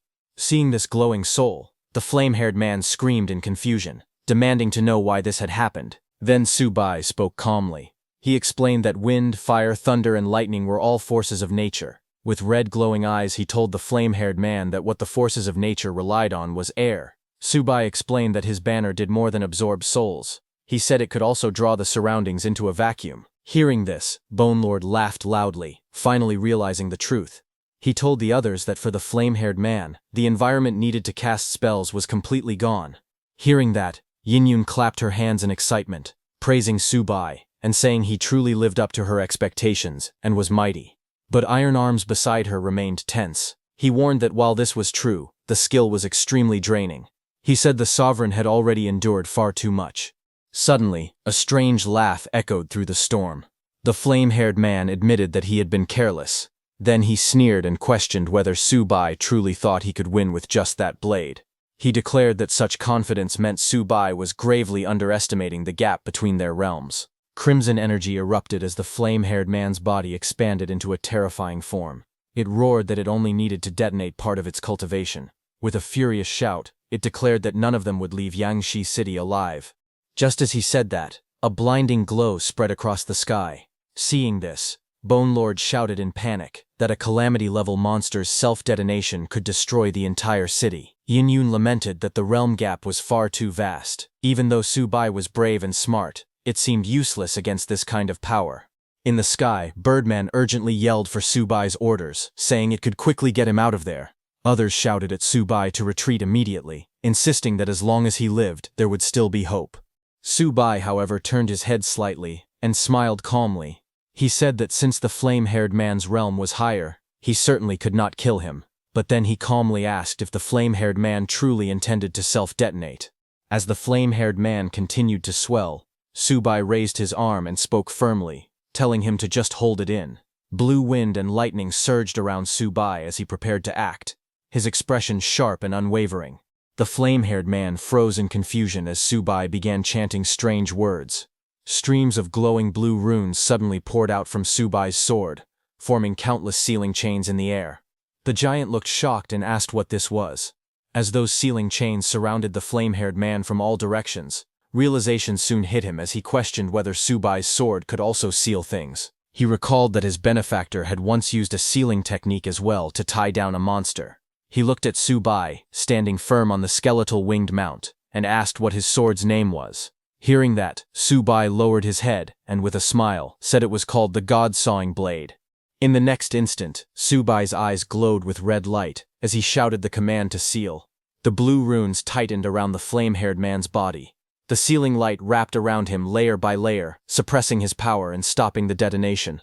The giant roared in fury as the seal fully took hold, his overwhelming strength forcibly locked in place.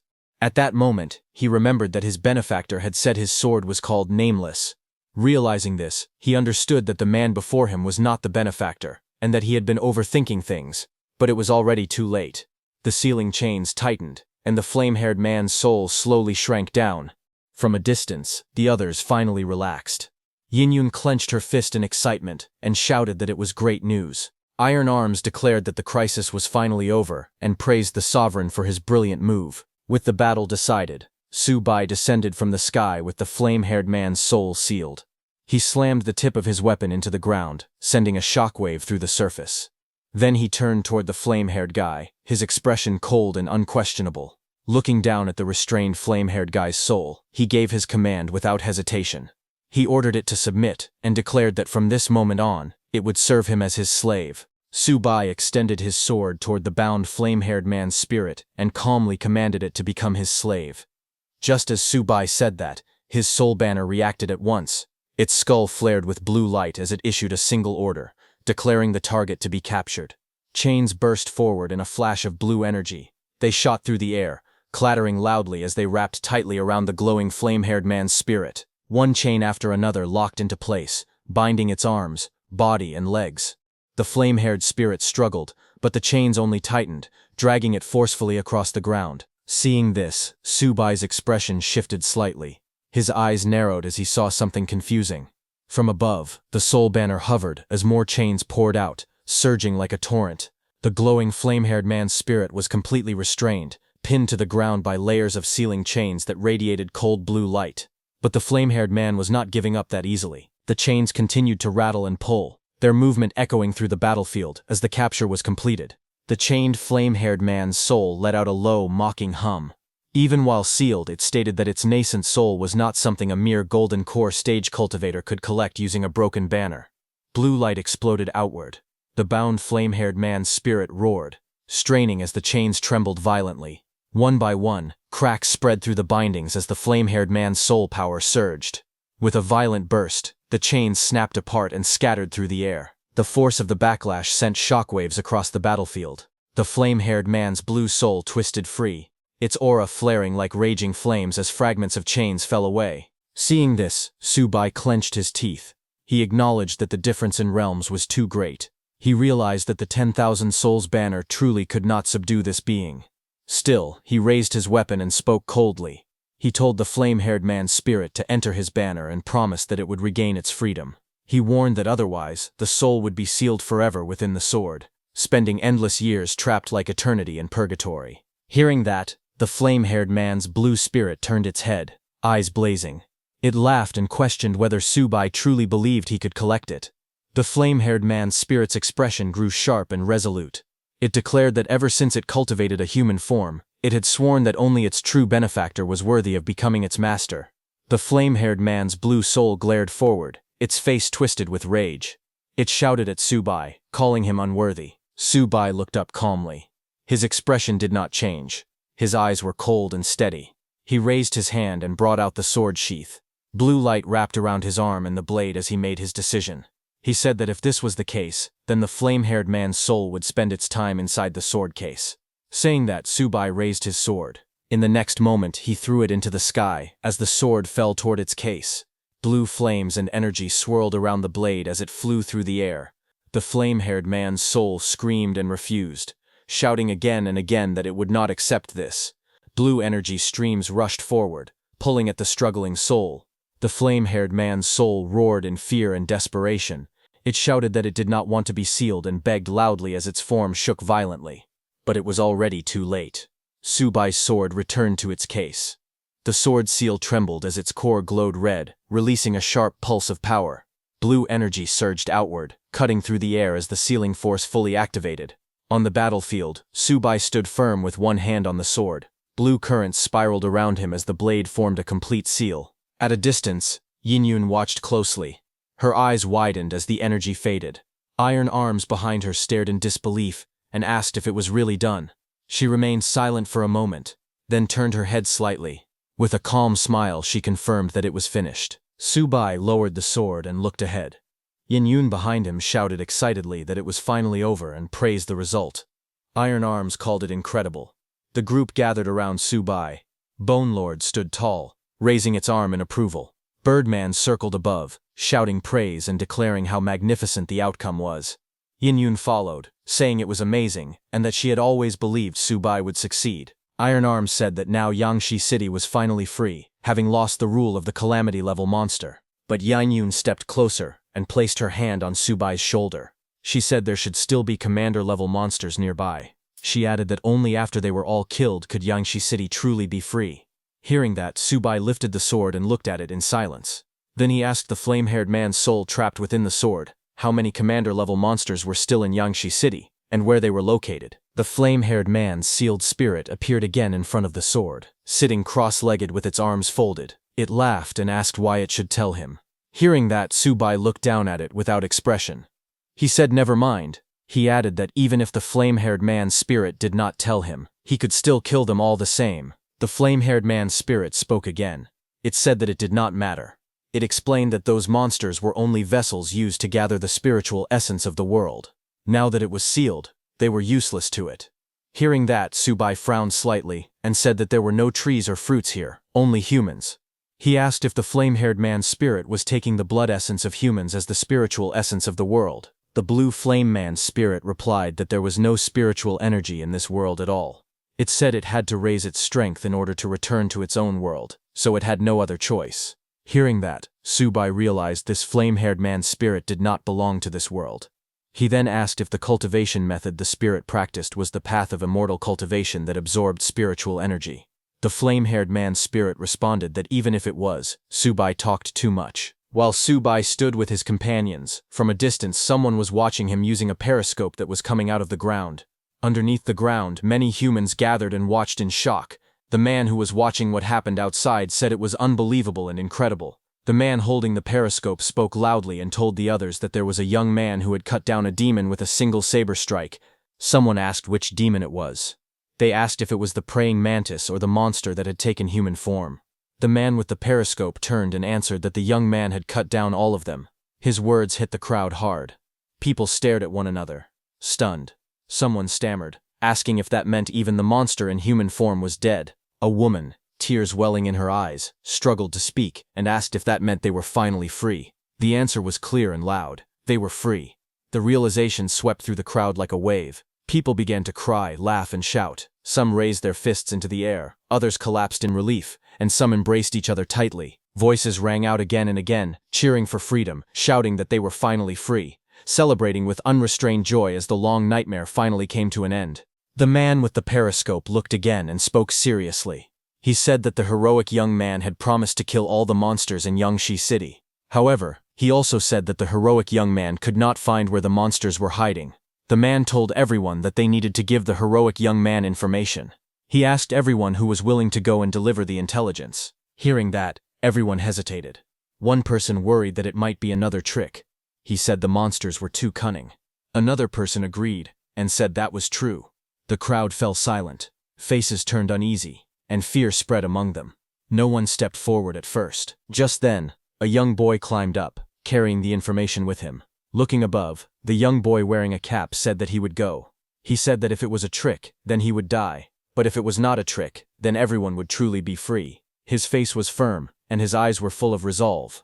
He said that if he succeeded, freedom would finally belong to all of them. The scene shifted outside, where Subai and his companions stood among the ruined streets. A voice called out to him, asking him to wait. The boy approached carefully and bowed slightly. He thanked Subai and his companions for helping them kill the monsters. He said that the people of Yangshi City would forever remember them. The boy then held out a rolled map with both hands. He explained that it contained all the information on the monsters in Yangshi City. He offered it to Subai, saying that he hoped it would help him slay demons and fiends and save the people. As Subai looked at the boy, he noticed something unusual. There was a faint glow on the child's forehead. In that moment, Subai realized that this boy carried the sign of a chosen one. Subai reached out and accepted the map. Then he gently placed his hand on the boy's head. The boy looked up in surprise, his eyes wide, as light reflected softly around them. Subai stood calmly, as golden flames curled around his arm and shoulder. Looking down at the boy, he said that he could see the boy was fated, and that he would give him a fated opportunity. The golden light continued to swirl as his hand rested gently on the boy's head. At that moment, the flame-haired guy's soul suddenly appeared, clinging to Subai's shoulder. Its form flickered with energy as it stared closely. It let out a low sound, sensing something strange. It reacted in shock, feeling something familiar. It said that the sensation reminded it of the past, just like when its benefactor had taught it before. The boy looked up with wide eyes, surprised by the glowing energy close to him. Subai turned his head slightly and asked the flame-haired soul what it was being restless about, saying that the people around were no longer containers. Subai then gave the blueprint to Iron Arms and ordered him to give the blueprints to everyone. Iron Arms stepped forward and received the rolled document. Nearby, the boy who had awakened stared in amazement and whispered in awe, saying that it was magical. Iron Arms then went to the group gathered together and gave them the blueprint. Subai told Birdman, Bone Lord, Iron Arms, and Mosquito, that the four of them would split up and head in different directions: east, south, west, and north. Their task was to round up and eliminate the remaining commander-level monsters, still hiding in Yangshi City. Su Bai stood quietly as his companions checked the blueprints. He then spoke calmly, telling them that they could absorb the souls of the defeated monsters themselves. Hearing that, all four companions reacted at once. Birdman, Bone Lord, Iron Arms, and the Mosquito Creature all spoke with confidence. They declared that the Sovereign could rest assured, and promised that the mission would be completed without fail. Moments later, the Birdman and the Mosquito took to the sky. As they flew off in opposite directions, one of them laughed, saying that he had been thirsty for this opportunity for a long time. Another shouted, telling Su Bai to wait for his good news. Below them, Bone Lord and Iron Arms turned away as well, preparing to depart. Su Bai remained standing, watching them go. The young boy looked up with bright, determined eyes and called out softly, addressing Su Bai as hero. He said that he would remember the hero's face. Su Bai turned his head slightly, gazing into the distance. His expression remained calm and steady. In response, the boy clenched his fists and spoke with resolve, declaring that one day he would become just as mighty as the hero. Meanwhile, in a distant location, Yunbin, dressed in long robes, sat alone at a stone table beneath a dark, swirling sky filled with strange markings and shadows. He paused in his movements and let out a low hum, as if he had sensed something unusual happening far away. A bead of sweat slid down his face as he sensed the change in the battlefield. He realized that a calamity-level beast had fallen. However, he could still sense that its physical body had not been completely annihilated. Yunbin let out a low breath, his lips curling into a faint smile. He muttered that his master truly made him suffer. Still, once he obtained the physical body of that calamity-level beast, that would be the moment of his master's downfall. Back on the battlefield, a massive turtle-like monster roared in fury. Its eyes glowed red as it opened its enormous mouth and lunged forward. Bone Lord did not retreat. With a heavy roar, it charged straight at the beast, its spiked weapon raised high. It slammed down with overwhelming force, the impact shaking the ground as the beast's massive body collapsed. Green, ghostly energy surged from the fallen monster. Bone Lord stood over the corpse, its mouth opening wide as it absorbed the escaping soul. The green light flowed into its body like smoke being swallowed. Bone Lord let out a satisfied laugh, saying that the old turtle's soul smelled incredibly good. Afterwards, Bone Lord took the turtle monster's shell and laughed loudly. It praised the turtle's shell, calling it excellent, and declared that it would take it first. At the same time, Iron Fist shouted, as he swung his iron arms. The strike lands cleanly, slamming into a twin-faced wolf beast and sending it crashing back with a cry. After killing that monster, Iron Arms starts absorbing the monster's soul. Red energy erupts around Iron Arms as he stands firmly on the ground. He is frenzied by the barbaric strength. He feels his strength and speed increase greatly as power surges through his body. After absorbing the soul, Iron Arms takes out the monster's claws. Looking at the glowing claws, he identifies the three-headed wolf's claw as a true treasure. He confidently states that Iron Arms will definitely not disappoint the Sovereign. Later, Iron Arms, Bone Lord, Birdman, and the Mosquito Monster gather to report to Su Bai. Birdman announces that the great earthworm in the south has been killed. Iron Arms reports that the three-headed wolf in the west has been dealt with. Bone Lord also confirms that the old turtle in the east has been struck down. Su Bai listens quietly. He is meditating with his eyes closed and responds with a calm sound of acknowledgement. Bone Lord crouches down and places the old turtle's shell with both hands.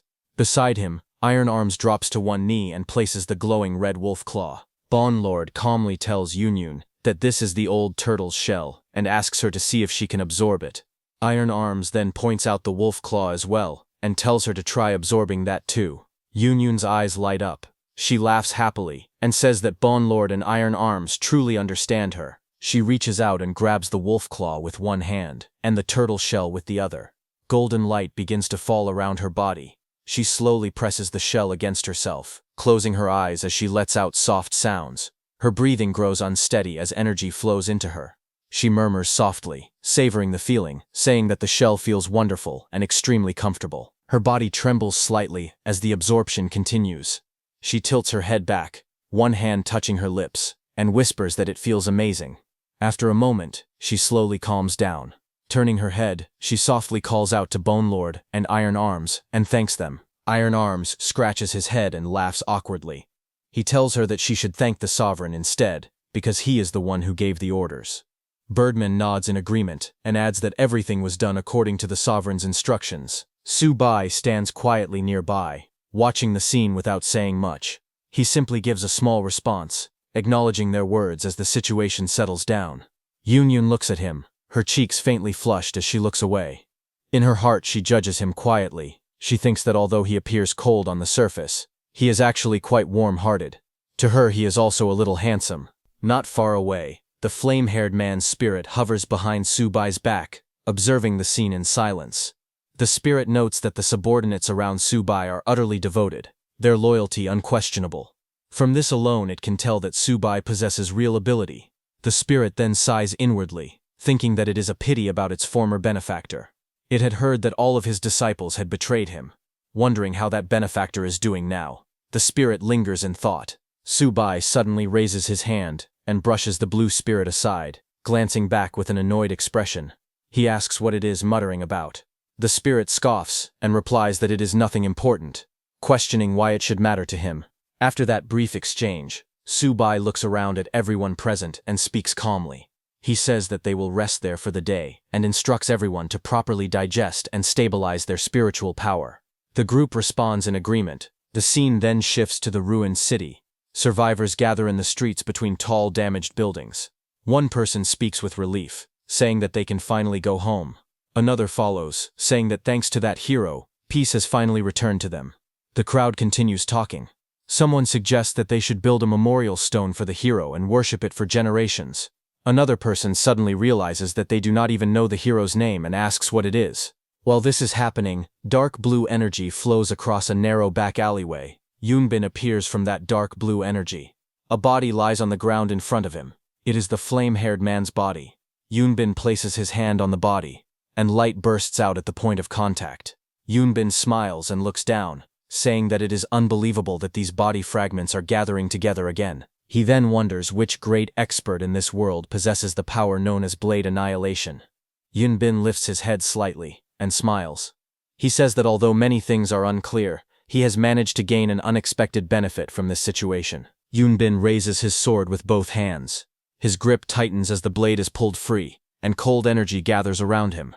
He stands straight, holding the sword upright in front of his face.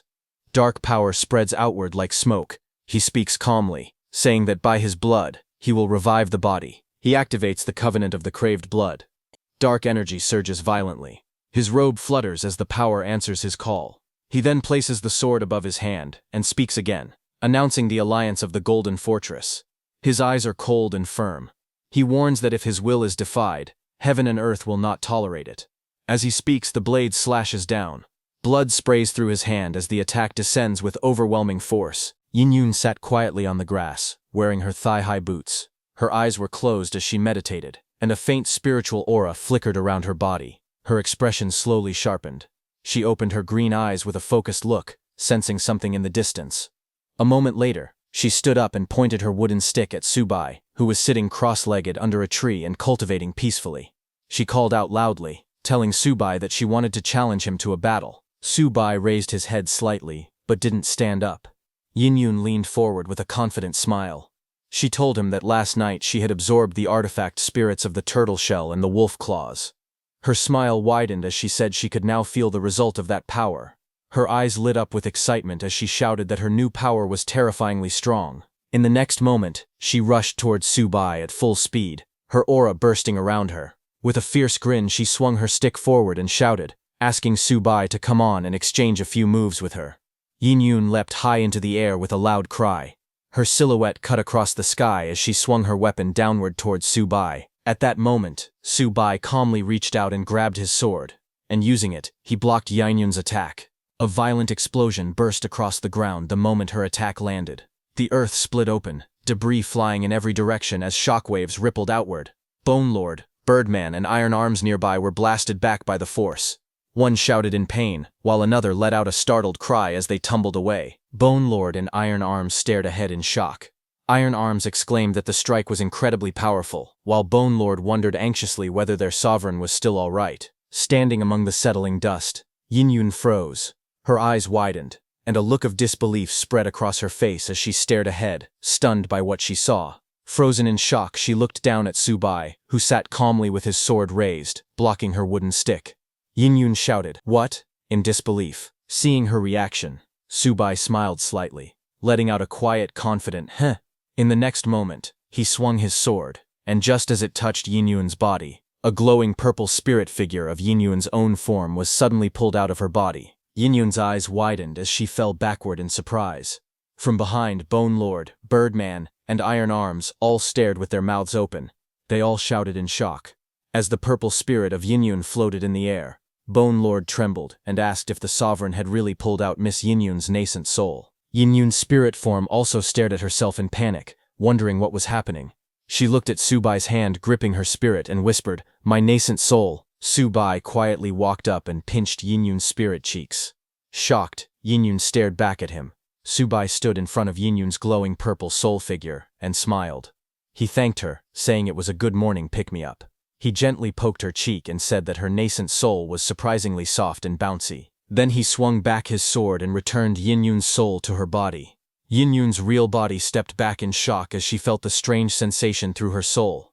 She tried to regain her balance, but her legs shook. She stumbled forward, losing control, and Subai casually caught her in his arms. She pressed against his chest, her face red and confused.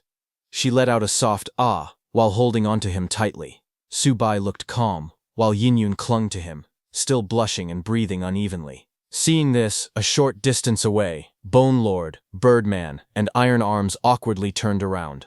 Iron Arms waved his hands and said they should leave, telling the others that there was nothing to see here. They all walked away with embarrassed faces, but suddenly Yin, who had been blushing, looked down with a troubled expression. Her green eyes seemed unfocused, and her lips pressed together slightly as she stayed quiet. She then pulled herself back from Subai and let out a small sigh as both of them remained still for a moment. After that, she folded her arms and walked away slowly. Her steps were stiff and heavy. Subai watched her from behind, saying nothing. As Yin walked forward, her thoughts appeared clearly. She believed that even if she couldn't defeat Mr. Subai, she should at least be able to trade a few blows with him.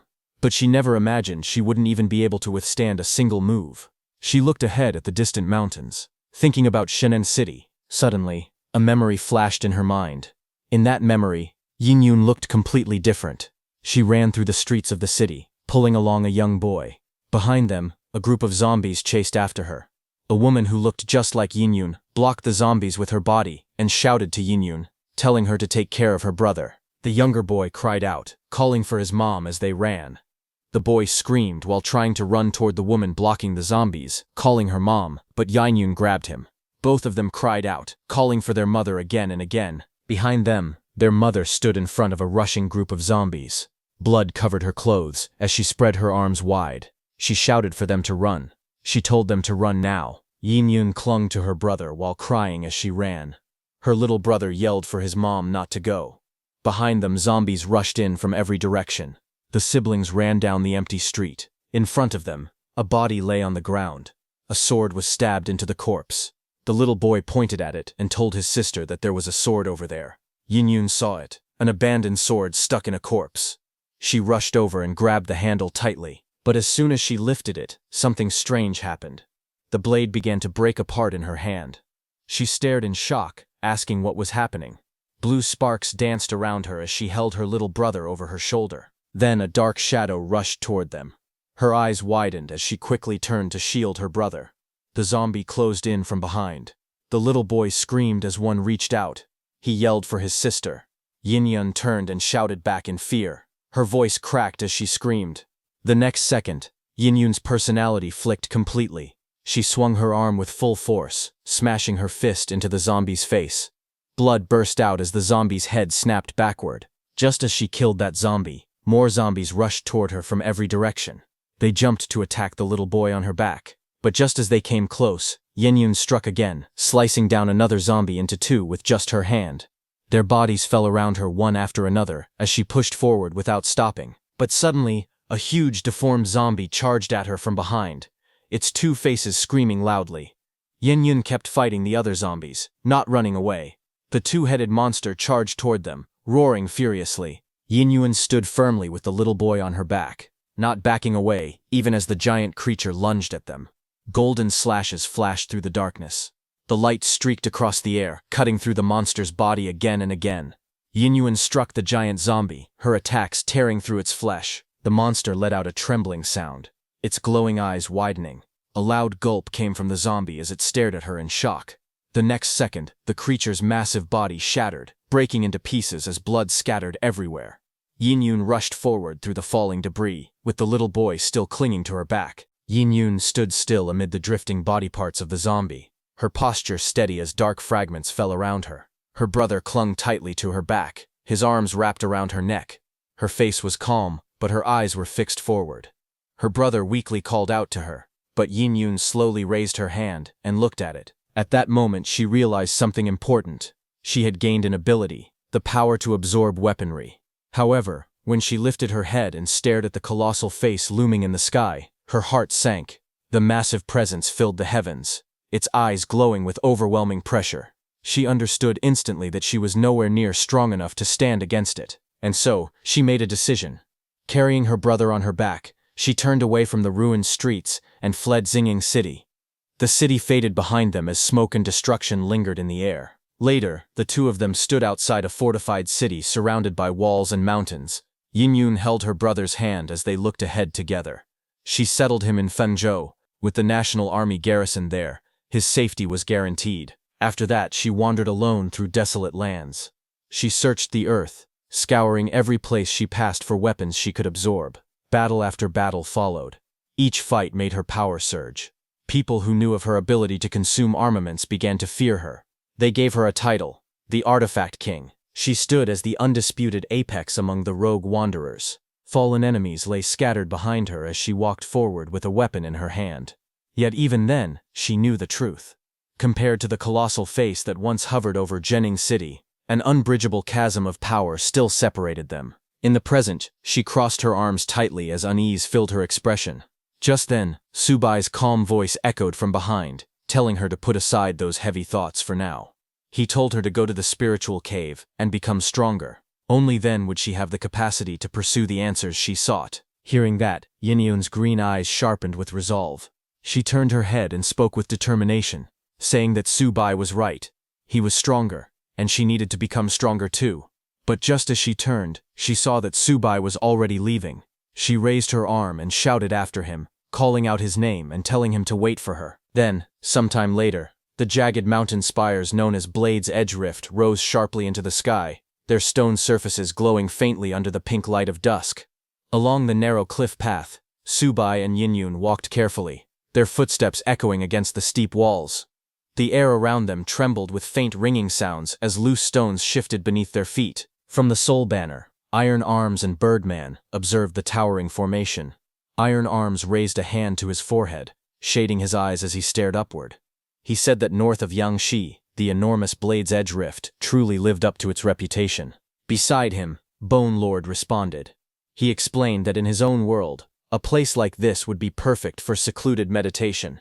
But Birdman disagreed, muttering that the land looked completely barren, with not a single spiritual artifact anywhere. He scoffed at the idea of meditation. Back on the cliff path, Subai tapped the ground lightly with his soul banner. The moment the tip struck the stone, a sharp sound rang out. Instantly, light surged across the entire rift as Subai opened his spiritual mind. The world around them shifted into a glowing blue outline. Countless crystal-like peaks rose in perfect rings, surrounding a circular basin. At the center of that illuminated formation, Subai stood alone, bathed in blue light as ripples of energy expanded outward from beneath his feet. Subai studied the glowing map in his mind. According to the markings, the spiritual cave was somewhere within a 5-kilometer radius. His eyes narrowed with slight frustration. His cultivation realm was still too low. He couldn't sense the cave's exact position. Beside him, memories of Lin Wanchu surfaced.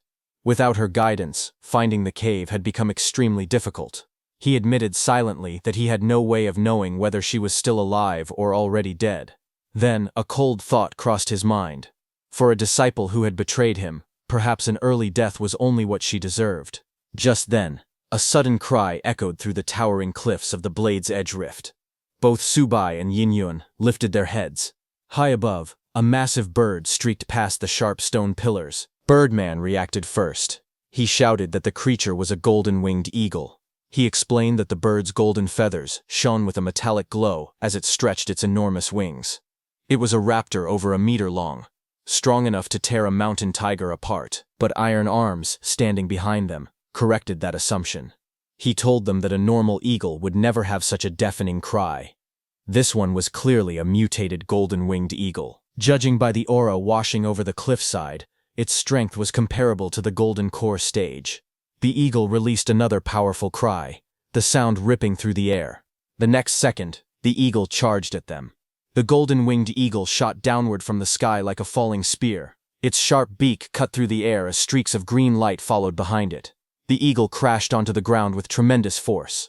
Rocks exploded under its claws as Subai and Yinyun jumped and dodged its attack. Yinyun then leapt high into the air and raised her wooden stick to attack the eagle. She countered with a powerful strike.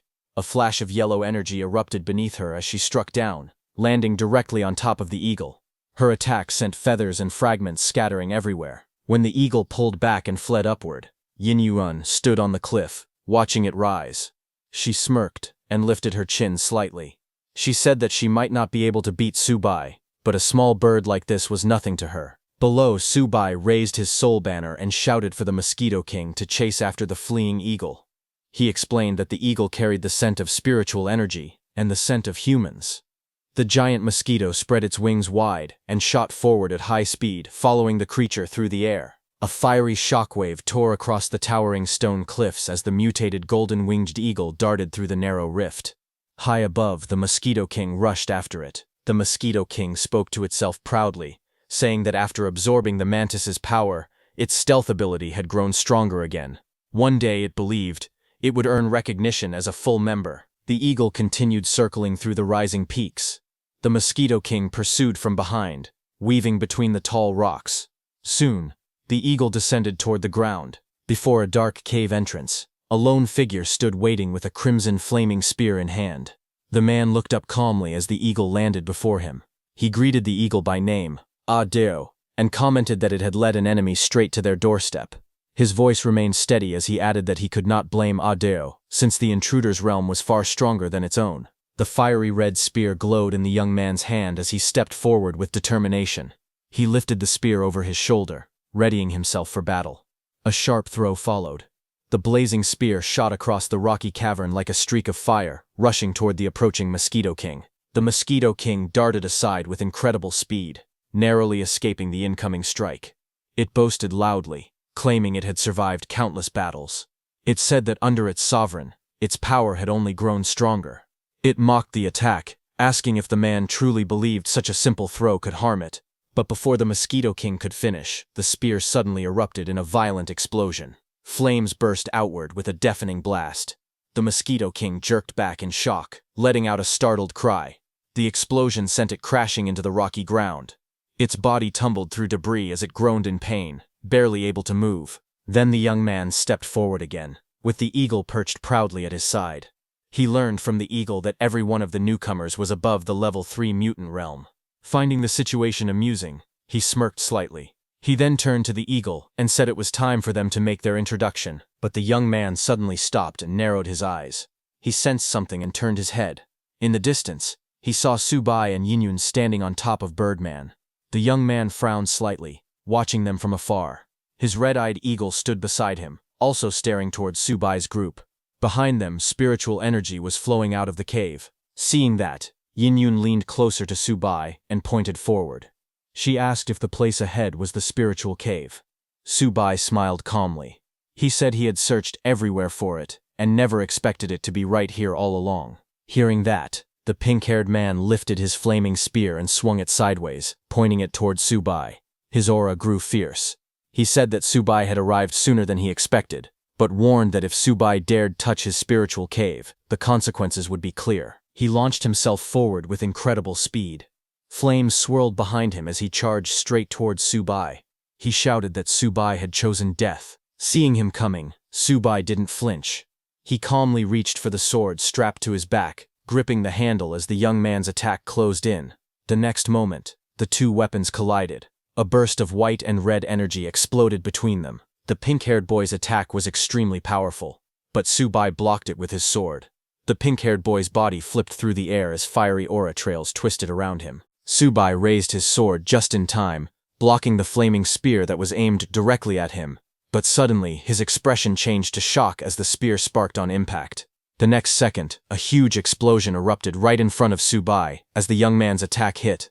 Flames burst across the rocky valley, sending Subai, Birdman, and the others flying. It was terrifying as the shockwave rippled through the air. Subai and his undead, along with Yenyun, were blasted backward and slammed into the rocks behind them. The impact was so strong that they tore through the cliffside. Rocks shattered around them as Yenyun clung to Subai, her body lifted by the force of the attack. Birdman couldn't fly in time and hit the ground with a solid impact, rocks and debris scattering around it. Subai somehow stopped himself from falling and grabbed Yenyun in his arms. His movements were quick and steady as he put distance between himself and the young man. That young man jumped and landed lightly on a rock, looking down at them with a smirk. He raised 2 fingers and spoke proudly, saying that Subai wasn't bad and actually had some skill. Subai looked at the young man with raised suspicion. His voice echoed through the cliffs as he asked who he was. Iron Arms, standing behind, spoke calmly, saying he recognized the man. He told Subai that the newcomer was the leader of the Western region's rogue wanderers, the Spear King. He explained that the man was known as a martial fanatic and that his spear techniques were extremely strong. Hearing that, Yenyun turned slightly towards Subai, surprised that the rumors were true. She told Subai that it was said the Spear King had once slain a commander-level beast with a single thrust, becoming famous instantly. She added that after that achievement, the man had mysteriously disappeared. She also commented that the Spear King was known to have a foul temper. Across the cliff, the Spear King remained standing confidently on the tall stone pillar. He pointed his weapon at the group, studying them one by one. His eyes shifted first to Yenyun, and he stated that a woman holding a staff must be the Artifact King. He then looked at Iron Arms and noted the cords wrapped around his arms, identifying him as Iron Arms even though his body now appeared faint and incomplete. The Spear King remarked that only Iron Arms' nascent soul seemed to remain. His gaze finally moved to Subai, and he referred to him as the one in the middle. The Spear King bluntly announced that Subai looked like a demon who had taken on a human form. Hearing that, Yenyun's anger rose immediately. She stepped closer to Subai and shouted back at the Spear King, demanding to know if he was blind for accusing Subai of being a demon. She added that the Spear King himself looked more like one. Iron Arms stepped beside them, also displeased. He snapped at the Spear King, saying his mouth smelled worse than his temper. Hearing that, the Spear King standing on the high peak glared down at the shadowed figure. He pointed his weapon forward and shouted that Subai before him was a demon. He claimed that demon Subai wielded a banner that collected nothing but souls. In his eyes, anyone carrying such a vile artifact could only be a demon. He continued speaking proudly. He said it seemed the others had been deceived, unable to distinguish right from wrong. He added that it was not surprising since their cultivation realms were far too low to see the truth. Then, with a sudden burst of motion, he lunged forward through the air. He shouted to the Artifact King and Iron Arms, telling them not to fear, claiming he was coming to save them. Seeing him coming, Iron Arms immediately shouted back in anger. He demanded to know who had asked the spear wielder to save them. His voice echoed with frustration as he asked if the Spear King had lost his mind. As the Spear King descended, Iron Arms leaped upward to clash with him. Their weapons and power collided mid-air, sending a burst of energy through the sky. Iron Arms blocked the flaming spear with crossed arms. The impact pushed him back, but he gritted his teeth and glared at the Spear King. The Spear King was shocked to see this. Iron Arms told the Spear King coldly that his own cultivation was more than enough to block the strike. Just then, Yenyun lifted her staff and shouted angrily. She told the Spear King that she would knock some sense into him. She jumped toward him with force. The Spear King quickly raised his spear to block her attack. Her staff slammed down as he braced himself, while Iron Arms stood behind them, ready to move. Subai, Iron Arms, and Yenyun all watched the Spear King's speed in shock. Yenyun whispered that he was so fast. Subai quietly stared, noticing the power in the blow. Iron Arms muttered that the strength was incredible. Then Yenyun and Iron Arms rushed forward together. They swung their weapons again and again, clashing with the Spear King in a blur of fast movements. Sparks and shockwaves burst with every strike. Iron Arms used his 1,000 punches skill to attack him, but the Spear King swung his spear at incredible speed and blocked their attacks. The fight grew even faster. The Spear King kept blocking their attacks. Then both Weinyuan and Iron Arms charged at him together from two directions, trying to overwhelm him. Both of their bodies blurred as they pushed toward him with all their strength. Seeing them coming from two directions, the Spear King smirked, showing his confidence. A strong blue energy burst out around him as he moved with lightning speed. He attacked Weinyuan in front and Iron Arms in the back at the same time, and both of their bodies were pushed back by the force of the impact. Both Iron Arms and Yun crashed to the ground. Iron Arms cried out in pain, while Yun gasped as she tried to get up. Before Yun could stand up again, she was shocked when she saw the Spear King's glowing spear tip pointed right at her face. Fear appeared in her green eyes. The Spear King pointed his burning spear at her and shouted loudly. He said he was trying to save the Artifact King, yet they kept fighting him. He warned that if they tried to stop him again, he would show no mercy. Hearing that, Yun shouted back, calling him crazy. She said that Subai used a banner, yes, but that didn't make him a demon. Iron Arms agreed. He told the Spear King that he was the one unable to tell right from wrong. Hearing this, the Spear King's eyes widened with anger. He shouted, "Nonsense," and claimed that even if Subai wasn't a demon, he was still an evil cultivator. He added that since ancient times, good and evil could never live together. While the Spear King was saying that, Bone Lord rushed toward him from behind. He shouted angrily, telling the Spear King not to harm the Artifact King. Bone Lord swung his huge mace at the Spear King's back. The blow landed with a loud impact, but the Spear King remained standing without moving. Bone Lord looked at his broken mace in shock. He shouted, asking what had happened to it. Nearby, Subai watched the scene. He thought to himself that he had believed the Spear King was only good at attacking, but now he realized that the Spear King's defense was also extremely strong. On the other hand, after getting hit by Bone Lord, the Spear King lowered his head slightly, his eyes glowing with a sharp light. He called Bone Lord sneaky for using a surprise attack. He then rushed forward with incredible force and attacked Bone Lord, shouting that Bone Lord still dared to claim Subai wasn't walking an evil path. Bone Lord screamed as the powerful strike hit him. Bone Lord was sent flying as one of his hands was cut off. His body shook as he fell backward, shouting in pain. Subai watched calmly. In his thoughts, he admired the Spear King. He noted that if Bone Lord didn't have his strong armor protecting him, that single strike would have killed him. He also noticed the explosion that came with the attack and understood that it came from spiritual power. Subai thought it was rare to see a young man with such talent. He believed that with just a little guidance, the Spear King could grow even stronger. While Subai was thinking this, the Spear King dashed forward, shouting at Bone Lord to surrender his life. Seeing that, Birdman yelled, warning Ming to watch out. Birdman swooped down from above with great speed to save Bone Lord. He used his screaming skill and was about to scream loudly to stop the Spear King, but suddenly something grabbed Birdman's neck with its sharp claws, stopping him from screaming. Birdman let out a weak sound as he was thrown to the ground. The one who attacked him was the Spear King's mutant, which suddenly flew down from above, heading straight toward Birdman. Birdman looked up in shock as the mutant eagle attacked. On the other hand, the Spear King rushed forward with his spear. Just then, Subai appeared right in front of Bone Lord. Bone Lord behind him was surprised to see that his sovereign had come to save him. Subai called out to the Spear King, saying they weren't villains, and asked why he couldn't turn this fight into friendship. But the Spear King didn't believe him, and swung his weapon down, yelling and asking who would believe his lies. Seeing that, Subai also raised his soul banner, and blocked the Spear King's spear mid-air. Seeing this, the Spear King gritted his teeth and shouted, "Taste my spear!" He charged forward, and a powerful explosion burst between them. Yin covered her face as a powerful shockwave was released from the explosion, making the ground shake.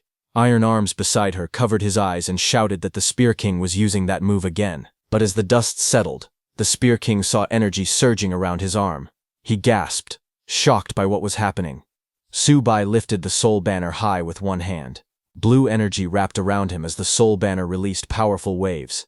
He calmly told the Spear King that he was circulating his chi too wildly. He warned that if he didn't control his breathing soon, he would suffer chi deviation. Hearing that, Spear King smirked in the shadows. A sharp light flashed in his eyes as he said it was ridiculous of Subai to claim that he would suffer chi deviation. In the next moment, he shouted angrily and rushed forward. He yelled that he would show everyone who the real demon was. He swung his spear with full force. He attacked from the left side. Flames and light burst from the strike as his attack exploded forward. But Subai blocked it with his soul banner.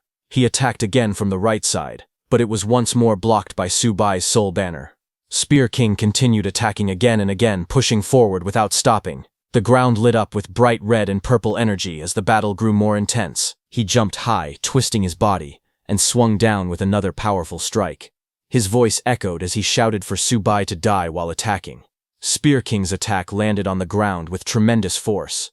Purple energy burst around him, and broken rocks flew across the area. A massive explosion erupted from the ground, creating a fire mushroom. Bone Lord, Iron Arms, and Yunyun were thrown away by the blast as flames spread everywhere. Birdman screamed loudly as it tried to escape the shockwave. The explosion grew even bigger, rising like a giant fireball in the sky. Birdman caught Yunyun and Iron Arms falling from the sky just in time.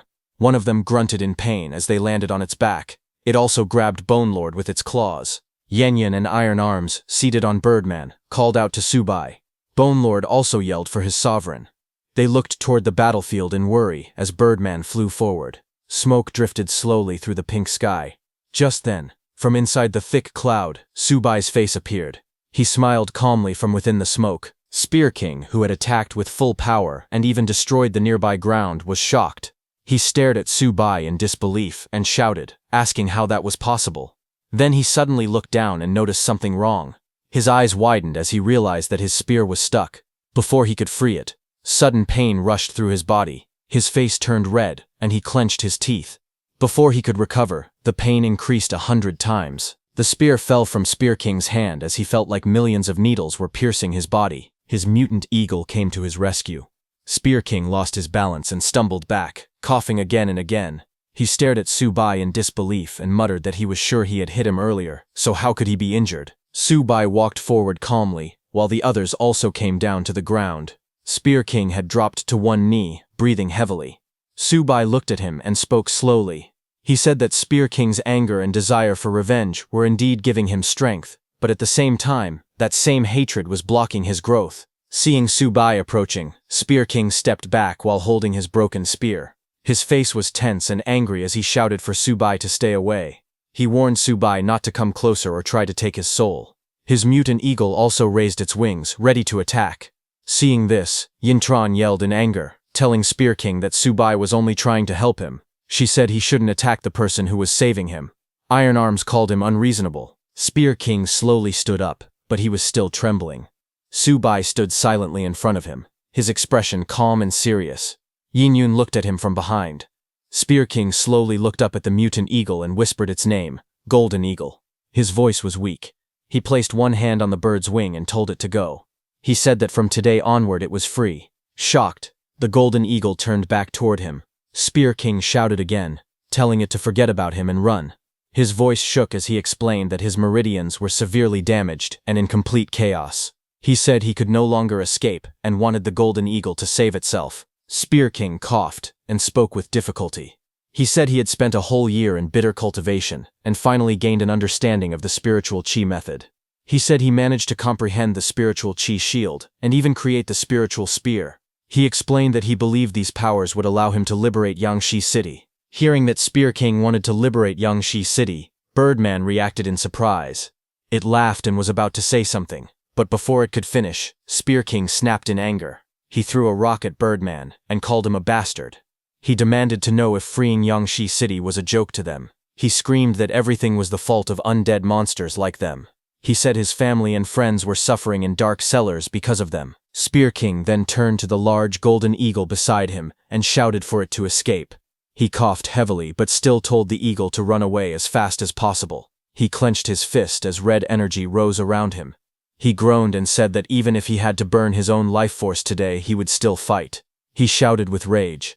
His face twisted as he yelled that he would slaughter every single one of them. Hearing him, Subai stepped forward calmly. He explained that a restless heart and unstable emotions were the worst mistakes when using spiritual chi. He warned Spear King to calm down immediately, or his meridians would burst and he would die. Subai then asked the Golden Eagle to talk sense into him. The injured Spear King coughed again and again. Behind him, the Golden Eagle looked worried and tried to support him with its wing. Subai observed quietly. He felt that awakened people in this world had an extreme obsession with spiritual chi, but they lacked the knowledge to control it. This made them dangerously unstable. Spear King leaned weakly against the eagle. The Golden Eagle trembled. its eyes full of tears. Seeing that, Spear King let out a tired sigh and lowered his head. He whispered that he understood. He finally accepted it. He slowly sat down on the ground.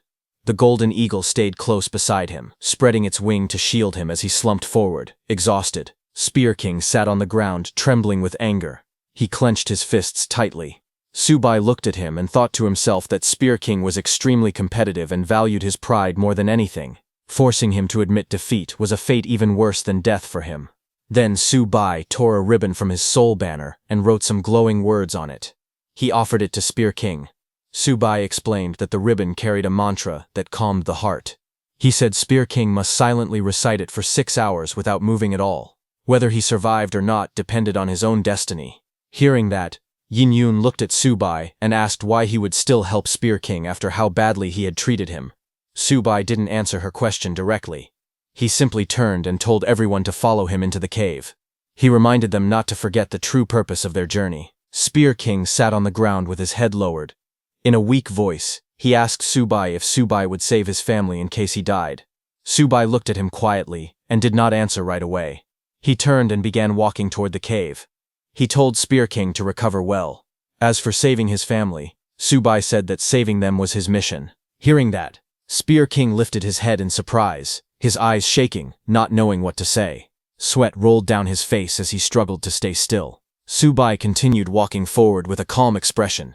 In his thoughts, he said that throughout his life, he had always valued talent and admired those with great potential. But in this life, he no longer valued only martial strength. What mattered more was something his former traitorous disciples never had. He looked back slightly and hoped that Spear King could survive the 6 hours of meditation. While Spear King was meditating, suddenly a distant voice rang out, shouting, "Uncle Hao! Uncle Hao!" Hearing that, both Spear King and the Golden Eagle were surprised. Spear King turned his head quickly and wondered if that voice belonged to Xiao Jun. He couldn't believe it. Xiao Jun had actually made it out of Yangshi City alive. Spear King sat weakly on the ground, still recovering. When he saw the small boy running toward him, his eyes widened in disbelief. He grabbed the boy by the shoulders and said in a shaking voice that he couldn't believe Xiao Jun was alive. He quickly asked about the others and whether they were safe. Xiao Jun smiled happily and told him that everyone had survived. He said the monsters were all gone and that Yangshi City had been saved. Hearing this, Spear King stared at him in shock. He shouted and asked Xiao Jun to repeat it. He could hardly believe that the city was truly liberated. Xiao Jun then proudly told his uncle that the hero who saved Yangshi City had given him a special book. He told his uncle that the hero said once he learned what was inside, he would be able to travel anywhere in the world. Spear King's hands trembled as he took the book. Xiao Jun said that since his uncle was the genius of the Hao family, he should be able to read the strange ancient writing. He asked his uncle to learn it and then teach him as well. Xiao Jun said that together they could become heroes who protected ordinary people. Spear King slowly opened the book. As he stared at the glowing characters, his eyes widened. Strange glowing symbols filled the air, as he realized it was an advanced cultivation technique. The method absorbed the essence of the sun and moon and turned it into powerful spiritual energy. It was so strong that it could suppress or even steal the spiritual chi of people using weaker techniques. As Spear King read this part of the book, he suddenly remembered something. During his fight with Subai earlier, he had felt his own spiritual power weakening, as if it were being pulled away from him.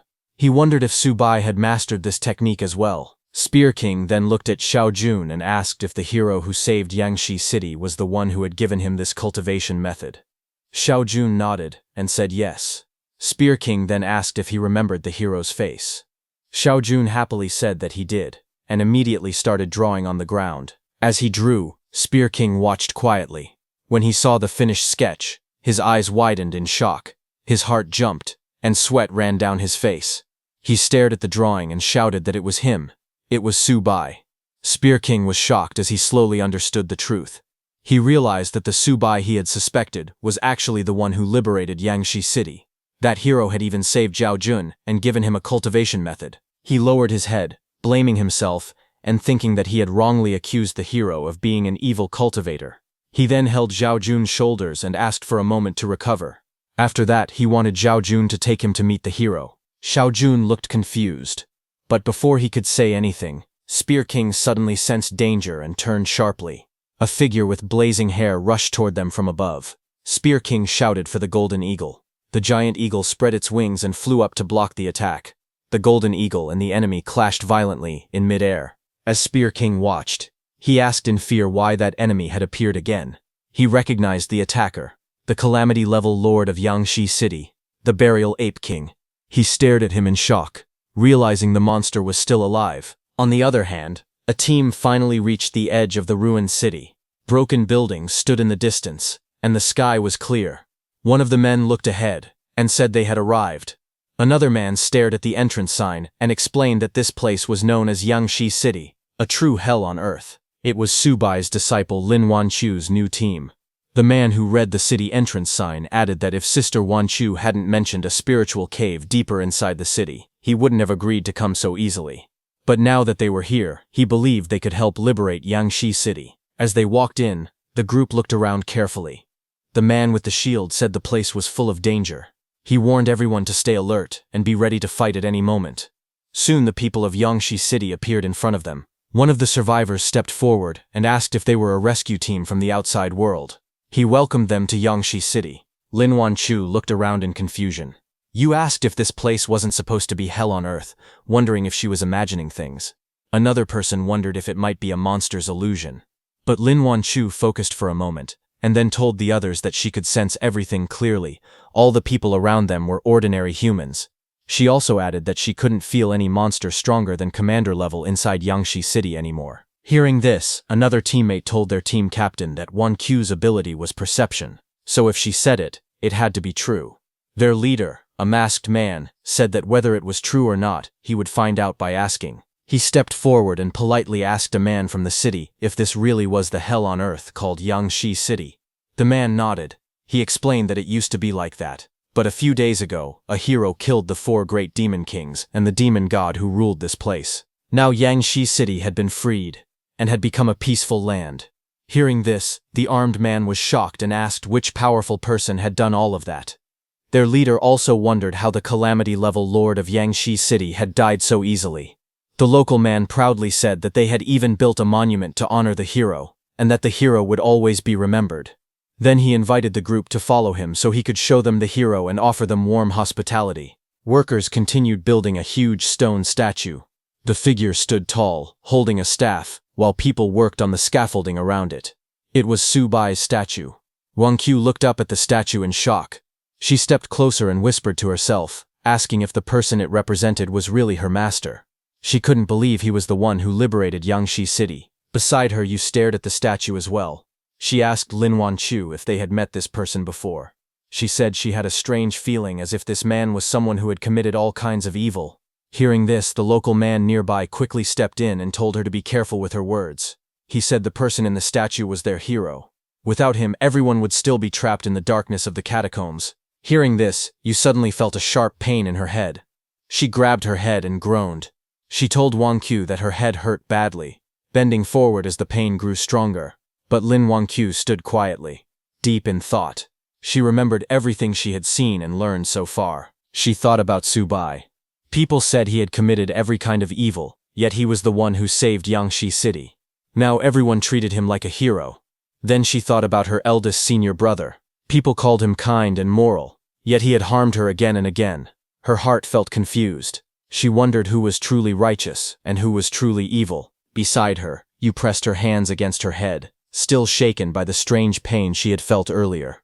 Lin Wanchu looked at her anxiously and said that maybe they had misunderstood their master. Yu turned to her, surprised, and asked what she meant. But Lin Wanchu had already made up her mind. She turned and said she had to find her master and ask him the truth about what really happened in the past. She quickly walked away. Yu reached out, calling for her not to go. Another person nearby also asked where she was heading, but she kept moving forward without stopping. Lin Wanchu repeated in her heart that her master had liberated Yangshi City. She was sure he must have gone to the spiritual cave. She had to find him. On the other hand, far away, inside the glowing cave of burning red stones, Subai walked beside Yinyun. The air around them was hot, flames rising from the crystal-like rocks. Yinyun complained softly that it was very hot. Subai looked around calmly. The heat didn't surprise him. He said that the place was filled with the aura of fire. Inside the fiery cave, Subai and Yinyun continued walking forward. The path was filled with spirit stones. Yunyun looked around and said that every spirit stone on the walls looked like it was burning. Subai calmly explained that the stones were not actually on fire. They were fire attribute spirit stones. Watching from inside Subai's soul banner, Iron Arms said it made sense why the Spear King's attacks had always exploded, because the Spear King had been absorbing the power of these fire stones. Bone Lord then told Subai that if they absorbed the entire wall of fire attribute spirit stones, their strength would grow quickly. Hearing this, the Ape King's spirit on Subai's sword became excited. He said it was unbelievable that such a powerful spiritual cave existed so close to Yangshi City. He added that the high quality of the stones meant there must be a fire essence bead hidden deeper inside. The Ape King's spirit grew greedier. He said that if he could absorb that fire essence bead, this sword would no longer be able to contain him. However, he also warned that if he went any deeper right now, his soul might burn away, so he would quietly absorb energy from where he was. The Ape King's spirit laughed and thanked Subai for bringing him to a place with so much fire energy. Meanwhile, Subai and Yunyun continued walking. Yunyun asked if there was a spiritual spring ahead. She complained that the temperature felt extremely high, maybe 70 or 80 degrees. Suddenly Subai raised his hand and stopped her. Yunyun was startled, but before she could understand anything, a huge fire creature formed ahead of them, made entirely of flames and shaped like a beast. It roared wildly as flames burst around it, filling the entire tunnel with blazing heat. The giant fire serpent roared loudly. It shouted that all outsiders must burn to death. A huge wave of flames rushed towards Subai and Yunyun. Subai grabbed her quickly and jumped back as the fire swallowed everything. Yunyun screamed that she was burning. She said the flames were all over her. Subai looked calm, but he noted in his mind that training in a place like this explained why the Spear King's spiritual energy was so unstable. Just then, Iron Arms and Bone Lord rushed in. Iron Arms shouted at the fire serpent, telling it not to harm his sovereign. Bone Lord charged in too, yelling for the monster to taste his hammer. But as Iron Arms hit that python, his fist passed through it. Iron Arms was shocked seeing that. Bone Lord tried the same thing, but his hammer also passed through the fire python's body. He was also shocked. They looked up at the creature and realized something terrifying. The fire serpent didn't have a real body. It was made entirely of flames, and that made it even more dangerous. Just then, Birdman jumped onto that fire python. He looked at the fire python and spoke proudly. He said that the monster was a spirit without a real body, and its sonar ability was made to suppress spiritual chi. Birdman then flapped his wings and screamed, using its sonar attack. A blast of energy waves shot toward the fire python. This attack angered the fire python, and it roared in anger. It said the noise was annoying and released even stronger flames, shaking the whole cave. Just as Birdman's sonar attacks got disturbed, the fire python attacked Birdman with its tail. It also hit Bone Lord and Iron Arms, sending them flying away. Subai watched from afar and realized something. He thought that this demon was not a normal spirit. The sonar attack had slowed it for a moment, but the rebound only made the flames burn hotter. He concluded that the demon must have a core. Since that was the case, Subai decided to test a move. He placed his hand on his sword and prepared himself. From behind, Yunjuan stared at him in shock. She wondered if Subai planned to use the god-sawing blade to rip out the fire python's soul directly. Just then, the Ape King's soul floating behind Subai clicked his tongue and spoke. He asked Subai if he was blind. He explained that the fire python had no life force at all. It was not a living creature, so it could not possibly have a nascent soul. The Ape King then suggested another idea.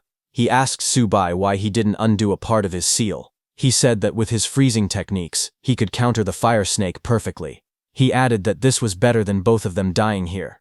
In his mind, he thought that if he got even one chance, he might be able to break free. Subai looked at the fire python and spoke calmly. He said that something that wasn't alive was exactly what he wanted. Hearing that, Ape King paused and let out a confused sound. Seeing Subai coming, the fire python became enraged. It shouted that Subai was eager to die, so it would grant his wish. Flames exploded around the battlefield as the fire snake attacked wildly. The ground shook as multiple flaming heads lunged towards Subai from all directions. Subai jumped back, but the fire python kept firing flames again and again, filling the entire area with burning heat. The attacks grew stronger and faster as the beast tried to overwhelm him completely. Then Subai rushed forward with his sword, cutting through the flames. The fire python roared as he closed in. A huge blast of fire exploded. Iron Arms, Bone Lord, Birdman, and Yan Yun behind him shouted in panic, calling out to Su Bai.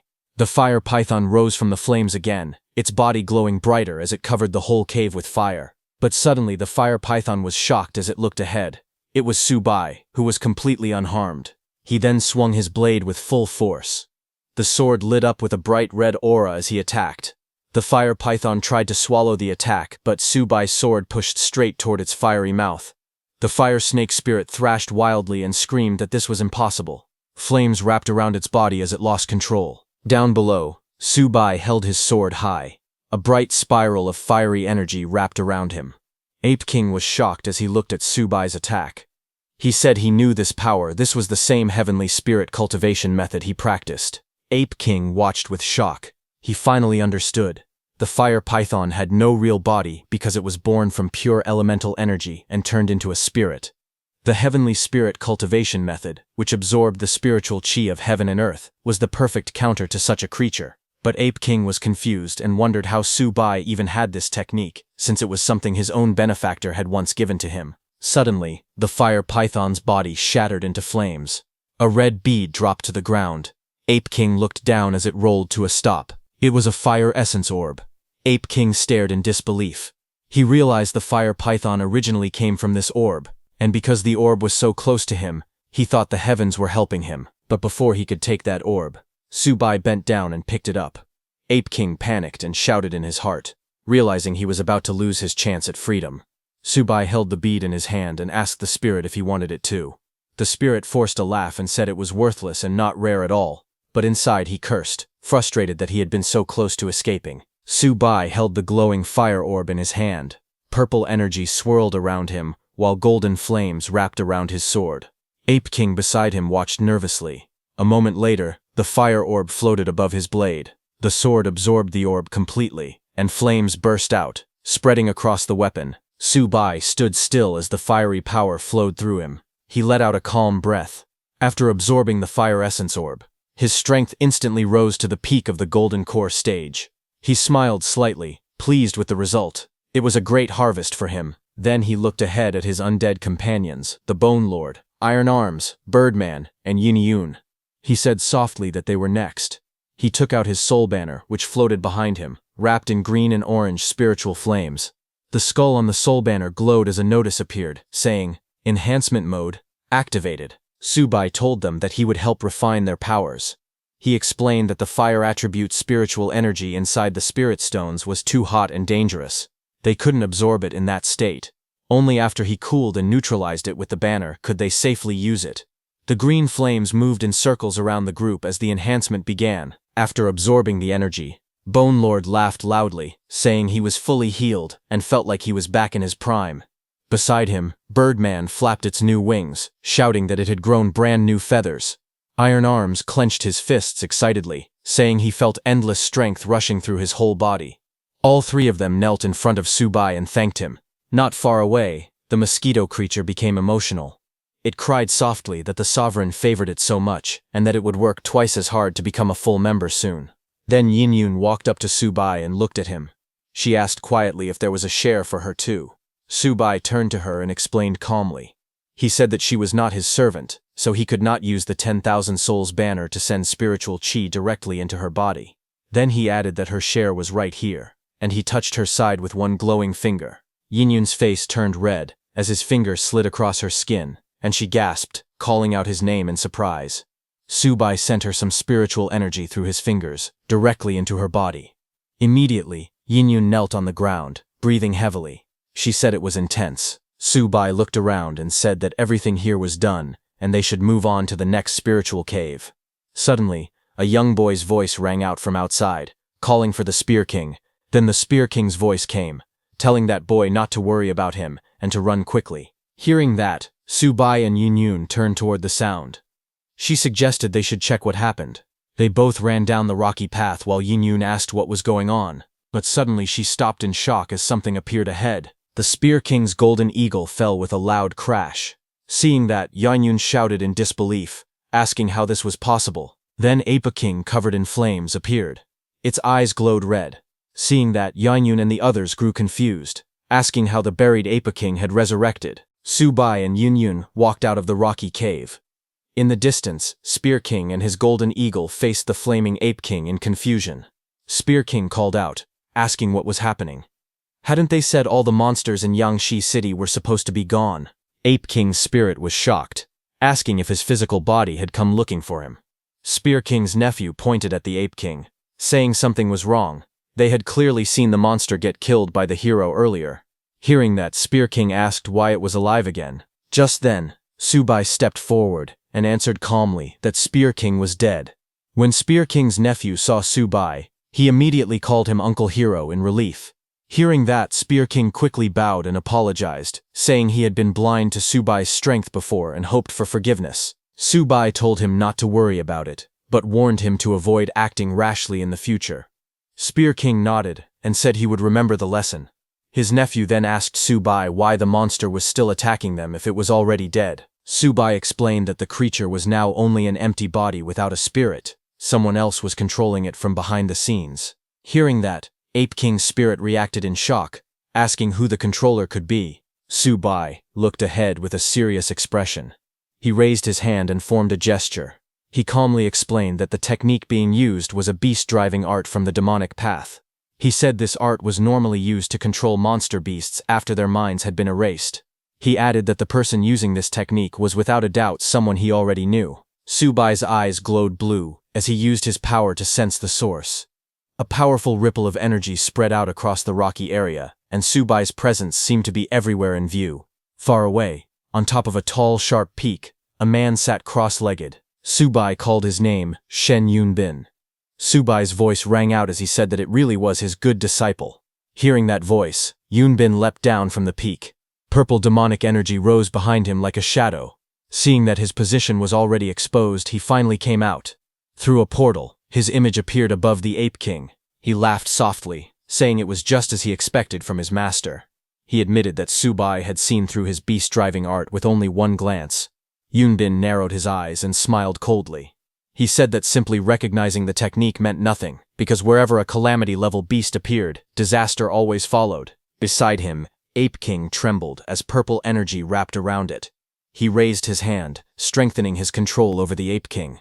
He asked Subai how he planned to fight the buried Ape King with his current strength. Ape King roared and rushed forward with blazing fire and lightning. Shen sent the Ape King straight towards Subai's group. Seeing it coming, Spear King shouted for Subai to look out. He threw himself forward with his staff to block the Ape King's charge. The two collided with a loud crash. The impact sent the Ape King flying back, crying out in pain. It tumbled across the ground, barely catching itself. Panting, Spear King held his side and slammed his staff on the ground for support. He cursed, saying that after a whole year of hard cultivation, he still couldn't withstand even one hit from a mere puppet Ape King. But then he froze. He frowned and wondered why the Ape King's strike felt so weak for something said to be a mighty calamity-level beast. Subai, standing beside him, explained that the buried Ape King's body was only an empty shell now. Although it still carried the name of a nascent soul beast, its true strength was only equal to a peak golden core. He said his servants were more than enough to hold it back. He raised his staff and gave a single command: attack. At once Birdman, Bone Lord, Iron Arms, and Mosquito Beast rushed forward. Bone Lord shouted for Su Hong not to worry and said they would handle everything.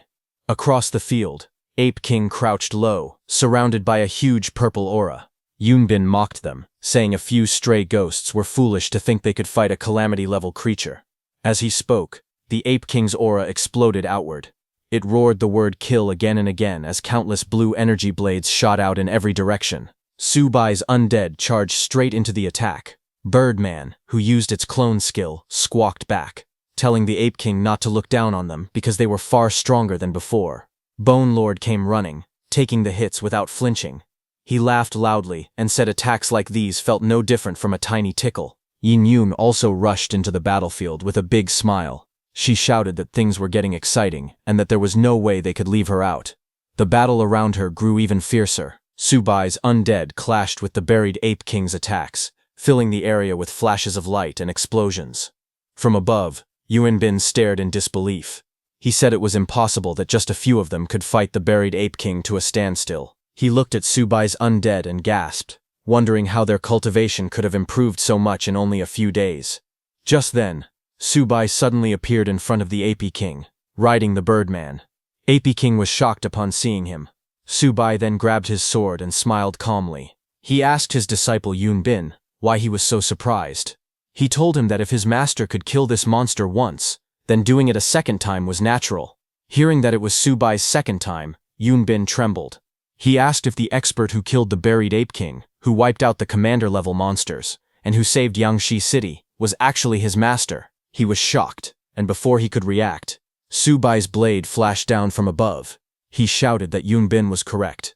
The one who had killed the buried Ape King before truly was his master. His strike cut through the Ape King's body, sending flames and spiritual energy scattering. Behind him, the Ape King's spirit floated at his back and spoke softly.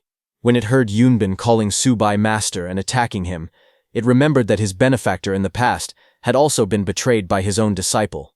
It questioned whether such a coincidence could really exist in this world. Far away, Yun Bin, controlling the Ape King from the top of a tall stone pillar, coughed blood as Subai killed the Ape King.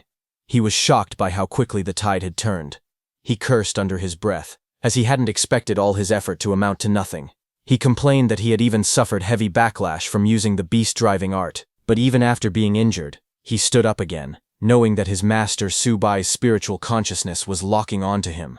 Fear filled his face as he realized that if he didn't escape now, it would be too late. But before he could move, Subai appeared before him, standing on the Birdman. Subai spoke in a calm voice, calling him his obedient disciple.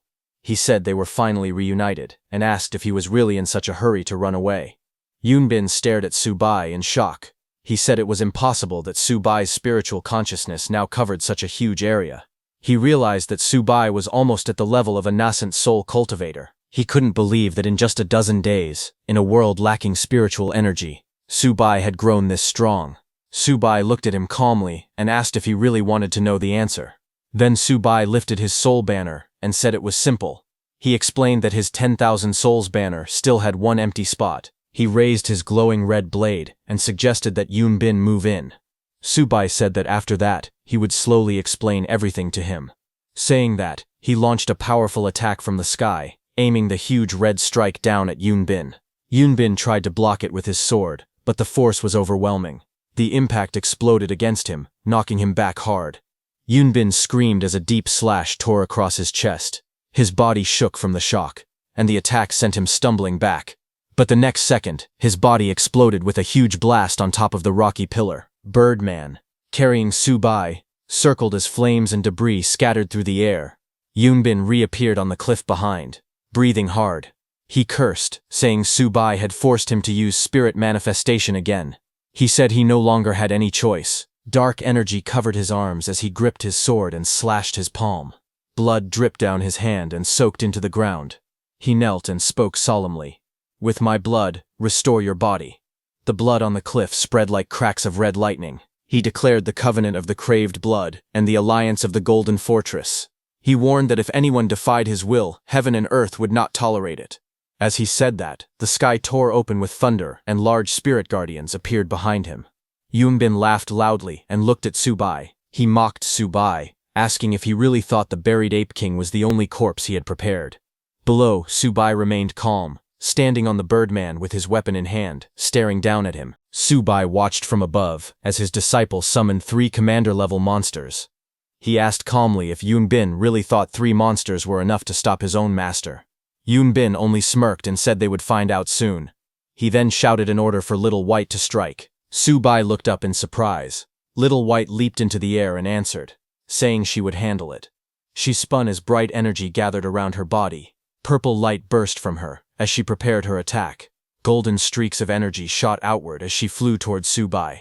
The monsters around her also charged forward as the golden energy fell all around them. In the next second, a giant golden coin-shaped formation appeared high above Subai and the 3 monsters.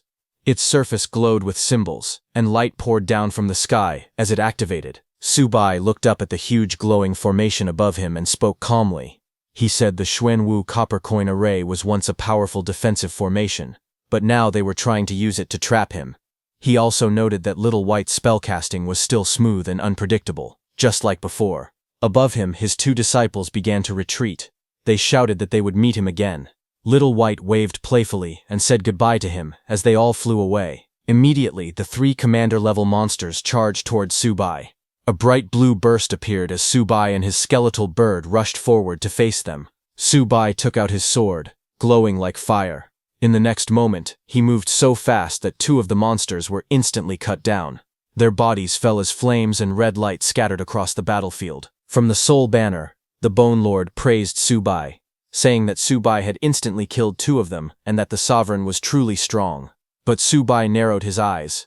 He thought it was strange. Monsters of this level could not stall him for long. He wondered what Yunbin was really planning behind the scenes. The Birdman then charged at the horned monster while laughing loudly. He told Subai to rest, saying he should leave the last enemy to him. As they got near the horned monster, Subai suddenly noticed the glowing stone on its staff. He realized something was strange about that spirit stone. The horned monster lifted its spear high, and bright blue lightning burst from the point. The lightning spread across the sky, shaking the entire formation. Subai jumped aside while the Birdman got hit by the lightning and cried out. Lightning filled the air with a powerful shock. The Birdman coughed and said something was wrong with the lightning.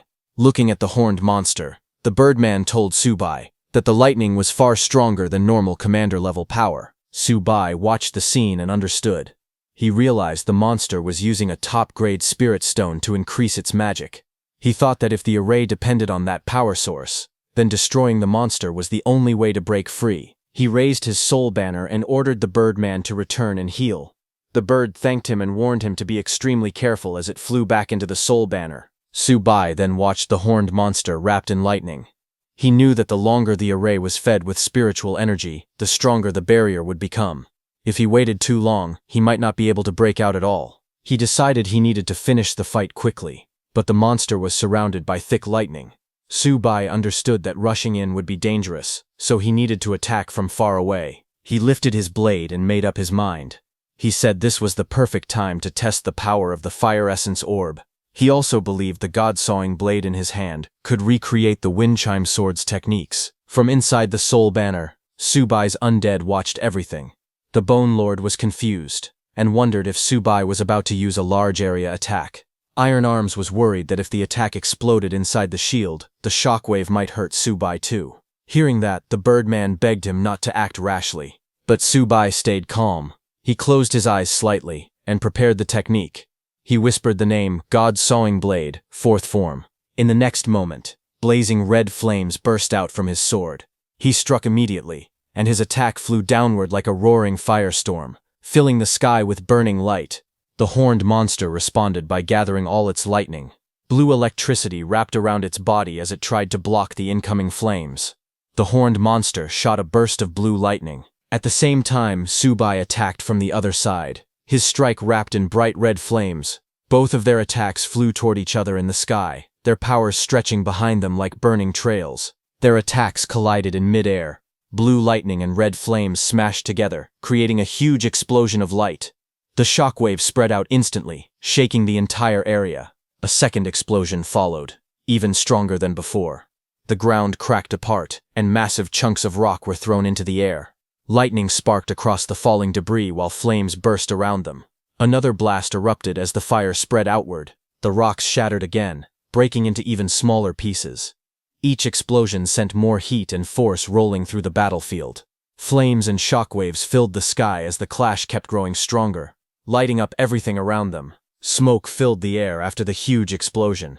Subai's undead looked around nervously, trying to find Subai.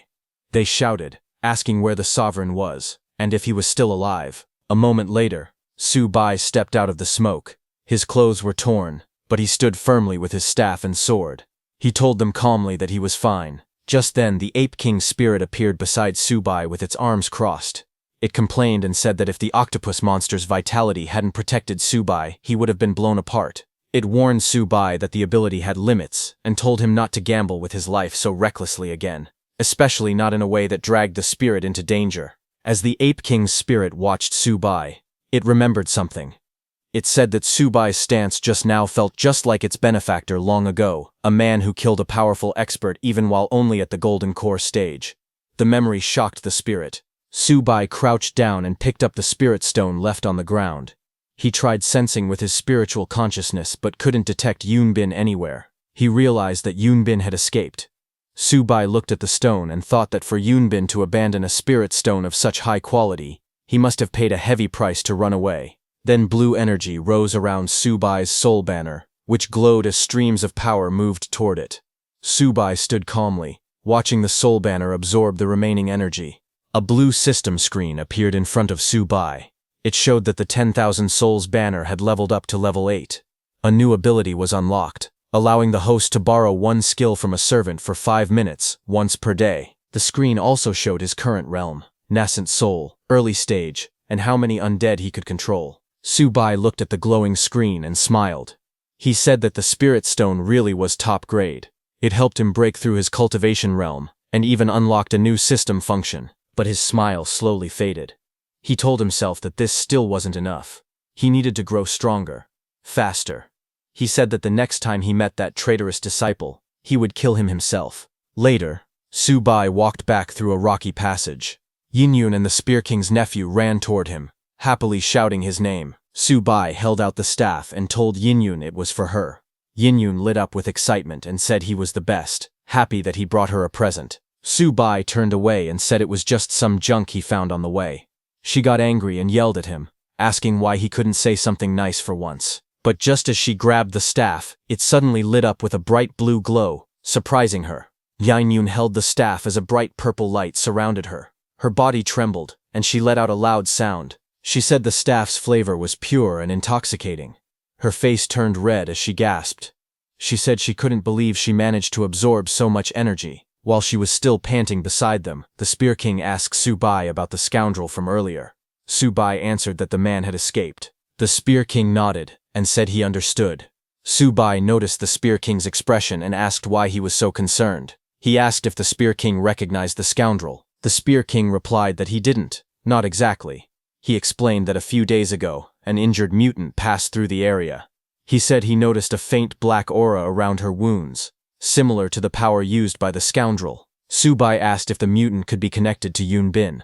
He then asked what the woman's name was and what she looked like. The Spear King said he didn't know her full name, only that her surname was Ye.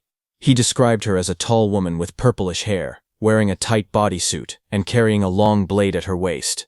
Hearing that, Subai's eyes widened. He said the description matched his fifth disciple, Ye Qingxuan. A scene flashed in Subai's eyes.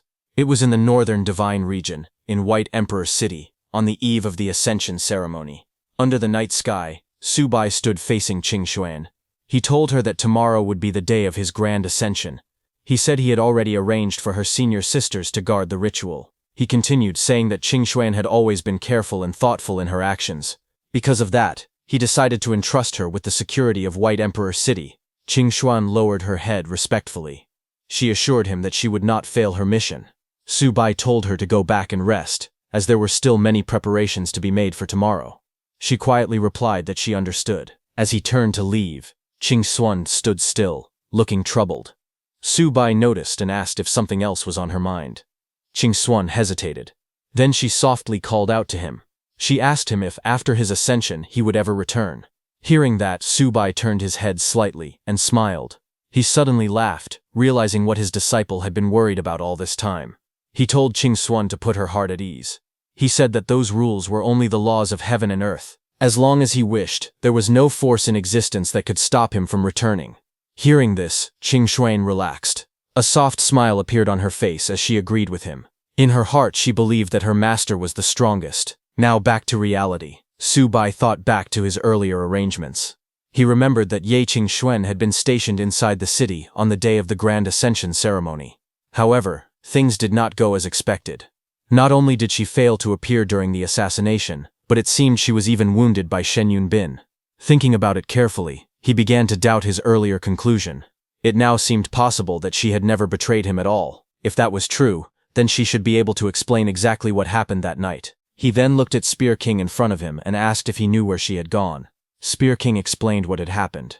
He told Subai that after seeing the fire attribute spirit stones, Ye Qingxuan said that fire spiritual power did not suit her cultivation method. After that, she left and headed toward Fengzhou City. He told Subai that it seemed she had gone there to search for a spiritual cave. Hearing this, Su Bai looked at the map.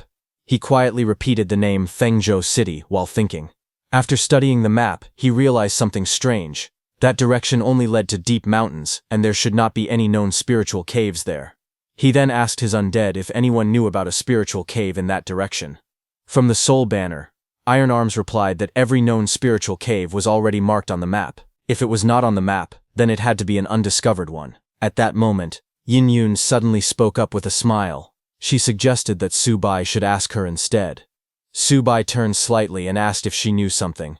Yin Yun confidently explained that in the past, when she had gone to Fengzhou City, she had passed through that mountain forest. Back then she had sensed a place filled with strong spiritual energy. Because of that, she believed that the spiritual cave must be somewhere around that area. Hearing her explanation, Su Bai told her that he would have to trouble her to lead the way. Yin Yun smiled proudly and agreed immediately. She told everyone to relax and leave everything to her. Hearing their conversation, Spear King's nephew turned to Su Bai and asked if he was leaving already. Su Bai calmly replied that it was time to set off. The boy then hesitated and asked what they should do about the monster. Su Bai paused, asking what monster. The boy quickly pointed behind and explained that the monkey monster had returned to its original state. Everyone turned to look. The Ape King lay on the ground unmoving, but something felt strange. Spear King shouted worriedly, asking if it was coming back to life. Su Bai stepped closer and observed the body carefully. After a moment, he realized that the monster's physical body was not decaying. It seemed almost indestructible. He said that it was interesting because the monster had cultivated a powerful heavenly spirit method to a very high level. Because of that, it was no ordinary creature. It was actually a rare and promising existence. At that moment, the Ape King's spirit appeared. The spirit laughed and mocked him, asking if he was scared. It then declared that no matter how long it took, once it broke the seal, it would return to its physical body, and when that day came, it would kill him. Hearing this, Su Bai remained calm. He said that if that was the case, he would seal the monster's physical body inside his own consciousness for now. This way, no one else, including Shen Yunbin, would be able to take it or use it. Hearing this, the Ape King's spirit cried out in pain, begging Su Bai to stop. Ignoring it, Su Bai pressed his hand down, and a blue energy surged forward. The power wrapped around the Ape King's body, sealing it completely. Su Bai then stood up calmly and said that it was done. He then asked Spear King what his plans were next, and whether he would continue cultivating. Spear King replied that he would return to Yangshi City with his nephew Xiao Jun. He said he would clear the monsters in the suburbs, save more people, and become a true hero. He smiled slightly, and said that he had not been home in a long time either. Su Bai remained silent for a moment, his expression calm and thoughtful. After that he turned around and said they would part ways here. Spear King told him goodbye and said they would meet again. Spear King's nephew waved his hand and said goodbye to his uncle, the hero. On the other hand, Yun Bin, who was running away, suddenly fell on the ground. Little Fox quickly asked her senior brother if he was all right.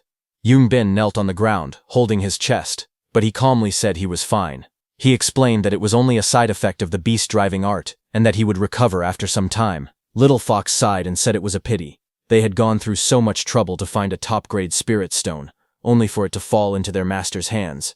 Hearing this, Yunbin replied calmly that as long as they stayed alive, nothing else mattered. He said that as long as the green hills remained, there would always be firewood, so losing one spirit stone was nothing. Just then, some footsteps echoed in the distance. A woman's voice called out, asking Lin Wanqin, Sister Wanqin, why she was walking so fast. Hearing that, Little Fox paused. Yunbin looked ahead and said that someone was coming. He wondered if it could be their master. Both of them hid behind a rock to observe. However, it was not their master, Su Bai, but Lin Wanqin's new team. Walking ahead, she told you that if they were not fast, their master might leave. Hearing that, Yu asked who this master really was. Yunbin was surprised to see that it was actually junior sister Lin and junior sister Yu. Standing behind Little Fox, he said that it seemed senior sister Lin had already recovered her memories. They immediately walked out from behind the rock and called Lin Wanqin, junior sister. Lin Wanqin responded in surprise upon seeing her senior brother there. Hearing that this man was the senior brother that Sister Wanqin had mentioned, Yu became a little scared and hid behind Lin Wanqin. She felt confused, because even though she had never met them before, she strangely felt a sense of familiarity. Yunbin stepped forward with a smile and said it was great. He was happy that she had remembered everything and asked if she was going to find their master. Lin Wanqin answered calmly that he was correct. Yunbin then spoke seriously. He admitted that they had just fought with their master. He warned her that with her current strength, she could not defeat him. He then suggested that she should return with him. He said they could train together, improve their cultivation, and make a proper plan for the future. But hearing this, Lin Wanqin's expression turned cold. She reminded him that the last time they met, he had tried to kill her using a mental attack. She questioned how she could trust him now. Hearing that, you realized that the one who had ruthlessly attacked Sister Wanqin mentally was him. She could not process all this information at once. At that moment, Yu suddenly held her head in pain. She felt confused, saying that the more she thought about these things, the more her head hurt. All of her teammates standing beside her became worried and asked what was wrong. Lin Wanqin tightened her grip on her sword and spoke firmly. She said she could not understand him. She reminded him that while he had been killing fellow disciples and plotting against their master had been out there saving people. She questioned whether such a master, who saved people, could really be an evil person capable of doing terrible things. Little Fox then came forward and tried to convince her again. She asked if Lin Wanqin had not seen with her own eyes what the master had done. She questioned her if she still planned to stand on the master's side even after knowing everything. Lin Wanqin immediately answered firmly, saying no, and declared that she did not stand on anyone's side. She stood on the side of the truth. She continued speaking calmly but seriously. She said it felt strange that the master would do such terrible things that caused suffering to the world. Because of that, she believed they had a duty to find the master and uncover the truth. Hearing this, Yunbin silently observed her. He realized that junior sister Lin had changed. He thought that if he kept arguing, it would be hard to gain her trust. At the same time, he noticed something important. His junior sister Yusu had not yet been influenced by the master since her crossing. He began to think that if she recovered her memories, things might become troublesome. In the next moment, he moved forward at great speed. Lin Wanqin's group was startled as he suddenly appeared in front of them. Before anyone could react, he reached out toward his junior sister Yu. With a faint smile, he called her name, saying he would help her remember everything. Seeing him approach, Yu became very scared. Suddenly, a sharp voice echoed in the air as Yu cried out, shouting that she did not want this.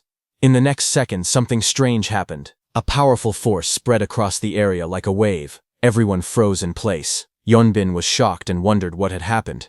He realized he suddenly could not move his body at all. Yunbin felt sweat running down his face as he sensed something terrifying. Lin Wangqiu raised her sword as a loud cry echoed through the sky. It was the cry of a phoenix. Yunbin clenched his teeth when he felt that strong sense of oppression. Lin Wangqiu warned him coldly that if he dared to harm even a single hair on Yuzu's head, he should not blame her for being impolite. At that moment, the little foxwoman spoke calmly. She said it was fine if her senior sister wanted to search for the so-called truth, but she questioned whether she had the right to take away Yu's choice. Hearing that, Lin Wangqiu became angry and shouted that it was nonsense. She pointed out that Yu was clearly scared, and asked how they could not see that. She then turned and gently told Yu not to be afraid.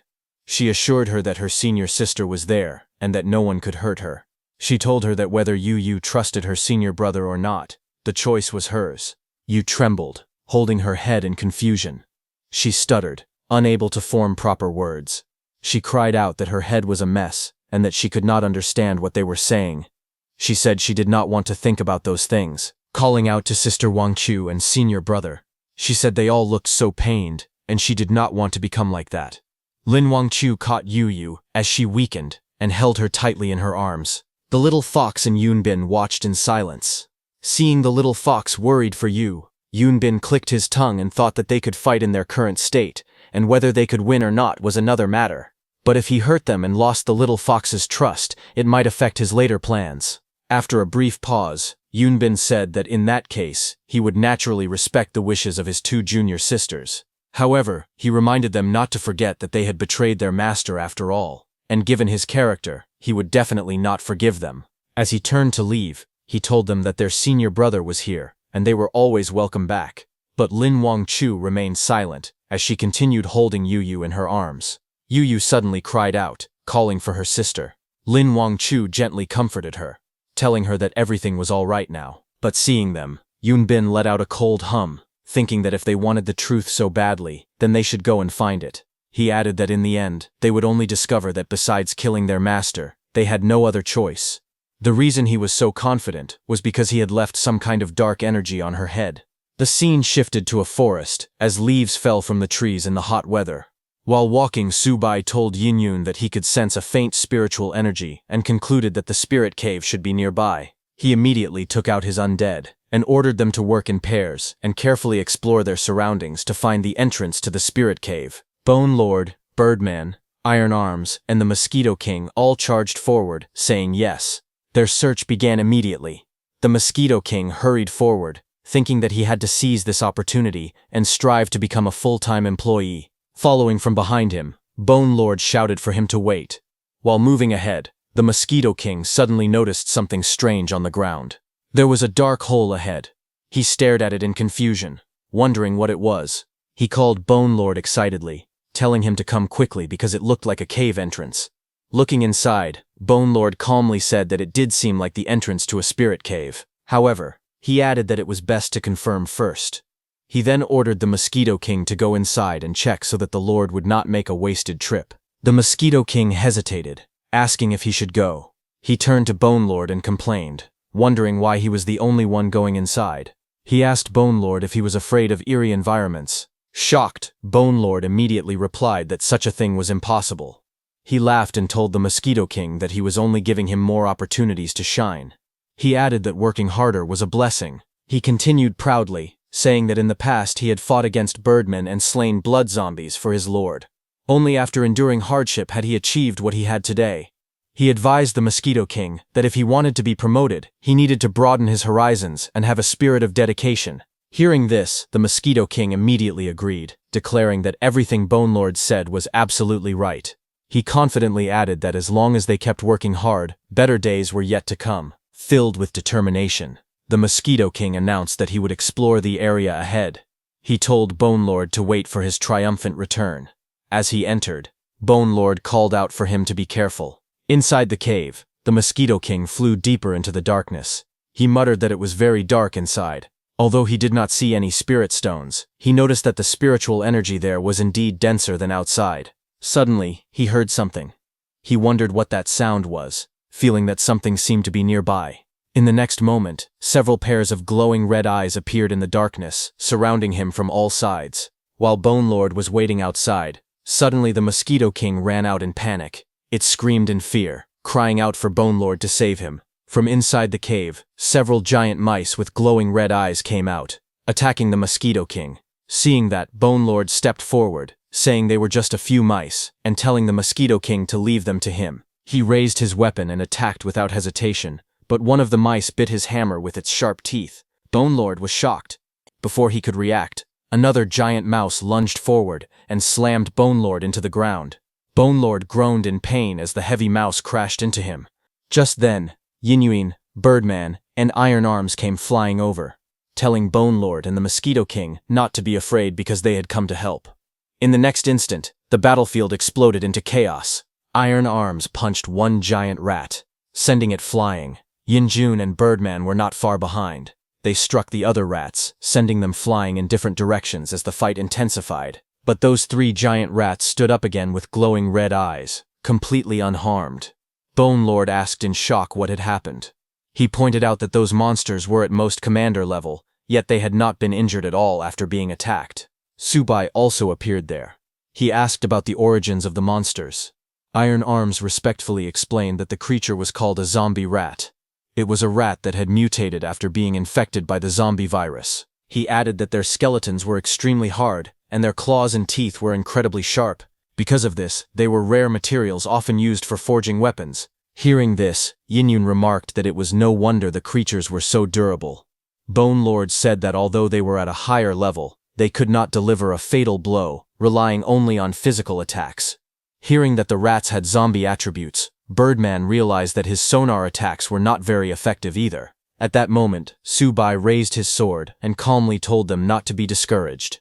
He said their skills were simply not suitable for dealing with these monsters, which did not mean anything.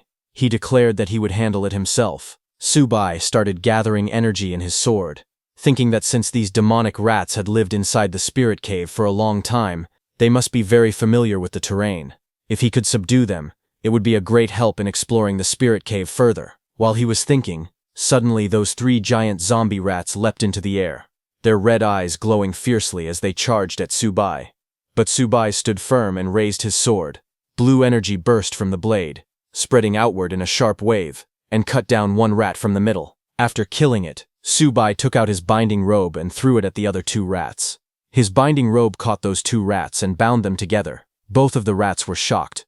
Before they could understand anything, Subai's sword strike came, taking out the souls of all 3 rats from their bodies. Subai immediately took out his soul banner and raised it high.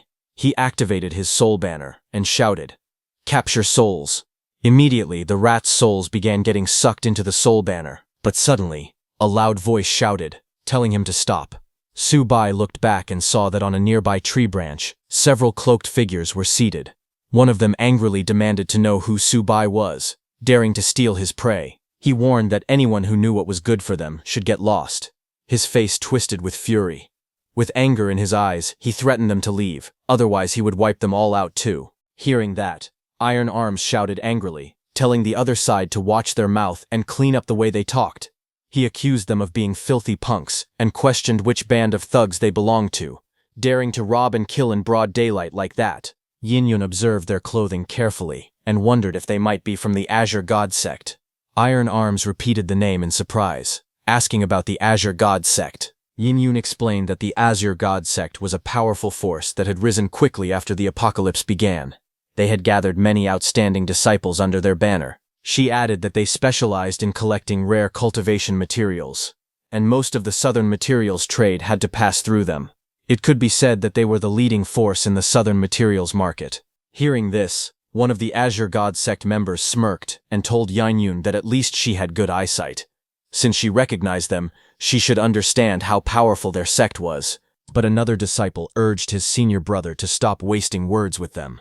Since the others refused to leave, that made them their prey. Saying that, in the blink of an eye, he suddenly appeared behind Yun Yun and attacked her with his blade. Subai was surprised, realizing it was teleportation. In the next instant, he threw his soul banner with incredible speed. That attacker's strike was interrupted mid-motion, and he gasped in disbelief, stunned by how fast Subai's movements were.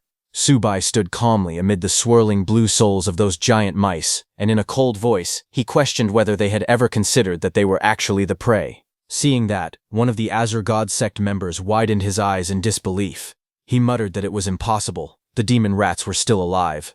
Subai looked at them steadily and pointed out that disciples of a great power like them, instead of saving people, were slaughtering their own kind. He released those massive rat souls at that man and questioned how they were any different from the monsters of the apocalypse.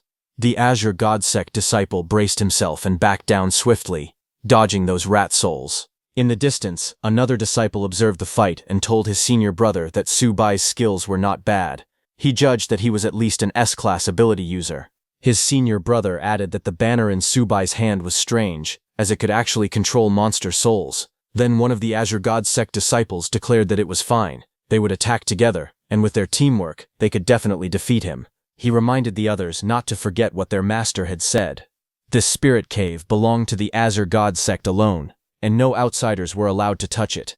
With killing intent in his eyes, he proclaimed that anyone who knew about this place must die. The 3 disciples charged forward at the same time, flames blazing around their fists as they closed the distance. One of them unleashed his spirit chi fist and attacked those rat souls. A powerful burst of energy exploded outward, shaking the ground. At the same time, another disciple formed hand seals and activated his ninjutsu thorn technique. In the next instant, sharp, thorny vines burst from the ground and spread rapidly across the battlefield, twisting and snapping as they rushed toward Yin Yun. The disciple controlling them sneered and laughed darkly, telling her that he would let those thorns torment her slowly. The thorny vines coiled tightly around Yin Yun's body, binding her arms and legs as they tried to restrain her. However, she let out a cold snort and declared that they dared to attack her with something so weak. With a sharp motion, she swung her mace in a wide arc. The thorns shattered apart, splintering into fragments as she cut through them effortlessly. Suddenly, another Azure God sect disciple appeared behind her. Yin Yun sensed danger from behind, realizing someone was attempting a sneak attack. But before that disciple could strike, Bone Lord emerged, its hollow eyes glowing as it lunged toward him. Its strike crashed down from above, hitting the ground with tremendous force. The impact shook the area and disrupted that disciple's assault. With a mocking voice, Bone Lord laughed, saying that he also knew how to sneak attack. Yin Yun steadied herself and thanked Bone Lord, but suddenly that Azure God Sect disciple attacked again with thorny vines. Yin Yun swung a thick wooden log with force, trying to break those thorny vines, but this time when she struck them again, her log broke apart. Her eyes widened in shock. She couldn't understand how it could be happening. In the next moment, the vines exploded outward with a loud impact.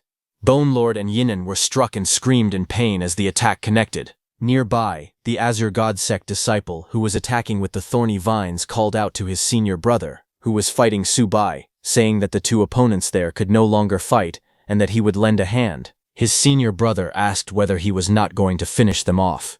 His junior brother replied that he wanted to keep Yin alive to have some fun. Hearing this, that senior brother said he would leave her to his junior brother. Meanwhile, Su Bai watched carefully. He found it strange that Yun's attacks had been breaking the thorns earlier, yet they had suddenly stopped working. He also noted that Bone Lord clearly possessed the turtle shell ability, and his defense should not have been broken so easily.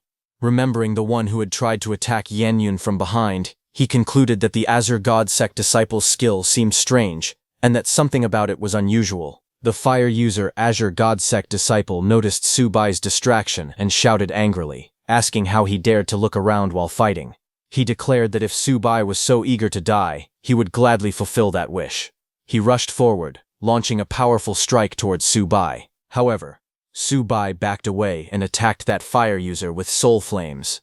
That fire user Azure God Sect disciple broke through Su Bai's soul flames and asked if that was all he had. But the next second, those soul flames struck the Thorny Vines user disciple. That fire user disciple shouted in alarm, calling out to his junior brother, but it was already too late. A loud scream echoed across the battlefield as the blue flames engulfed the Thorny Vines user, burning fiercely and consuming him whole. Seeing this, the fire user disciple pointed angrily at Su Bai and shouted, calling him a little punk and saying he had been aiming for his junior brother from the very beginning. He accused him of playing tricks. Su Bai remained calm and replied that it was simply called using strategy in battle. On the other hand, at Iron Arms and Birdman's side, Birdman cursed in frustration. He complained that one of their enemies could teleport while the other specialized in grappling. Because of that, they could not land a single hit. Watching the situation unfold, Iron Arms grew tense and thought that if this continued, their lord would have to clean up the mess again. He forced himself to calm down and reminded himself that as a servant, he had to share the lord's burden. He then realized something important. He questioned why the opponent had not used teleportation earlier when he was attacked by the demon rats. He wondered if the skill had a cooldown and could not be used repeatedly. Judging from the earlier clash with their lord, he concluded that speed was not the opponent's strong point. If that was true, they might actually have a chance. With renewed determination, he shouted for Birdman to back him up with sonar support. One Azure God Sect disciple laughed in a mocking voice and said that their struggle was useless. If they kept this up, their spiritual power would soon be drained. But the next second, Birdman screamed loudly and told those Azure God Sect disciples to bring it on. His scream echoed in the arena, and suddenly one of the Azure God Sect disciples realized something was wrong. In shock, she shouted that her spiritual power was being suppressed. Panic filled her voice as she called out for her second senior brother to help her. Immediately, her second senior brother teleported behind Iron Arms to attack, saying that he had planned to play with him a little longer, but since he was so eager to die, he would finish it now. But at that moment, Iron Arms shouted for the Mosquito King to act immediately. Suddenly, a sharp attack struck him from behind. The Mosquito King moved swiftly, piercing through his defense with terrifying speed. That Azure God Sect disciple fell to the ground. Watching the outcome, Iron Arms remarked that it was just as expected. Without teleportation, and without help from his teammates, the man's attack speed was far slower than the Mosquito King's. Birdman admitted that his realm was too low. He could not hold the enemy down with sonar for long, and the grappler had already escaped. At that moment, the grappler called out to her fire user senior brother and told him that her second senior brother had made a mistake. The fire user, who was fighting Su Bai, snorted and said that it was because he had been fooling around too much. However, he confidently declared that everything was still under his control. The grappler asked if that was really the case. The fire user replied firmly that of course it was. On the other hand, Iron Arms, Birdman, and Mosquito King appeared beside Subai, saying they were there to help. Seeing them safe, Subai said it was good that they were all okay. But suddenly, with a faint smile, the fire user disciple revealed that their fourth junior brother's cooldown had finally ended and that he was going to use his ability next. Just as he said that, another of their brothers appeared behind Subai's team. In the same instant, he attacked Birdman and Mosquito King, then launched forward with fierce speed and touched Iron Arms. He next extended his hand to reach out to Subai, trying to grab him before he could react, but Subai moved faster and dodged in one smooth motion. However, that man turned swiftly and, in the end, touched Subai's clothes with one finger. That fourth junior brother laughed proudly and told his eldest senior brother, the fire user, that he had successfully pulled it off. The fire user praised his fourth junior brother, saying that with this move, their enemy's skills were completely sealed. Without their mutant powers, killing them would be as easy as wringing a chicken's neck. Subai quickly realized the situation. He admitted that they were right. His spiritual power was in total chaos, and he could not use a single skill. In this state, it was even difficult for him to channel spiritual power into his weapon. Seeing this, Iron Arms urgently suggested that Subai should retreat. If the fight continued, they would be crushed. Birdman added that he could still fly and was confident he could carry Subai to safety. However, Subai calmly refused. He explained that the enemy leader was already at the late nascent soul stage. In their current condition, escaping would be useless. Hearing that, the fire user smirked and said that at least Subai was sensible. He even considered granting him a swift death. At that time, Ape King's spirit came out of Subai's sword and laughed, saying Subai had truly run into a massive problem this time. It said that if Subai wanted to survive this situation, his only option was to rely on its power. Ape King spoke calmly, offering a deal. It told Subai to help break the seal. In return, it would wipe out the enemies for him. After that, they would go their separate ways and stop interfering with each other. By then, no one there would be able to touch him, and the spiritual cave would belong entirely to him. Subai listened quietly. Then he said that it was indeed a fine proposal, but he refused. Manhwa King was shocked and questioned what could possibly be going through his head at a time like this. Subai smiled slightly and revealed his thoughts. He said that if he refined every one of them and made their skills his own, then his strength would take a massive leap forward. Hearing this, the fire user exploded in anger. He shouted that death was already staring him in the face, yet he still dared to talk boldly.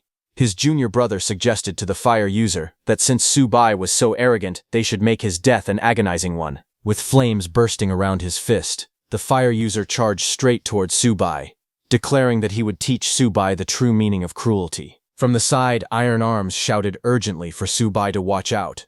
Flames exploded around the fire user's fist as he struck Subai with full force. The attack was fierce and direct, filled with blazing power. He sneered confidently and laughed. He claimed that his strike had already crushed Subai's internal organs. He told him to slowly die in pain, but in the next moment, something unexpected happened.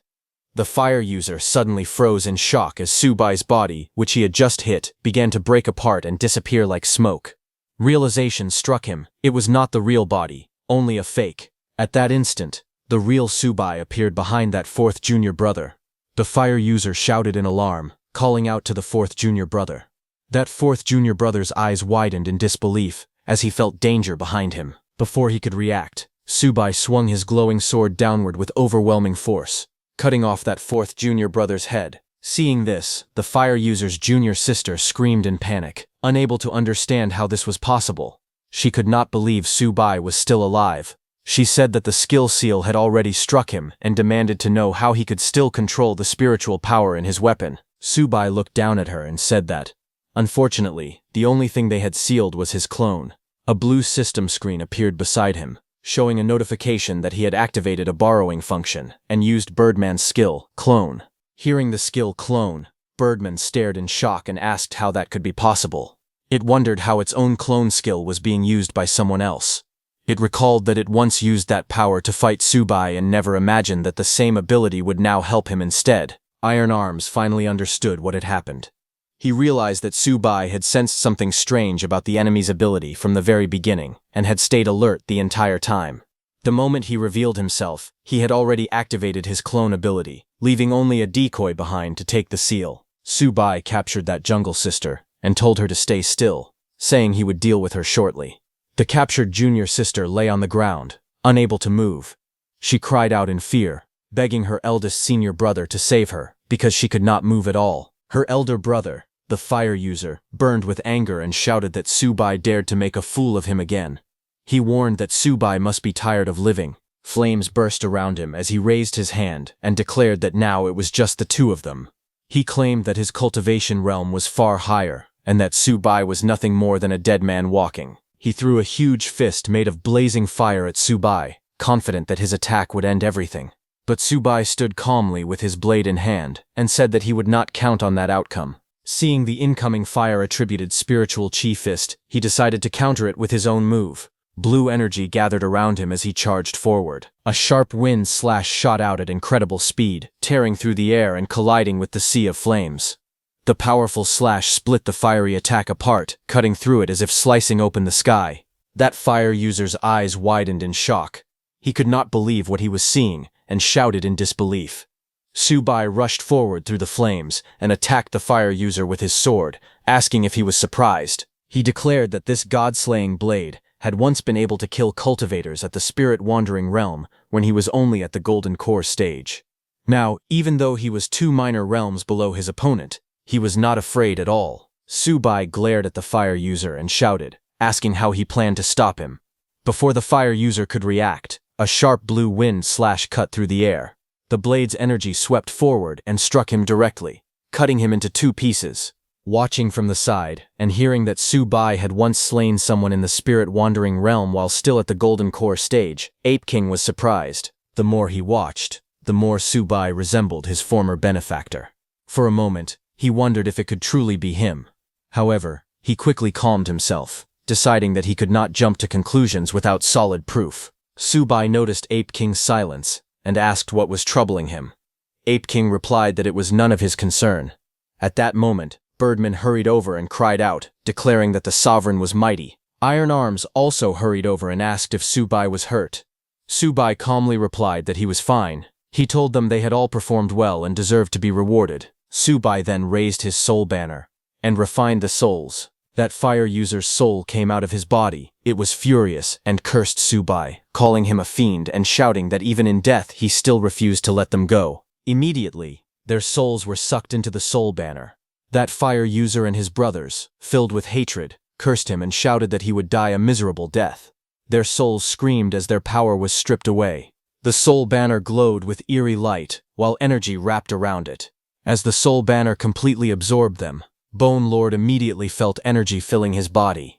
He was startled and let out a confused sound. A system-like panel appeared, showing that Bone Lord had reached the late Golden Core stage. The zombie demon rat was now at peak foundation establishment. After a moment, Bone Lord regained awareness and looked around in confusion. He asked how long he had been out and where the enemies had gone. Birdman replied that the Sovereign had dealt with them long ago. Then more panels appeared, showing that Birdman had reached peak Golden Core stage and obtained the skill Stealth. Iron Arms had reached the late Golden Core stage and gained Spiritual Chi Fist. The Mosquito King had reached mid-Golden Core stage and obtained the skill Seal. Iron Arms gratefully thanked Subai, saying he could feel himself growing stronger again. The Mosquito King excitedly exclaimed that he had gained a new skill and was deeply moved. Subai calmly explained that he had distributed the refined skills according to each of their individual traits and expected them to make good use of them. Everyone bowed with determination and declared that they would not fail their sovereign's expectations. Meanwhile, Yin Yun was still unconscious. Subai placed one hand on her stomach and told her to wake up, asking if she had slept enough. Yin Yun slowly woke up. She got startled and reacted in confusion. When she noticed his hand on her, she asked what he thought he was doing by touching her. Subai replied calmly that he was transferring spiritual chi to her and asked if that was a problem. Flustered and blushing, she muttered that it was not like she was saying he could not do it. She shyly added that next time he should at least give her a little warning. Subai then turned to his subordinates and ordered them to continue carving up the zombie demon rat's corpse while he went to have a chat with that junior disciple he had captured. They immediately responded with respect and agreed. Nearby, that junior disciple trembled in fear. Seeing Subai approach, She begged him not to kill her. She shouted that she would do anything, calling him boss and pleading for her life. She desperately asked to be spared and warned him not to come any closer. Su-bai stood over that junior disciple, his eyes glowing with a cold red light. He told her that whether she lived or died would depend entirely on her performance. Terrified, the junior disciple quickly nodded and said she understood. She swore that she would turn over a new leaf, redeem herself, and atone for her crimes. Su-bai calmly ordered her to start talking and asked what she knew about the spiritual cave. That junior disciple forced a shaky smile and asked if even a boss like him had his eyes on the spiritual cave as well. Then her fear deepened. She warned him to think twice, explaining that the spiritual cave was dangerous.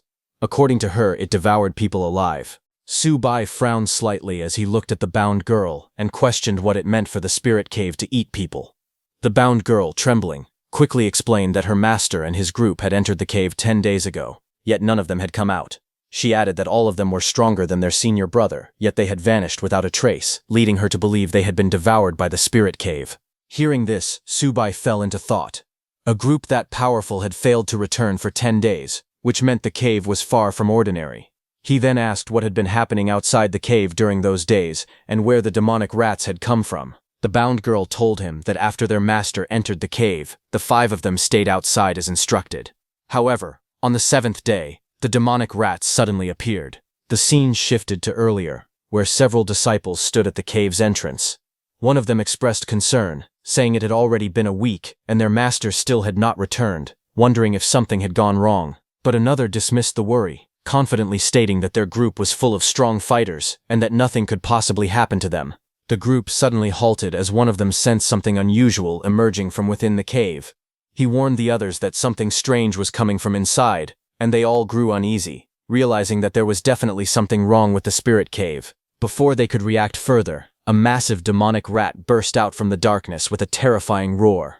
The sudden appearance shocked them, and one of the disciples screamed as he was knocked violently to the ground. Seeing the creature, another disciple quickly tried to calm himself, dismissing it as just a rat, and scolding his companion for panicking. Embarrassed, the shaken disciple apologized, admitting that he had lost his composure. However, their senior remained cautious. He explained that these demon rats were resistant to physical attacks and declared that he would handle them himself, warning the others to stay back. The giant rat stood its ground, glaring at the group as they spread out around it. The senior then analyzed the situation and concluded that the creature was merely guarding its territory. As long as they did not approach the cave entrance, it would not attack them. One of the disciples asked his senior brother what his earlier words meant. The senior calmly explained that the bones of the demon rat were top-grade forging materials, and since they had finally encountered such valuable prey, there was no way they would simply let it go. However, he added that, given the creature's current level, killing it now would not fetch a good price. If it were allowed to remain in the cave for a few more days and absorb more spiritual energy, its value would increase significantly. Moreover, by letting it guard the entrance for them, they would no longer need to personally stand watch. Hearing this, the others immediately understood and praised his insight, suggesting that they could take advantage of the time to search for opportunities in the surrounding area. One of them even remarked with excitement that his dagger had long been itching for action and that he could finally hunt a few lone wolves. Back in the present, the bound girl explained that this was the entire story of how they had encountered the demon rat. She told Su-bai that over the next few days, they had been killing monsters nearby and searching for opportunities, and when they returned, they had come across Su-bai's group fighting the demon rats. After hearing everything, Su-bai pondered aloud whether the demon rats had originally lived inside the cave. However, Yin-yun found the situation strange. She said that such powerful individuals had stayed inside the cave for an entire week, so it made little sense that any demonic rats would still be alive. The bound girl nervously insisted that she found the situation strange as well, but everything she had said was the truth, and that she had not lied at all. Su-bai remained calm and told her that whether it was true or not, he would know once he examined her memories. With that, he activated a soul-searching technique, allowing him to directly access and verify the bound girl's recollections, saving time by selectively viewing the important parts. As he observed the memories, he confirmed that the events had indeed unfolded exactly as described. He then decided to look further into what had happened after that group entered the cave. Suddenly, something caught his attention. His expression changed slightly as he recognized a familiar figure. Ye Qingxuan. It became clear to him that she had truly come to this spiritual cave. Satisfied that the bound girl had not lied, he acknowledged it before questioning her further, asking what she knew about Yi Qingxuan and why she was also part of the cave exploration team. Hearing the name Yi Qingxuan, the bound girl realized that he was referring to Miss Ye. She quickly explained that she did not know her personally, only that she had suddenly appeared at that place. It had been his master's decision to allow her into the cave, and as an outer disciple, she had no knowledge of the reasons behind it. Hearing this, Su Bai concluded that there was no other choice but to enter the cave himself to find her. At the same time, Yan Yun grew curious about Miss Ye, wondering why someone like Su Bai would be so interested in her. Without wasting any more time, Su Bai gave orders for everyone to return to the banner, rest, and prepare for battle at any moment once they entered the cave. The group immediately acknowledged his command. With that, he led the team forward toward the cave entrance. As they approached, Su Bai summoned a flame in his hand to illuminate the darkness. Looking into the pitch-black opening, Yin Yun couldn't help but question why the cave was so dark. Su Bai told her that it was because the outer rock layer lacked spirit stones. There was no natural illumination, making the darkness inevitable. As they moved deeper into the cave, Yin Yun carefully examined the walls, and soon confirmed that there wasn't a single spirit stone embedded in them. This realization puzzled her, and she wondered aloud if it meant the cave contained very few spirit stones. However, Su Bai dismissed that idea. He explained that they had already sensed faint spiritual energy in the surrounding jungle, which proved that the cave was actually rich in spirit stones. In his view, this cave extended much deeper than ordinary spirit caves, and there was likely a spirit stone vein hidden far underground. Not long after, the group encountered a fork in the path. Unsure of which direction to take, they hesitated. Su Bai let the demon rats go ahead and analyze their behavior.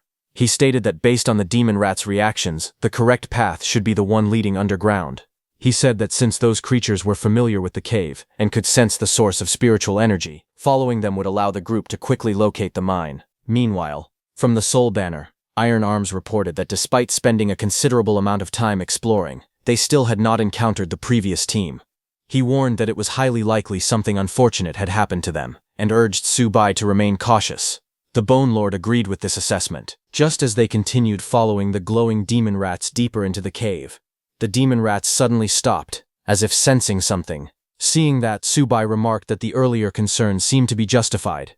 He sensed danger and warned the group that something was approaching from ahead. The next second, a horrifying figure emerged from the darkness, a zombie-like creature with glowing eyes and a twisted body. It let out a terrifying roar before lunging forward like a wild beast, its claws aimed at Su Bai. Su Bai jumped and dodged its attack. The impact shook the ground violently and sent debris flying in all directions.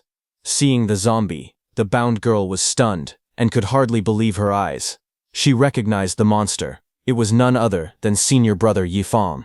The realization left her in shock, unable to comprehend how such a thing could happen. Su Bai was also shocked.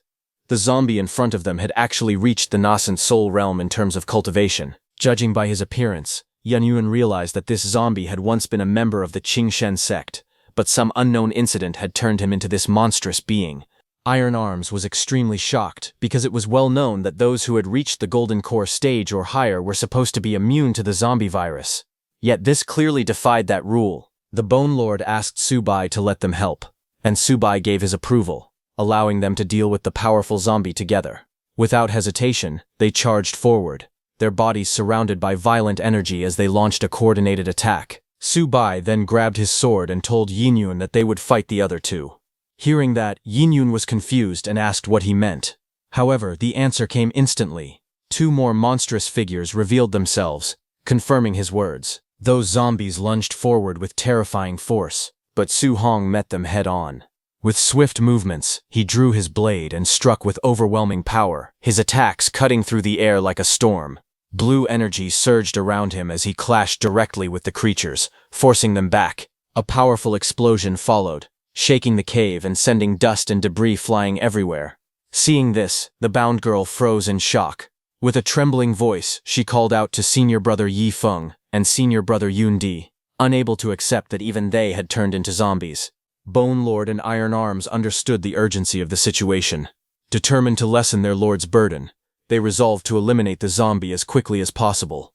Without hesitation, they agreed and launched their attack together. As they charged forward, powerful energy surged around them, their movements swift and coordinated. However, the zombie responded just as fiercely. It unleashed a violent aura, crossing its arms as they turned into blades.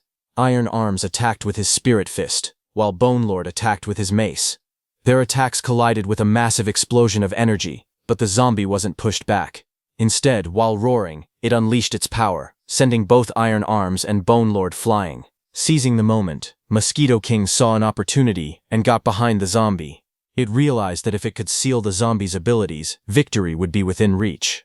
But just as it got closer, the zombie let out a furious cry and shot hundreds of its sharp bones from its back, hitting Mosquito King. Seeing that, Iron Arms clicked his tongue in irritation as he realized that the zombie possessed a strange ability, allowing it to freely deform its bones at will. But what puzzled Birdman even more was how the zombie had sensed Mosquito King behind it and accurately launched its bone needles without hesitation. Pushing aside these doubts, Bone Lord chose to focus on the fight. He refused to believe that the zombie's bones could be tougher than the demon rats. With that confidence, he gave the order, commanding the ratmen to charge forward. Seeing this, the zombie roared again and attacked with bone needles. But when the bone needles hit the demon rats, they bounced back without dealing any damage. Watching the exchange, Iron Arms was surprised that the demon rat's physical resistance worked. Even so, Bone Lord recognized that the gap between the demon rats and the zombies' cultivation levels was still significant. The demon rats would not be able to endure for long on their own. He suggested that if they coordinated their attacks and struck together, there was a real chance they could bring the zombie down. Meanwhile, Subai, who was fighting the other zombie, acknowledged that they were using their abilities wisely. With such teamwork, holding off the zombie for the time being should not be a problem. But just then, the zombie placed its hand on the ground. Seeing that, the captured girl shouted for Subai to watch out. She told Subai that her senior brother Yoon-D was about to unleash his unique secret technique. Immediately, the whole battlefield trembled as waves of energy spread outward from the zombie's hand in expanding circles. As the power built up, Subai backed away, realizing that the zombie was manipulating sound waves. As the invisible force rippled through the air, Yin-Yun suddenly felt a sharp discomfort in her stomach, as if something inside her was being shaken violently. The captured girl quickly explained that her senior brother Yoon-D was adjusting the frequency of his sonic attack, attempting to resonate with the internal organs of his targets. If they remained within the area, the consequences would be devastating. She urged them to escape immediately before the vibrations could cause serious harm. But at that critical moment, Birdman rushed forward, declaring that it had come to help its lord escape. It unleashed a powerful technique, sonar jamming, sending out counterwaves to disrupt the incoming sound attack. Seizing the opportunity, Subai moved forward, praising Birdman. Subai got behind the zombie to attack. He knew that while the interference from the sonar jamming was effective, he had to eliminate the zombie as quickly as possible. Seizing the moment, Subai moved in, raising his weapon and striking down toward the zombie with full force. However, just as the attack was about to land, something unexpected happened. The blow was abruptly stopped, as if it had collided with an invisible wall. Yin-Yun was shocked, realizing that a barrier formed by sound waves had blocked the strike. Birdman immediately recognized the phenomenon, recalling how it resembled the earlier encounter with Mosquito King. For some reason, these zombies were capable of accurately defending against attacks even from their blind spots. Seeing that, Subai raised his soul banner and created a barrier that blocked the air, saying that without air as a medium, even the strongest sound barrier would become useless. The zombie's barrier was destroyed by Subai's attack, and it became furious. As Subai fell back, the zombie struck the wall beside him in anger. But then, as Subai tried to attack the zombie again from behind, a rock suddenly came out of the wall and smashed into him. The next second, the whole cave shook intensely, and debris began to fall. Yin-Yun looked around in shock, wondering what had just happened and whether it was an earthquake. Seeing that, Iron Arm's allies grew anxious, hoping that their lord was safe amidst the chaos. Despite the panic, Bone Lord quickly urged everyone to stay focused. He insisted that they trust in their lord and concentrate on dealing with the enemy in front of them, warning that they could not allow the opponent to cause any more trouble. But suddenly the trembling worsened, and the ground beneath Yun-Yun cracked open. The next second, the whole ground split apart, and Yun-Yun, Subai, and all his undead fell inside. Yin-Yun cried out in alarm as she began to fall. Seeing that, Subai somehow balanced himself and unleashed his thorn technique.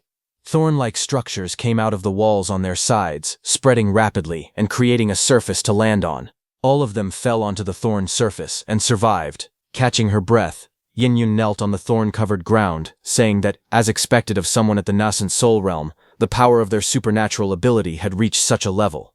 At that moment, those two zombies also landed on the thorn surface. Seeing them, Subai wondered why, if those zombies possessed the ability to manipulate rocks so effectively, they had not used it from the very beginning. As he observed the zombies, a realization began to form. It seemed possible that they were deliberately conserving their spiritual energy while testing his strength. However, it was known that zombies were mindless creatures and should not be capable of such strategic thinking. This led him to a more unsettling conclusion. Someone must be controlling them. He deduced that the controller was likely guiding them through a shared field of vision. With that understanding, everything became clear.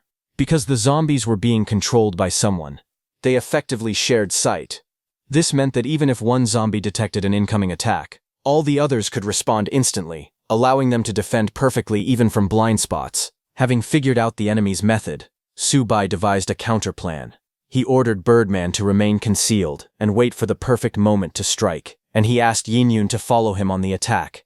Birdman immediately acknowledged the command. Yin-Yun broke a thorn branch to use as a weapon. She smirked confidently, saying that was exactly what she was thinking too. That zombie had just made her stomach hurt, so she was going to teach him a lesson with this stick.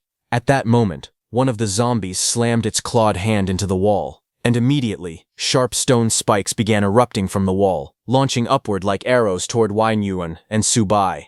Yin-Yun shouted in alarm that they were stone arrows. However, Subai created a thorn wall to block the stone arrows and told Yin-Yun to ignore them, saying he would handle it. He told her that once they got close, she should focus on targeting the enemy's eyes. Yin-Yun was a little confused hearing that, but she said she understood. In the next instant, Subai raised his sword, which was covered in flames, and pointed it toward the zombies. He unleashed a blazing fire attack that spread outward, forming a massive wall of fire between the two zombies. Subai thought that as long as the wall of fire cut off their line of sight, those zombies would no longer be able to defend against attacks coming from behind. Seeing that, one of the zombies attacked Subai again with its stone arrows, but Subai, while dodging its attack, charged at the zombie at full speed. Seeing that the soul banner and sonar were not very effective in this fight, he decided to focus on buying time, thinking that if he could hold off this zombie, Yin-Yun would have a better chance of winning on her side. From above, Birdman saw that the zombie on Yin-Yun's side was about to use its sound attack again, but it refused to let it use the same move again. Immediately, Birdman flew behind that zombie on the ground, and before the zombie could even react, Birdman unleashed a powerful sonar attack, making the zombie scream in pain. Seizing the opportunity, Yin-Yun moved swiftly. With precision and strength, she struck directly at the zombie's eyes, landing a clean and decisive blow. Yin-Yun smiled confidently, thinking she got it. However, in the next moment, her expression shifted as she sensed something unusual. The next second, a yellow beam passed by her and scratched her hand. Yin-Yun was surprised seeing that, and looked at the zombie. The yellow beam was coming out of the zombie's eyes that she had struck. Seeing that, Yin-Yun was shocked and asked what it was.